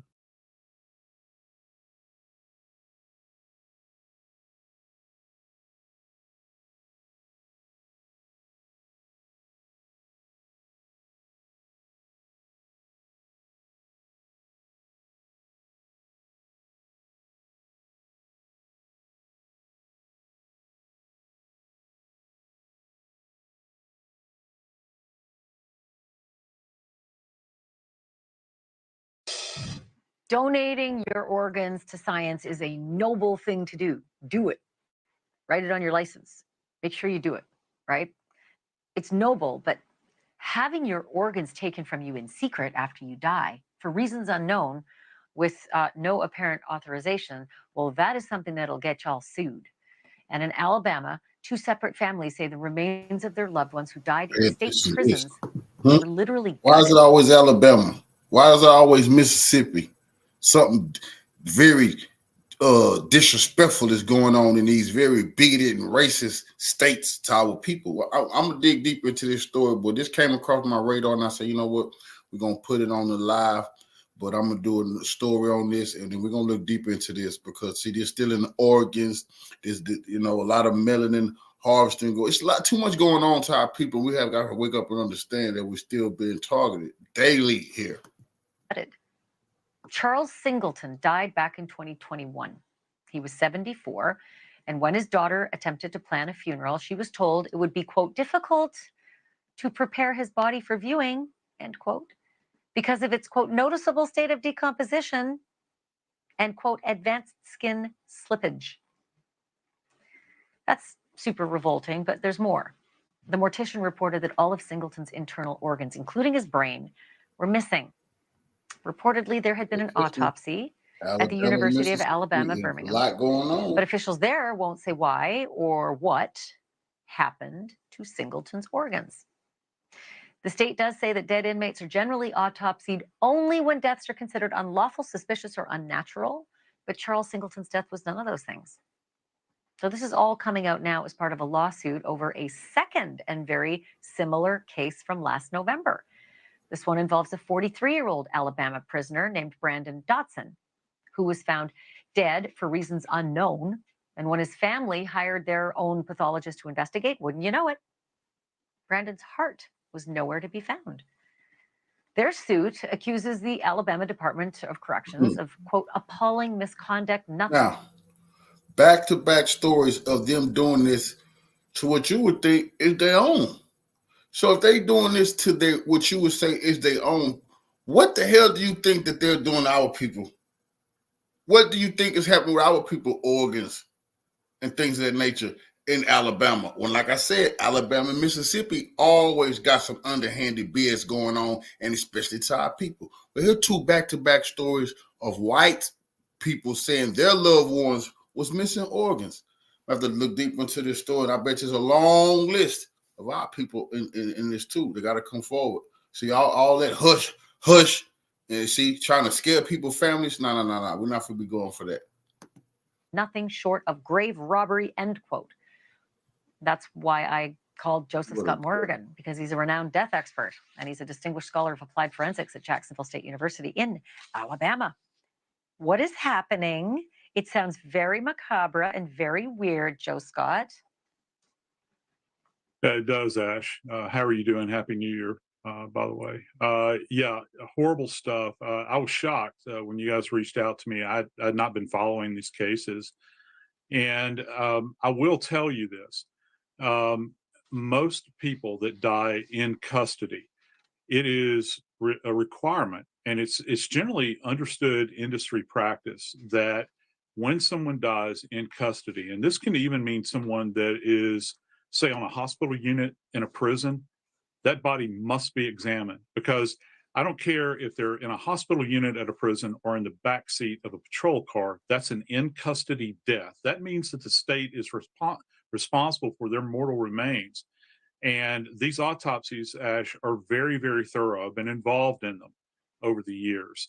And so the fact that these bodies were handled in the manner in which they're handled, in both cases, there was significant decomposition, is quite shocking, even by my standards. So what's this business where the state says dead inmates are generally autopsied only when their deaths are considered, quote, unlawful, suspicious, or unnatural, meaning they're not always autopsied? Yeah, they're not always autopsied. I think, and sometimes saying autopsied implies that would be a thorough, complete autopsy. But at minimum, you must do an external examination, do blood draws, X-rays, all these sorts of things.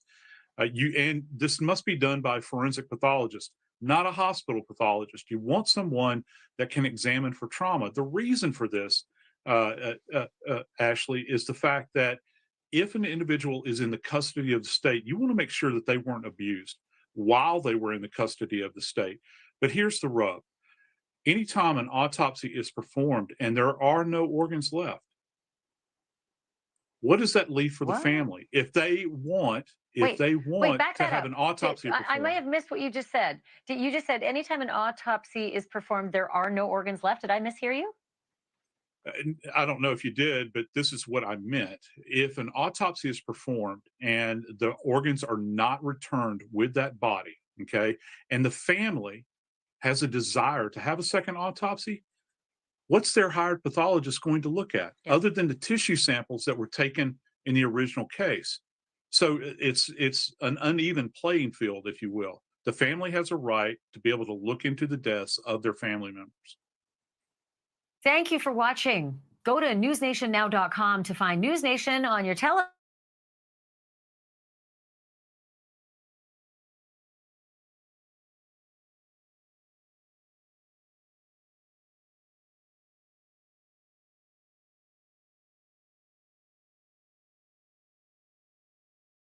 They do feel like a bit of a letdown, but what can we read between the lines?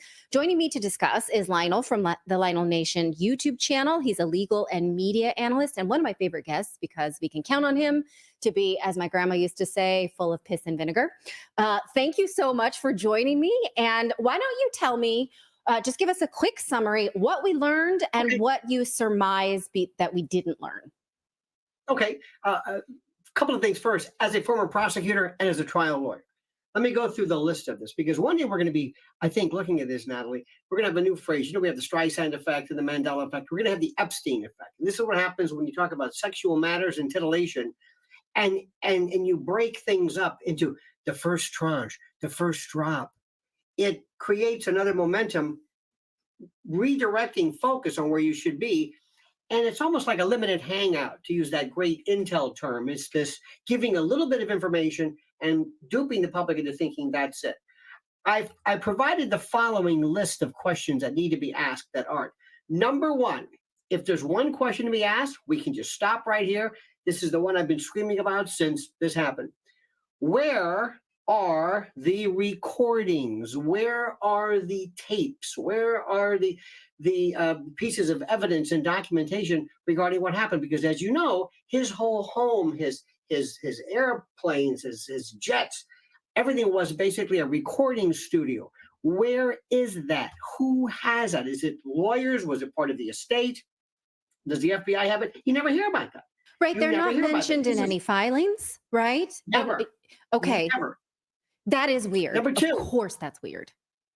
Yes, this is a honeypot, an extortion trap. Wait, can I ask you, have any plaintiffs' lawyers mentioned it? Any plaintiff lawyers? No, right? Well, here's the deal. Now, I've got to say this. As Gore Vidal says, I'm not a conspiracy theorist, I'm a conspiracy analyst. I don't delve into this. That's not my first thing when I say conspiracy. And let me just also say, a conspiracy is merely an illegal confederation. Conspiracy doesn't mean crazy. It means an agreement that you and I might have to do something which is nefarious or felonious. The law hates the agreement as much as it does what we're doing. Not only does it hate us committing the murder, but it hates us agreeing to commit the murder. It's almost like Catholic catechism when I was a kid. Right, Just which is why thinking you about can never convict unless you have intent. You have to have criminal intent. Right. Right, indeed. But the thing is that, so let me just explain a couple of things. It seems like it's a honeypot. And somebody suggested, is there a possibility that the real people behind this, because that's really what's important, is not this fallen currency trader that, by the way, nobody knows anything about, nobody on the street, nobody on Wall Street. You know, to be a hedge funder, you got to file reports and documents. Nobody remembers anybody trading with him, or he just all of a sudden came out of nowhere. This fellow who was a teacher at Dalton School, this premier Upper East Side New York private school, a man who didn't even have a degree and who was kind of not recruited, but invited into it by Bill Barr's father, which, and I'm not trying to lure them into it, but it's very interesting. But here's the question. Is it possible? Is it beyond the realm of reason? And let me give you my particular parlance. Rather than saying, I think, because a lot of people think things without any basis or bases for it, I always say, I wouldn't be surprised. And I wouldn't be surprised if the question we ask is, what was Israel's take on this, specifically their Mossad or their police or intelligence?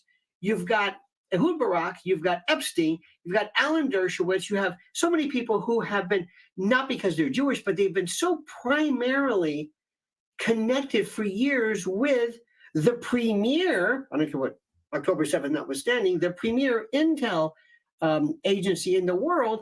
And would it not be beyond the realm of possibility to be able to say, we have this guy that we've kind of created. He comes in here, he comes to New York, he lures the biggest names in industry, big tech, the world, music, entertainment, lures them into his love shack, so to speak, records it, provides nothing but extortion and blackmail information for us that we can use later on. In fact, there was a congressman who intimated this. And then recently there was some reference to Ehud Barak. So anyway, we don't know that.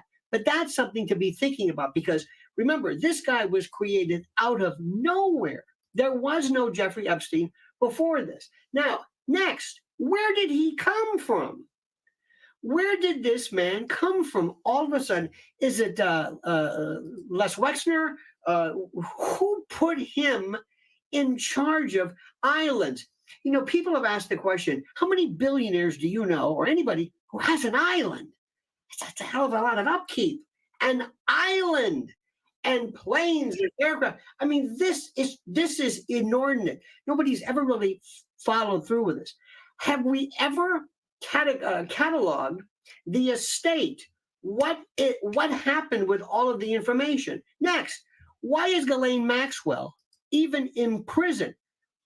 Natalie, we for trafficking to nobody, right? Names we don't have. Well, I don't want her. I want him. I want the big guy. I want to know who all these people were. So what do? We charge her so she can take the fifth and not cooperate. We made a deal ostensibly with Sammy the Bull Gravano, who says what, he killed 19 people. He no problem. But Ghislaine Maxwell, no, hands off. By God, you're gonna serve every day of your sentence. As opposed to, Ghislaine, we don't want you. Help us with this. And let me go back to question number one. We don't need her or Epstein or anybody if we've got the tapes, if we've got the evidence. Next, how many women were there over the years? How many victims are we talking about? How many cases settled? Settled from whom? What are the conditions? Who are they? I guarantee you, if this was a mass espionage ring, you wouldn't be able to settle your way out of that. And let me also say something. Please stop using stop using the word pedophile. We're into this thing about pedophiles. Pedophiles is a form of attraction. It's not against the law. It's a mindset. It's a form of chronophilia. And also, if we're getting technical, pedophilia involves prepubescent kids. It has to do with any sexual activity with children who have not yet gone through puberty. If we want to, excuse me, let's really get technical. It's called chronophilia, and there's pedophilia, ephebophilia, hebophilia. There's this is disgusting. Prepubescent, post. Adolescence. I mean, there's somebody came up with these gradations. There's also, which we don't hear about, gerontophilia, where you have a sexual attraction for older people. So this is a thought crime. There is no such thing against all about being a pedophile. Let me ask you this: is a rapist a heterosexual? What? Nobody even thinks that way. If somebody were to, please, I know it's a family show, but if somebody were to have their way with a goat, would you say, but it was a male goat? No, it's the act. Traffickers are in it for the money. Do you think a slave master was a racist? No, it's trafficking in chattel. This is this word, because as you know, Natalie, I don't want to put words in your mouth, but our industry has just been taken over by a bunch of these folks who just want clicks and just the word is say pedophile every time you can. Yes. Say it because somehow it just titillates people. There is no law that's being a pedophile. Is Nabokov Right. and Actually, Lolita? I was a research assistant on a book called Pedophiles and Priests because the media loves those media cycles by Mary Glassner, who is the my advisor when I was a USC sociologist. Anyway, but you're right. Pedophiles and priests are incredibly simplified for the purpose of clicks in order to distract from what we need to be looking at. So please I'm continue. going to say one tangential thing, which we'll talk about later on. With AI and AGI, something I've been talking about for the longest time, you're going to have basically human simulacra. You're going to have lifelike dolls that are so real but not human. You're going to have deep fake CSAM, child sexual abuse material, and what used to be called kiddie porn. That's not real. So you're not going to be having. What is that going to be? I mean, I charge you with what? An idea? It's a thought. It's a machine. It's not real. So I don't want to get into thought crimes. Thoughts are safe. Anyway, enough of that. I just had to. It's been driving me nuts with this. The thing is, the final, which is the most important. You know, Natalie, we have these people who love to say, I'm really into true crime. Really? Oh, yeah, I'm into true crime. Really? You know, we have this thing here in New York. There's the Gilgo Beach killer, and they found a piece of a pizza that he chomped on, and they ran the DNA, and they nailed it. And isn't that great? And I'm saying, hey, guys, which is another big online thing. Hey, guys, everybody's a guy. Hey, guys, you really like this true crime stuff? Yeah. Well, here's one for you. How about the fact that they murdered him? Yeah. They murdered him. This is, you want to get into technical? Hyoid bone fracture, thyroid cartilage fracture, petechial hemorrhaging, all of the indicia of strangulation, anterior to dorsal strangulation pressure. This could not have, it's ridiculous. Michael Baden, the preeminent forensic pathologist, goes through this list, and they keep saying, including Bill Barr, I think he committed suicide. He didn't commit suicide. It's the most ridiculous thing anybody's ever seen. My God. Well, didn't Michael Baden specifically say it did not look like suicide? No, he said it did. He said it was a homicide. It looked like homicide, is what he said. But well, look at it this way. There's 4, if you will, manners of death. It's an acronym, NASH. Natural, accidental, suicide, or homicide. Actually, there's 5. Unexplained. That's kind of a given.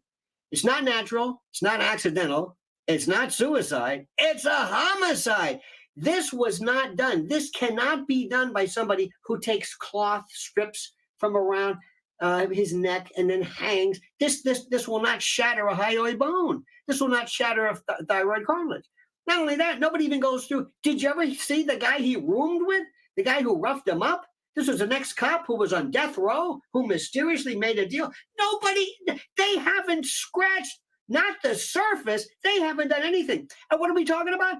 Stephen Hawking with some, what? You see, this is infantilism. We have the sexual sophistication of children. We're like a cat with that laser. Oh, Stephen Hawking? Forget Stephen Hawking. This is where are the tapes? Yeah. Let me hear this thing about. Oh, and did you know, Natalie, that Bill Clinton liked young women? What? Yes. You're kidding me. How many stories? Breaking news. The latest transmitted drop. And I blame this stupid, juvenescent, mindless mainstream media from it's the word. This is why they're dying. So let me go back to it. Yes, they're supremely incurious about obvious things. If something happened, God forbid, a parent who had a missing child, or there was a murder suspect, you need me to come in and act like an adult and not say, so, what was she? No, stop. Don't be distracted. Let's get to the bottom of this. Does anybody care? Nobody cares. And here's the best thing about this. He's going to just go away. And the final question is simply this. As a prosecutor, as somebody from the Southern District, I would bring each woman in and say, Of course, if you want to settle, how many settlements were there? I would have a document, I would have a book, if you will, of all of these pictures that I have from the tapes and from the, look at me, I'm saying tapes, from the files of the recording. Sure. Footage, documents, pics, data, whatever. And I would have each person say, I want you to go through this. And do you see anybody here that you might have had sex with when you were underage? What? This guy. Now, you might know who he is, you might not. Just put a little mark there. Okay, fine. Are you sure about that? Yep. Okay. Go along. Jouffre initially pointed out Dershowitz, and later on said, you know, I was confused. Somebody else who looked, I don't want to get into that. They settled it. Great. Whatever that's about. Let me stop right now and say something to you. And I'm going to say something. I'm going to try to say this as diplomatically as possible. Natalie, a lot of these girls, a lot of these women were not pulled into vans. Some of them, not all of them were underage. There was one thing I was reading about somebody grabbing buttocks and bosoms, and she's 20 years old. Granted, not right, but I do not think that is a child. There were some who knowingly, willingly, intelligently went into this. There was a place here in New York, there was like a dorm, so to speak, where they were kept, these models. And again, I'm not pleased, but let's make sure, if you want to go to the #1 sex trafficker in the country, go to the United States government, because it's happening at the border. These unaccompanied kids. A lot of these girls themselves who now are claiming I was a victim were out there recruiting. Now, again, you might say this is part of the pathology. Okay, that notwithstanding, there's a lot. You see what I'm saying? Do you see what I haven't even gotten through this yet? And there's all of these questions. But the bottom line is, I would say, I have interviewed, let's say, 100 women. I have listed, or I have here, 25 men that they claim they had sex with. Why aren't these men indicted? Why aren't they in charge? You mean to tell me no? Or pursuant to maybe the deal, which is fine. Anything that encourages settlement, because I think we should always honor the wishes of sexual victims. But they also, you have to ask the question, was nobody raped? Was there no sexual activity? And I'm not talking about back rubs. Right. And finally, and I'm sorry, I keep saying finally because I'm a liar. I keep saying finally, and I'm lying. Well, we admit when we're lying, so we keep our credibility. Here's Prince Andrew, the man who, by the way, gave one of the greatest interviews. Goes, I don't know. Well, did you know this woman? She says you were sweating. Well, I have reverse bromidrosis. I don't. What was that about? You think somebody would sit there and say, Andy, remember Randy Andy? You're too young for this. Koo Stark, when he was during his, by the way, don't be surprised if Fergie and Andy somehow get that. Whatever. That's another thing. Don't be surprised. Don't be surprised. You heard it here first. We'll put that on our bingo card for 2024. But here's the thing which I find fascinating. You think somebody would say, somebody from MI6, MI5, all of these agencies, Mossad, others, this guy is setting you up. You're a schmuck. What are you doing? Don't you understand who this is? This is Ghislaine Maxwell. You know who her father was, Robert? This is intel. These are spooks. Look, if you want women, we'll take care of that. We'll go to some. If you have to have this, you're not going to go with this man that everybody knows is a freak, and there's children, and he's recording this. Same thing with Bill Clinton, same thing with Bill Gates, same thing with all these people. I don't understand it. Is it because of their arrogance? They feel like they're just impenetrable. They're beyond any kind of I don't know what the word is. It blows my mind. You think somebody would say, you're not going to go there. You're not. You don't have to do this. Bill Gates claims, well, I was there, we're raising some money. You're the richest man in the world, and you're going to this pup for a couple of $100K here. Stop it. Yeah. It's stupid. It doesn't make any sense. And by the way, wait till you see Bill Clinton.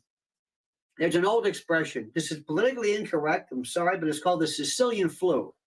And when old-time mobsters, remember the movie Casino, when they're charged, all of a sudden, they get sick and they're old and they can't talk and they're, the oxygen. Bill Clinton is going to be doing a decline. He's going to make Joe Biden look like Niels Bohr. They're going to say, President Clinton, did you have anything to do with Epstein? You see him walking around like gift shops in the Hamptons. He's going to get real bad. Whenever they get to him, they're going to say, oh, for the love of God, leave the man alone. Did you know these women? Oh, cool. And Hillary, nowhere to be found. Watch Bill Clinton. He doesn't look like he looks like he's lost his fastball.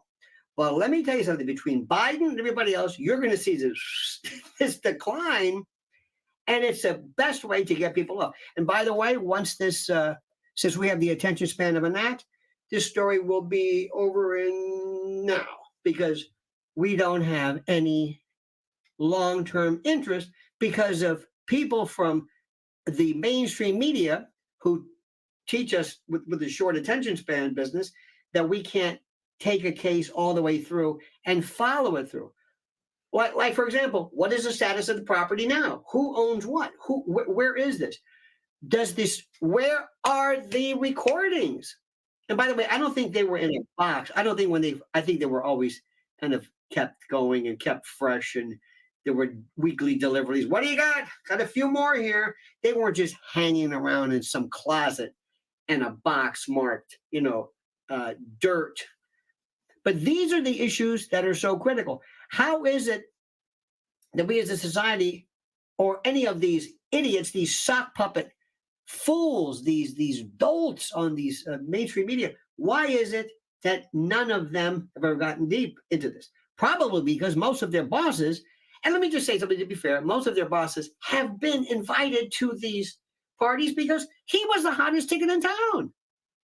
Listen, yes. Natalie, I don't want to break it to you, but remember when they were saying about Charlie Rose? I knew about Charlie Rose. I didn't even work there. And Matt Lauer. We've got more freaks and pervs and leches in this city. Listen, Natalie, you really shouldn't be going to this. Why? Because he's a pervert. Okay. What about this invitation? Pervert. What about this one? Real pervert. Being a pervert, being a lech, being some paraphile in New York and LA is not exactly disqualifying. Oh, yes, I know this. I know this. I worked for CBS in the 2000s. Yes, I do know this. Yeah. And I worked for all the mainstream medias. Yeah, yes. This is not news. So some of these people who went there, well, who was on that flight log? The hell with the flight log. These people are also cheap bastards who will jump on a flight. So that's not the issue. There's no critical thinking. The issue is, where's the evidence? I think that the point you're making is almost like an episode of 24, is that there's got to be more bad guys behind the bad guys, because otherwise we would have these things.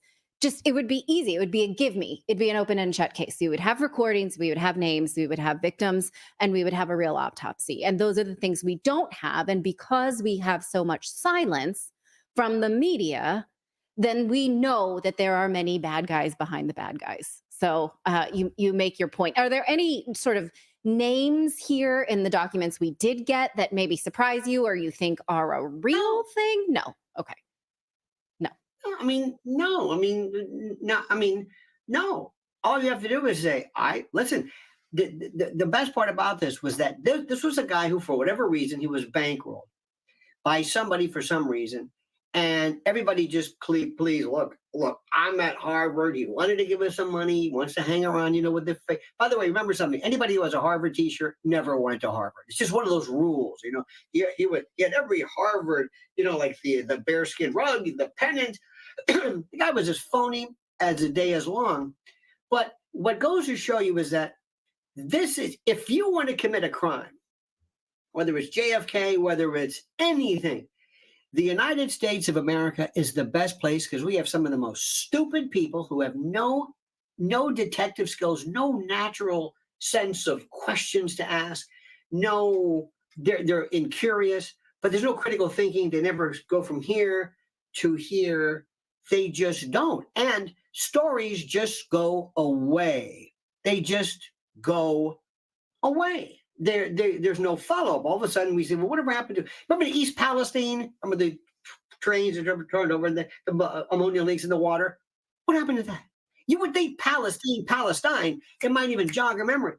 3 days tops. It's my 3-day rule. After 3 days, we just forget. Next, we just go to the next. We're like the baby who you jiggle the keys and shiny object syndrome. Well, yes, but you and me, you and I, we are independent media, and so that's up to us. So we're talking about it, and we'll keep talking about it. And so. Yeah, we're going to follow what you have to say. If we get more documents, we're going to keep on top of it. But thank you for Nothing's going to be in the document. Let me just tell you something. It's not in the documents. It's just like Elon Musk's. Remember the Twitter files? Right. Elon gave them to Matt Taibbi and Barry White. Here, these are the files. So you think it has to go through back channels if we get anything? If you get something, they want you to have it. It's a limited hangout. It's to allow you to think that's it. The issue is, I say this again, bring me the recordings. You keep the files. Let's just put this in the old VCR. Let's crank it up and say, "Ooh, who's that?" That's what I would. I don't care about Stephen Hawking. I don't care about any of that stuff. Show me the evidence of what it is. This is the only question of any interest. It's the most critical. It's the gravamen, as we say in law, the critical issue, the only issue that nobody has talked about, because frankly, I think they're, between you and me, I think they're kind of told, don't go there. Just don't. Sure. Don't go there. Yeah. All right. Well, we went there. Thank you so much for doing that and for pointing out these sort of glaring holes in this story. I appreciate it as always. Thank you for joining us. Again, you can find Lionel at Lionel. Kofi, follow me.